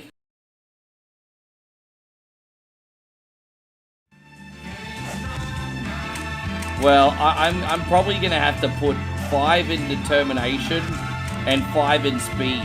There you go. I mean, I feel pretty confident now we have an 80 speed stat.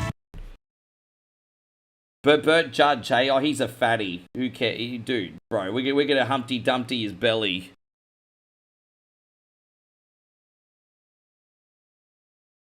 Yeah, Bert judges the whole McDonald's menu. Let's freaking go.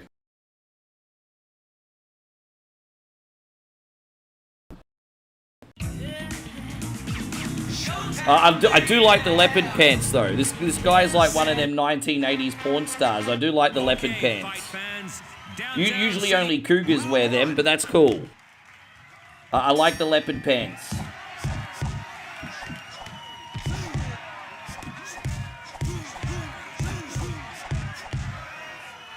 Nice easy tune-up fight, this one.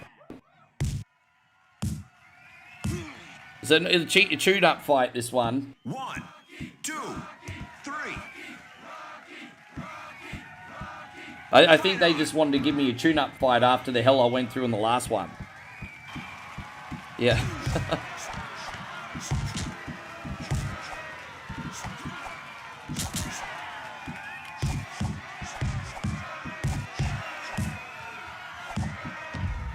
Yeah, dude, this is a tune-up fight. I think we got Drago next. Oh yeah, we gotta do Drago. 2, 3, Hello, Drago. 4, 5. Oh. Fight on.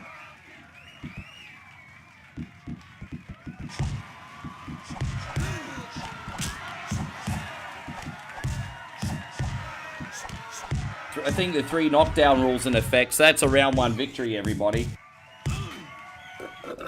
That's it. You're out. The winner by technical knockout, Rocky Balboa. Oh, God. Excuse me, everybody.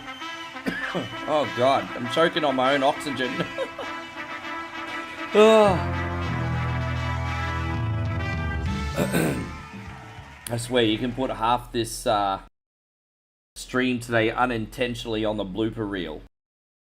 Oh, God. Choking on my own oxygen. You know what that feels like, don't you, babe? Yeah, I'm okay. Moe just making sure I'm not dead. Steve says, what did you... Oh, dude, can I show... Oh, this guy is really hard too. Joe Zack. I was telling you guys before. He's one of the harder characters in the game too. Mexican Joe Zack. We booked this room for 5 days in the city. And it came with breakfast. And so for 5 mornings, we get all you can eat breakfast. And it's like, far out. That's awesome. So we actually, so today I had banh mi Vietnamese roll and some fried rice and like some stir fry and some fried sausage, some egg, and a few other things. Like you just walk around and you fill your plate. So yeah, breakfast here is lovely, man.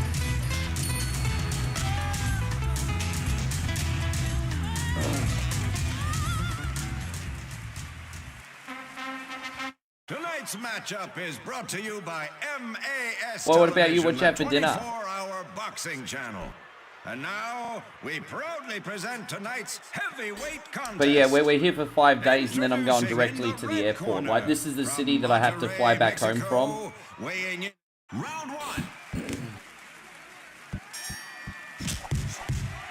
I know this guy usually gives me problems, but so far so good. Usually gives me problems. I mean, yeah, there you go. I knew it. Oh, yeah, I was gonna say, fucking hell, bro.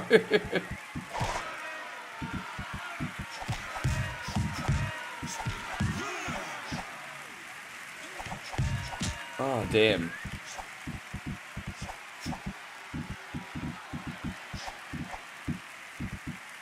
You had sushi tonight? Oh, very nice. I haven't had sushi. Well, we sometimes get sushi, but more as a snack. Like we'll just pick it up from the market. But yeah, I haven't had a proper sushi meal in a while. I'm sure that was delightful. Ryan says I just had pizza and a movie with a kiddo. Well, that sounds nice.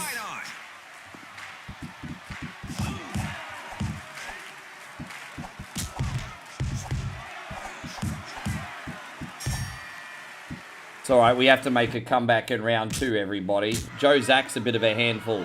Nice moving. The fight tactics. Yeah, we're sucking at the moment. We can come back here.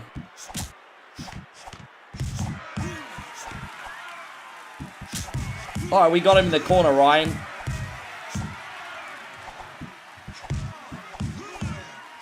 We missed the uppercut. There we go. We got him.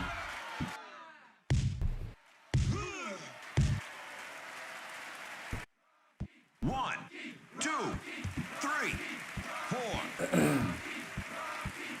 Fight on. Don't even think Drago is going to be this tough, eh?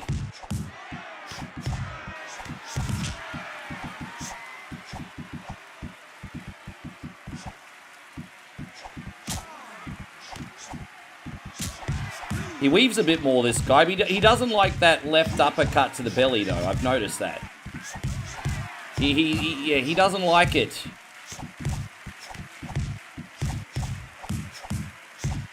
Alright, got him. One, two, three. Yeah, tonight we're just getting market food. Like, our most elaborate meal of the day was the breakfast. Today we're probably just going to get, like, noodle soup or something. After this, we'll have a walk around. Because there's apparently, like, a big restaurant street behind our apartment that we haven't seen before. So we'll have a look around and see what they got. But today, I think all we're doing is getting a haircut and then having some dinner. It's pretty low-key. Hey, that was a bad round. Try mixing it up. Get some speed. Okay, round three. Yeah, he doesn't like that left body uppercut.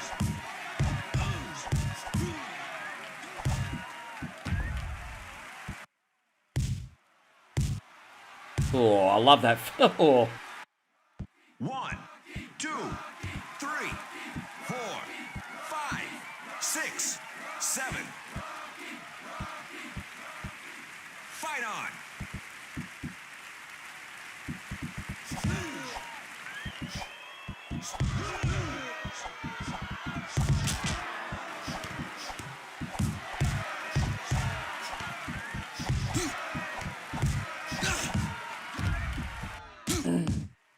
And Ron says that left body hit is the liver shot. It's dangerous and real fight. Man, you know your shit, Ronnie. So not only do you know the sweet science of boxing, but you also know the human anatomy. So that's double handy. It's like two birds with one stone right there. The winner by knockout, Rocky Balboa. Yeah, Damo's. Yeah, exactly. That's like the sound effects in boxing. Is what the punches sound like. Yes. All right, we got Drago now. Let's see. Probably shouldn't be looking at the stats because it'll probably just intimidate you further. But let's have a look at Drago stats. Let's have a look at Drago stats, everybody. I think we only got like 5 boxes left in the game. So I'm going to auto-train the strength and speed this time. Determination's at 50. That's a little bit better. So let's have a look at what Drago's got. Yeah, Ivan Drago, strength 100. Good luck, everybody out. So we're faster than him, though, so that will work for us. So he's got high... It's going to be so hard to knock down. The one advantage we got is our speed stat. Alright. He's a 20... Jeez, he's a big boy, eh? How you going, Brandon? Good to see you. Whatever he hits, he destroys. Shall we have a demonstration?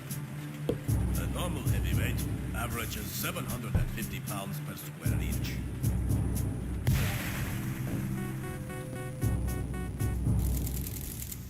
Whatever he hits, he destroys. Ladies and gentlemen, welcome to Nevada. He's 20. Drago's only 24. Look, Damo, you do. Living in America.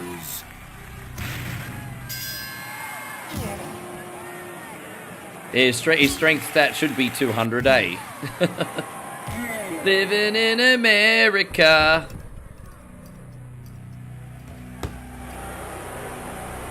If he dies, he dies. This is the worst voice acting. It's as bad as Resident Evil. It's as bad as Resident Evil, everybody. The voice acting in this is as bad as Resi.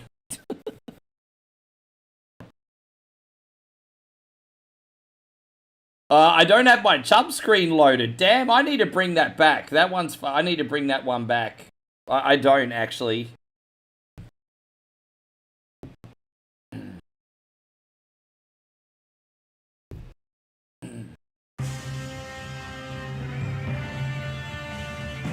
They just played some generic Eastern European tune for this. They didn't do the actual Yeah, that probably wouldn't have aged well if they played the Soviet music. Yeah. But I can understand why they left it out of the game, I guess. Welcome to tonight's World Heavyweight title fight at Red Square Stadium, Moscow. Get ready for a gritty battle between East and West's toughest boxers. Introducing in the red corner, from Moscow, in Soviet Russia, weighing Matt in at punches you. 261 pounds and wearing red shorts with Round one. Alright, let's see how we go in this one, eh? I think we're going to take advantage of the fact that we got a better speed stat, I think.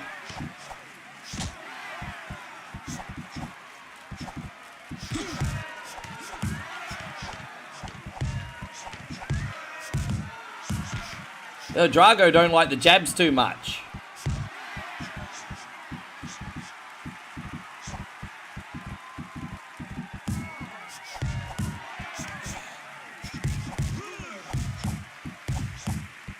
Oh yeah, Soviet Russia, Tao throws you.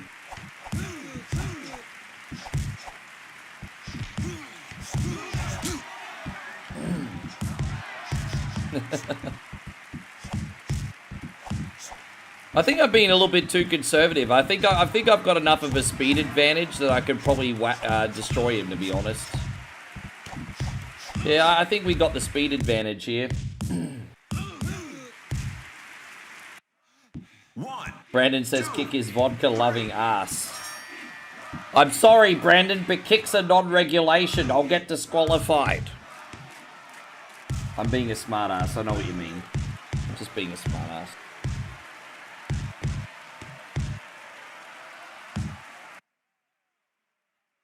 Your defense is weak. He's tagging you too easily. Good round. This guy is feeling the pressure. Few more. Round two.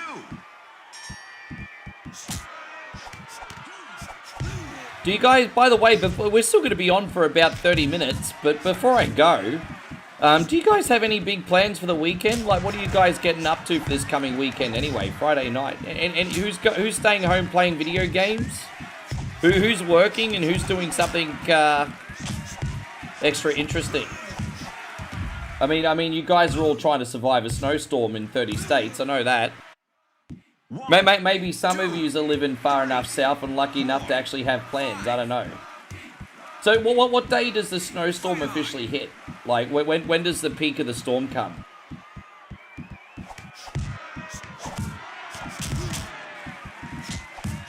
Proper music gotta work. Do you get the same days off every week, proper music, or do they rotate around? Brandon's working all weekend too. Damo's got long weekend. And Chris says he's got a 3-day weekend, so he's going to rest up. Yeah, that's the spirit, dude. 5, 6. As I said, we've got a big few days coming up. We've got a regular stream tomorrow. And then we got our Australia Day stream on Sunday American time. So we got our Australia Day stream. That's going to feature Outlander, because, you know, Matt, you're going to do Mad Max on frickin' Australia Day. But we'll warm up some other stuff. So it's for another 48 hours. Got it. Stay safe, stay warm, George. Ryan says, bit busy still over the weekend. Plan to just entertain the kids. Go to the body, then the head. And might sneak in some Resi 7. Excellent. The tactics working. Are you playing the base game or are you enjoying the DLC?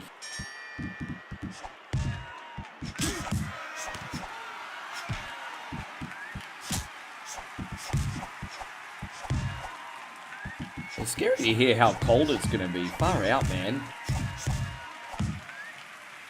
This has been a bit anticlimactic. You know, we've had some hard fights today, but Drago's not one of them. Drago's not one of them.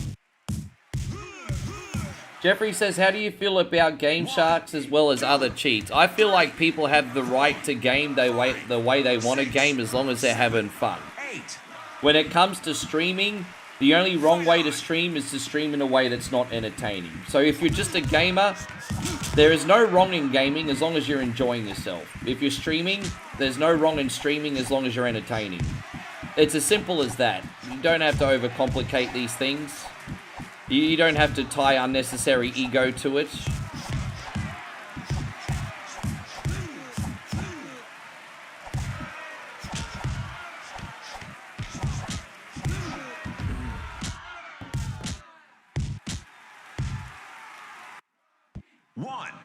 Let me just type this in very quickly. Give me 1 second. Sorry guys, just have to type something here. Forgive me. I just paused it for a sec.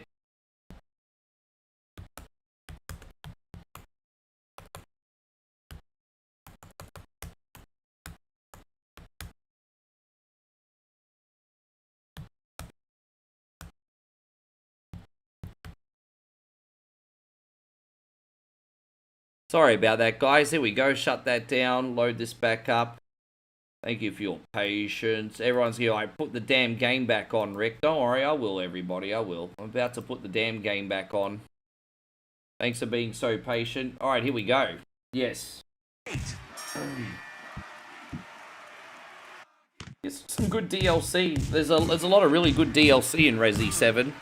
I like the survival mode. I love the roguelike survival mode. There's a roguelike survival mode where you've got to survive underneath, like, the dungeon of the Baker house.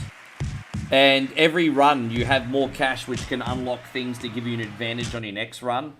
So, I think people go to sleep on that a bit. I think the roguelike survival mode in the Baker house, where you have to survive until sunrise, is fantastic. I would have, if I was to change anything, I would rather have that kind of mode in a Resident Evil game, but with zombies. Because the thing is, molds are very uninteresting. But if you had that kind of mode with monsters, with zombies instead, oh, that'd be a winner. It'd be an absolute winner. Damn, Drago on the comeback. Really? No, how did that happen?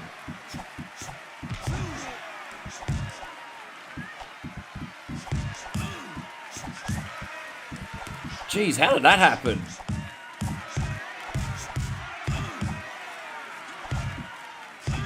Jeez, I nearly got my clock clean. Jeez, don't go to sleep on Drago, everybody. Don't sleep on Drago. 6, 7, 8, 9. You're not getting back up. That's it. You're out. Yeah. 1850 PSI on your chin. That's probably what it was.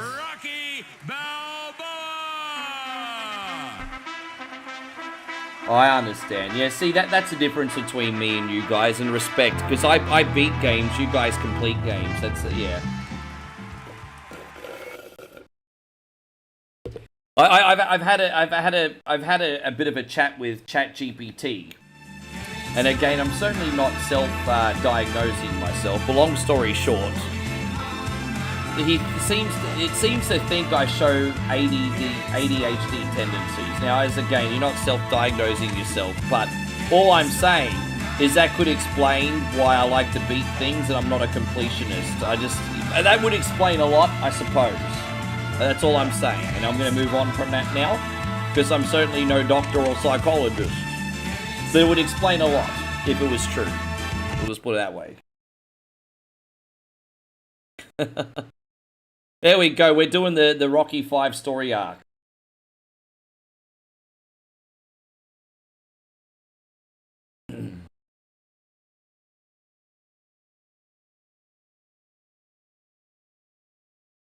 No, because I there's a lot of personal things that I obviously haven't mentioned about growing up from both like young childhood, teenage childhood, and adulthood. And so basically I put a collective stories of all those together. And that was the conclusion that I had, basically. I obviously, there's some cards that I have to leave close to my chest, which are very personal. I might share some of them one day. But I have a big reason to believe that something might be up, if that makes sense. However, it is what it is. Like I said, you know, I'm 45 years old now. What does it matter anymore, right? But I'm just saying.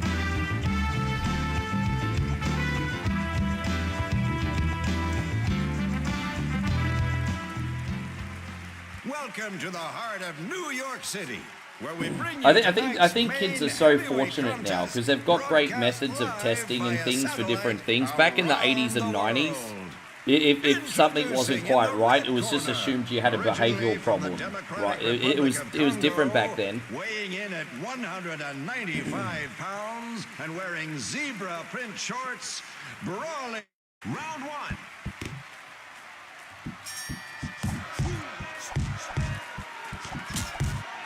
Yeah, exactly. I mean, it could give you some peace and some closure, but I don't want to use it as a crutch or have it as a way to define me. But yeah.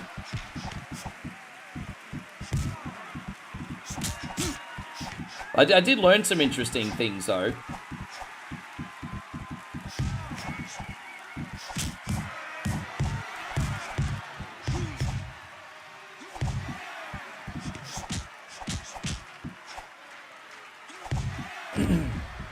Mondo says 40s are the new 30s. You hear that, babe? 40s are the new 30s. You have 30-something-year-old boyfriend. Yeah, 40s are the new 30s. Let's freaking go. Yeah, she says, and Bowie's like, welcome back to 30.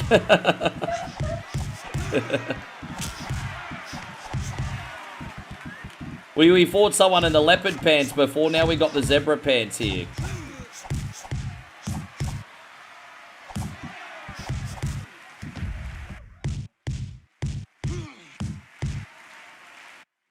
Yeah, I got you. 2, 3, 4, 5.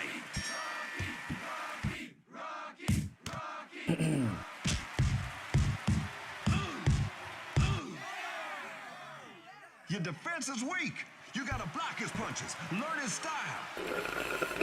Another good round. Just keep your cool, and this one's yours. Round 2.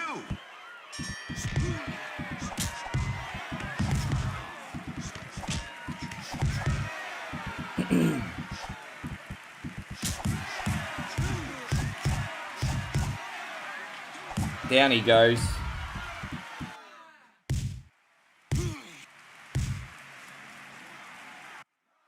One, 2, 3, 4, 5, 6, 7.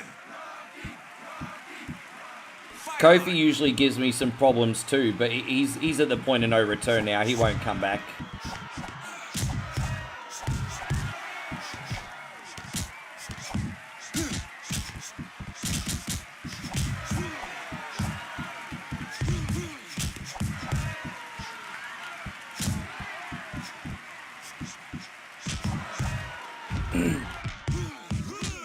Vegas says Kofi Kingston not looking too good. 1, 2. I sense there's a little trouble in paradise today. There's a little trouble in paradise. 7. Little trouble in paradise. Fight on. I'm pretty happy. We're going to beat this whole game in one stream, guys. I'm pretty happy with that.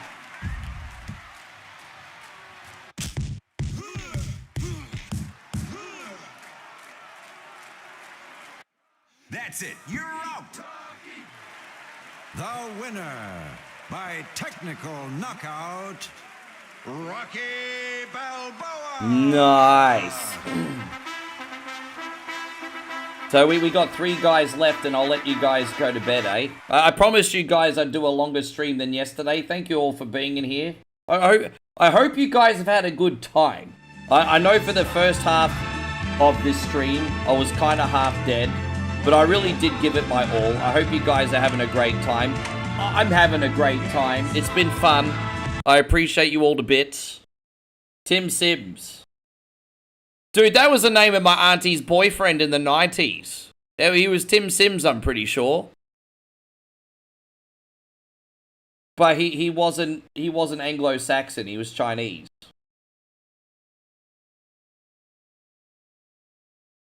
Not that that's relevant to Rocky, but yeah, anyway, there you go. Just reminiscing, I suppose. Round one.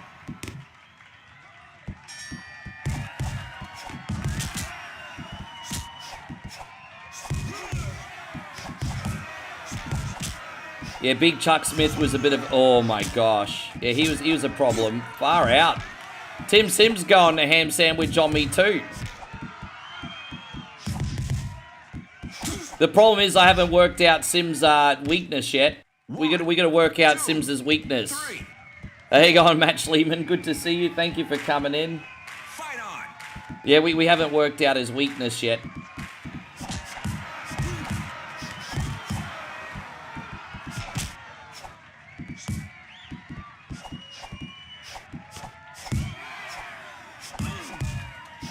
Oh, he doesn't like the left uppercut to the body. Alright, we got him. Far out, man. He's hurting. 1, 2, 3, 4. Jeez, you're still having problems. When are you going to get your next treatment from the dentist there, Damo? When's your next treatment?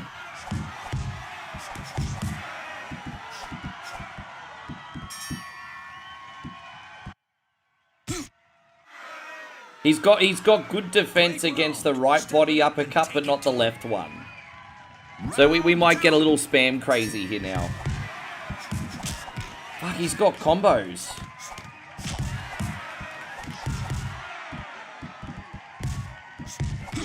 Oh my gosh. Fucking hell. I'm gonna have to restart this round.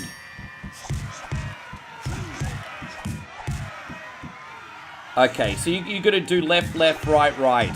Okay, that seems to be the ticket here. You got to do left, left, right, right. How you going, Matty? Good to see you. 1, 2. Damo says when I find a new dentist to win Powerball. 6. Fucking dental workers are wrought in Australia, hey. I had like one of the worst mouths ever, and I'm glad the one time in my life I had money, I got my mouth fixed. Because it's disgusting how much it cost to fix my mouth. I mean, my fault, of course. I should have looked after my teeth growing up, I guess. But the amount of money it cost to fix my mouth was fucking disgusting. Fight on.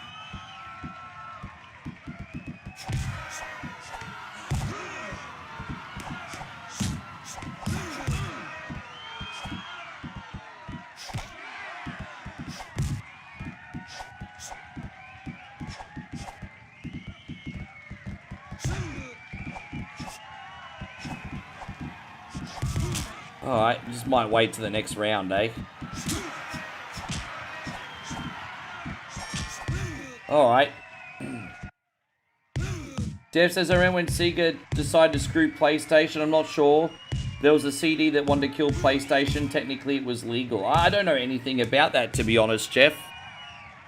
I might have to look into that story. I don't know the story you're talking about. Stay focused. Try doubling up on the jab. Yeah. Round 3.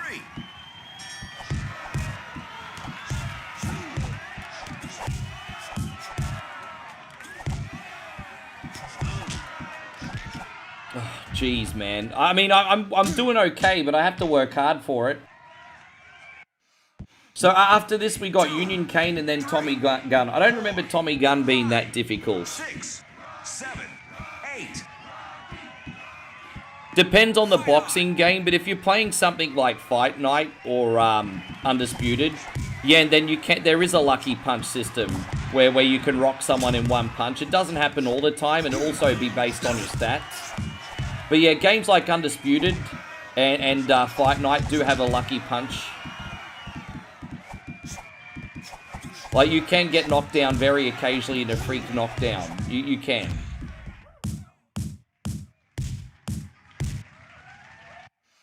One, 2, 3, 4, 5, 6, 7, 8, 9, 10. Knockout! The winner by knockout, Rocky All right, Rocco.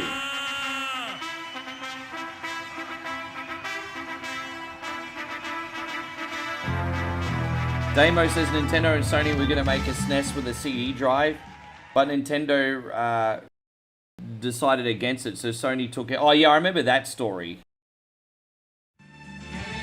Yeah, exactly, because Jeffrey said Sega and PlayStation, but I remember it was Nintendo and Sony. There actually is a couple prototypes of that Nintendo Sony PlayStation out there, apparently.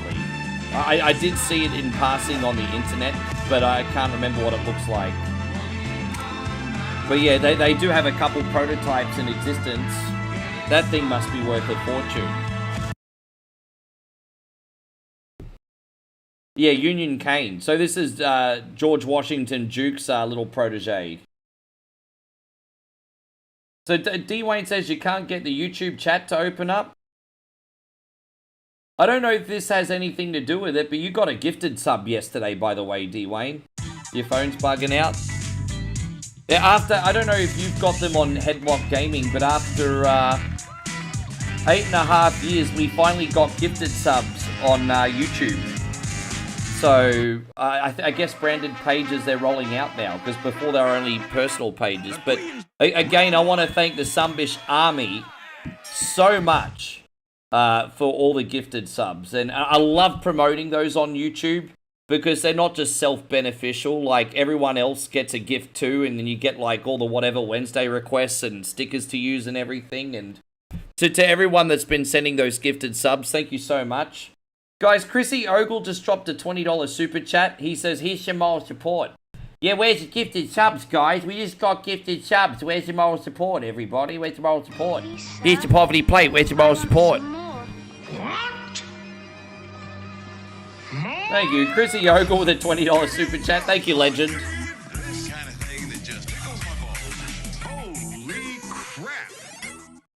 Thank you, my brother. That's right. You had that problem like 3 or 4 months ago, didn't you, Ryan? Yeah, where's your moral support, guys? Where's your moral support? How you going, Darren? Good to see you today.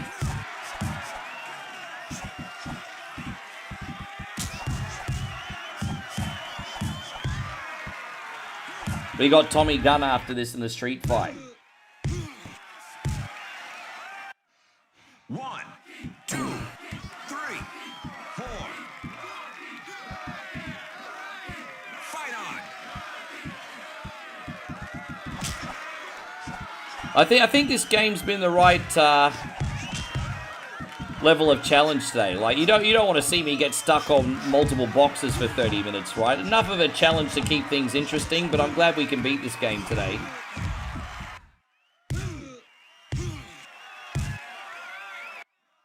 One, 2, 3, 4, 5. Fight on.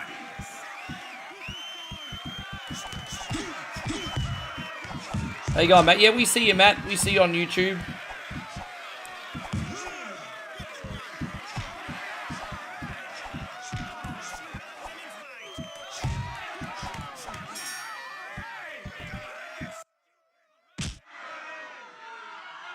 Hey, that was a bad round. Try mixing it up. Get some speed. Listen, round 2.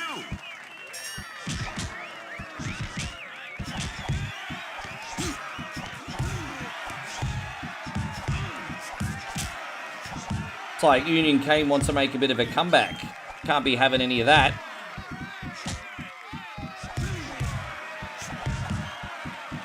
Dude, he's fighting better in this round than he did in the first round. He's actually got some footwork. Oh, Union Cane, come on, bro. Dead.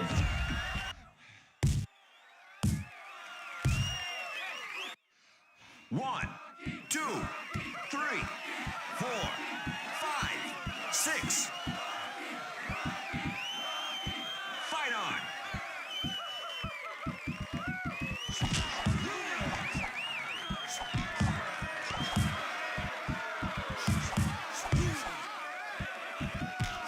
Yeah, Union Cane in big trouble now.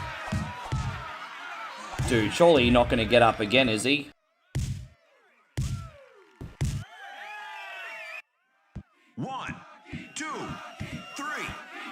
George Washington Duke needs to find better boxers. 7, 8. No wonder he wanted Rocky to come out of retirement. This guy's a joke. Union Kane's a paper champion, everybody. Union Kane's a paper champion. Focused. Try doubling up on the jab, then throw the big right. Yeah, you got a round 3.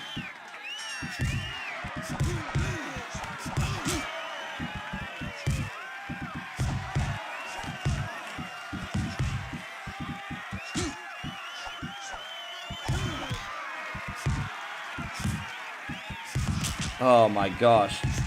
Damn it. Dude, he's coming back. Dude, I've knocked him down 4 times and somehow Union Kane came back. Are you kidding me? What a rotten luck that is. Dude, I've not... Fucking hell, I can't believe it. Dude. 1, 2, 3, 4. Well, to be fair, Tommy Morrison was a boxer, not an actor. Stallone got multiple real life... Oh my gosh, bro. Fucking hell, are you kidding me? 1, 2, 3, 4, 5, 6, 7. Dude, I can't believe I have to do this whole fight again.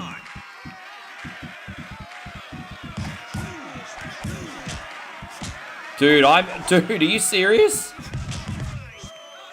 Fuck, I'm in so much strife. We have a fight in our hands, everybody. Keep your hands up. Damn, man, I got absolutely destroyed.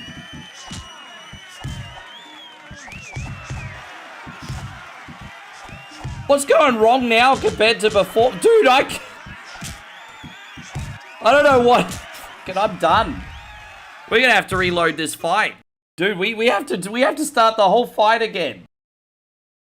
Fuck, I don't know what went wrong. I knocked him down 4 fucking times.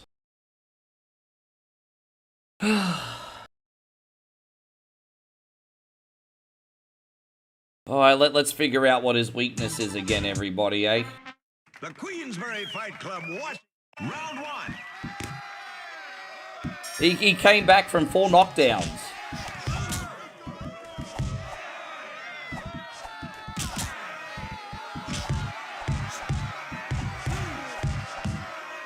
Dude, now I'm walloping him again.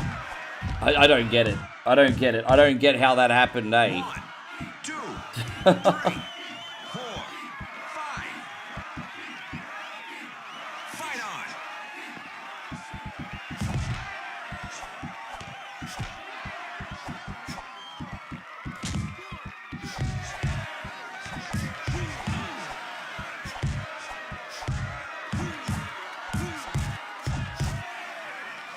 Well, that's 2. 1, 2, 3, 4. Jeffrey says Tommy Morrison wasn't that good of a boxer. Thing with Tommy Morrison is he had all the talent in the world, but he was more focused on partying and everything than actually freaking honing on his craft. I think Tommy Morrison's a big what-if story in the heavyweight division. Probably not the biggest what-if story ever, but Tommy Morrison's a what-if story. That guy, the problem is that guy had all the talent in the world and he preferred to party. That was his problem. Rocky Balboa!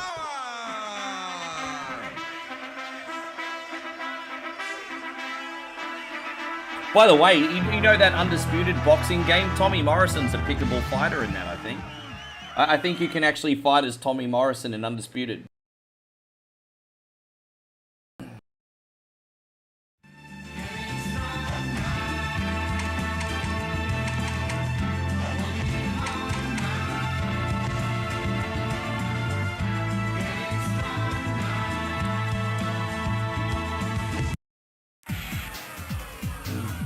I love the mullet though, eh? How good's the mullet? Rising boxing star Tommy Gunn, who has worked his way through the ranks under the watchful eye of retired champion Rocky Balboa, has announced his defection to the camp of boxing Svengali figure George W. Duke.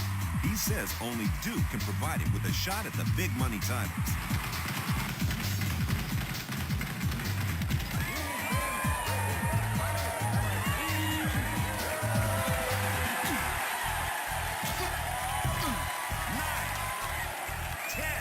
That's it. You're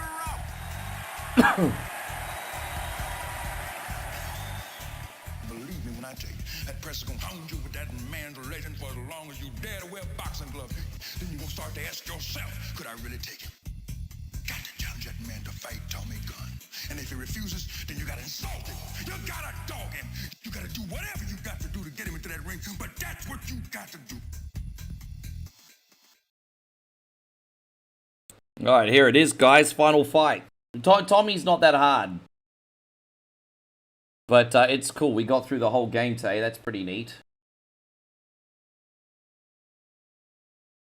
Yeah, pretty good, dude. Well, we're loving that we're having breakfast every morning. Like it's like a date when we first wake up. It's lovely. We had a wonderful breakfast today. Wonderful breakfast. We're not in a fancy apartment or anything, but I'm surprised at like how nice the breakfast is here. Now I'm challenging you to a fight. Anytime, any place, anywhere. Now you accept the challenge or you yellow. My ring's outside. We'll come and get it. How you going, Chris? Good to see you, Chrissy Allen. Thank you for being in here. Yeah, that was just lovely. I'm looking forward to the next 4 mornings of food. How you going, Johnny Slayer? Good to see you again. You came in just in time for the end game, bro.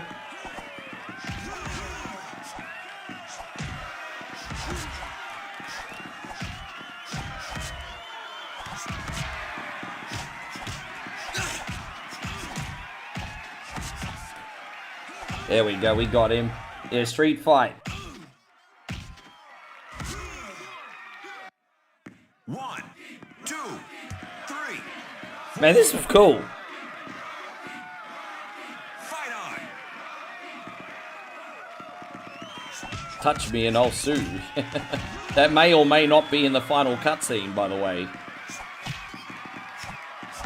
This game really does show its age in the final cutscene. You guys will probably find it quite humorous, eh?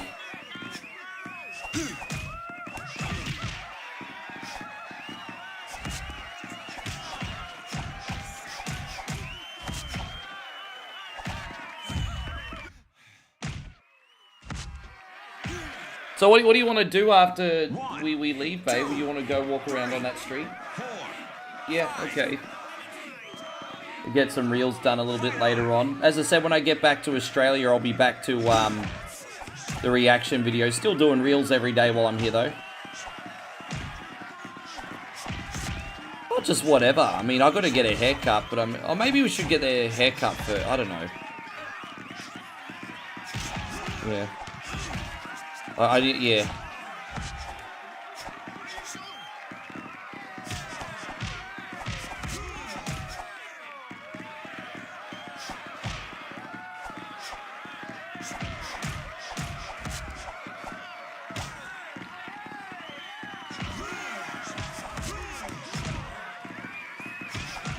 Tommy trying to put up a fight, but it's not. Oh gosh.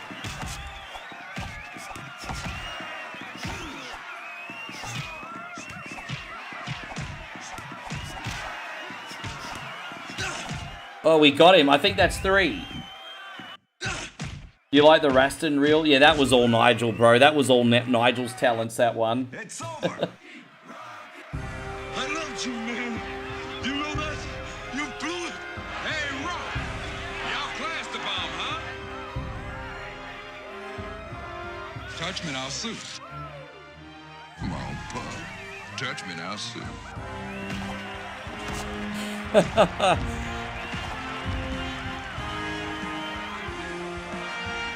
No, not quite as good as when it was actually in the movie, but that's what we got, everybody. That's what we got. not as good as in the actual movie, but it's, you know. That's the ending we got, everybody. That's the ending we got. Well, that was a fun 5 hours, guys. I really appreciate you coming in. I hope you guys had fun. I certainly did. I'm actually going to start setting up these raids while you enjoy the end credits, which I'll probably end up getting flagged for, but fuck it. Hey, thank you to everyone who tipped today too, guys. I really appreciate it. And don't forget, I don't promote tips heavily. I do want to point out gifted subs. Like, that's a big game changer. You support me and someone in a single donation. They're pretty freaking awesome. We're gonna, who are we gonna raid here? Oh, we'll just raid there. There we go, that's fine. Yeah, thank you for coming in. We'll be back on with another really, really big night tomorrow. I don't know what we're streaming tomorrow yet. I know the day afterwards is going to be our big Australia Day stream. But I'll play around with my Steam Deck, see if I can find some fun independent games to put on as a bonus. We'll work on it. But thank you for the love, guys. Appreciate you. Alright, we're going to get the raids going now. So don't forget to like on the way out, please, Legends. And we're going to do their batteries required. And then we're going to raid here. Whoops.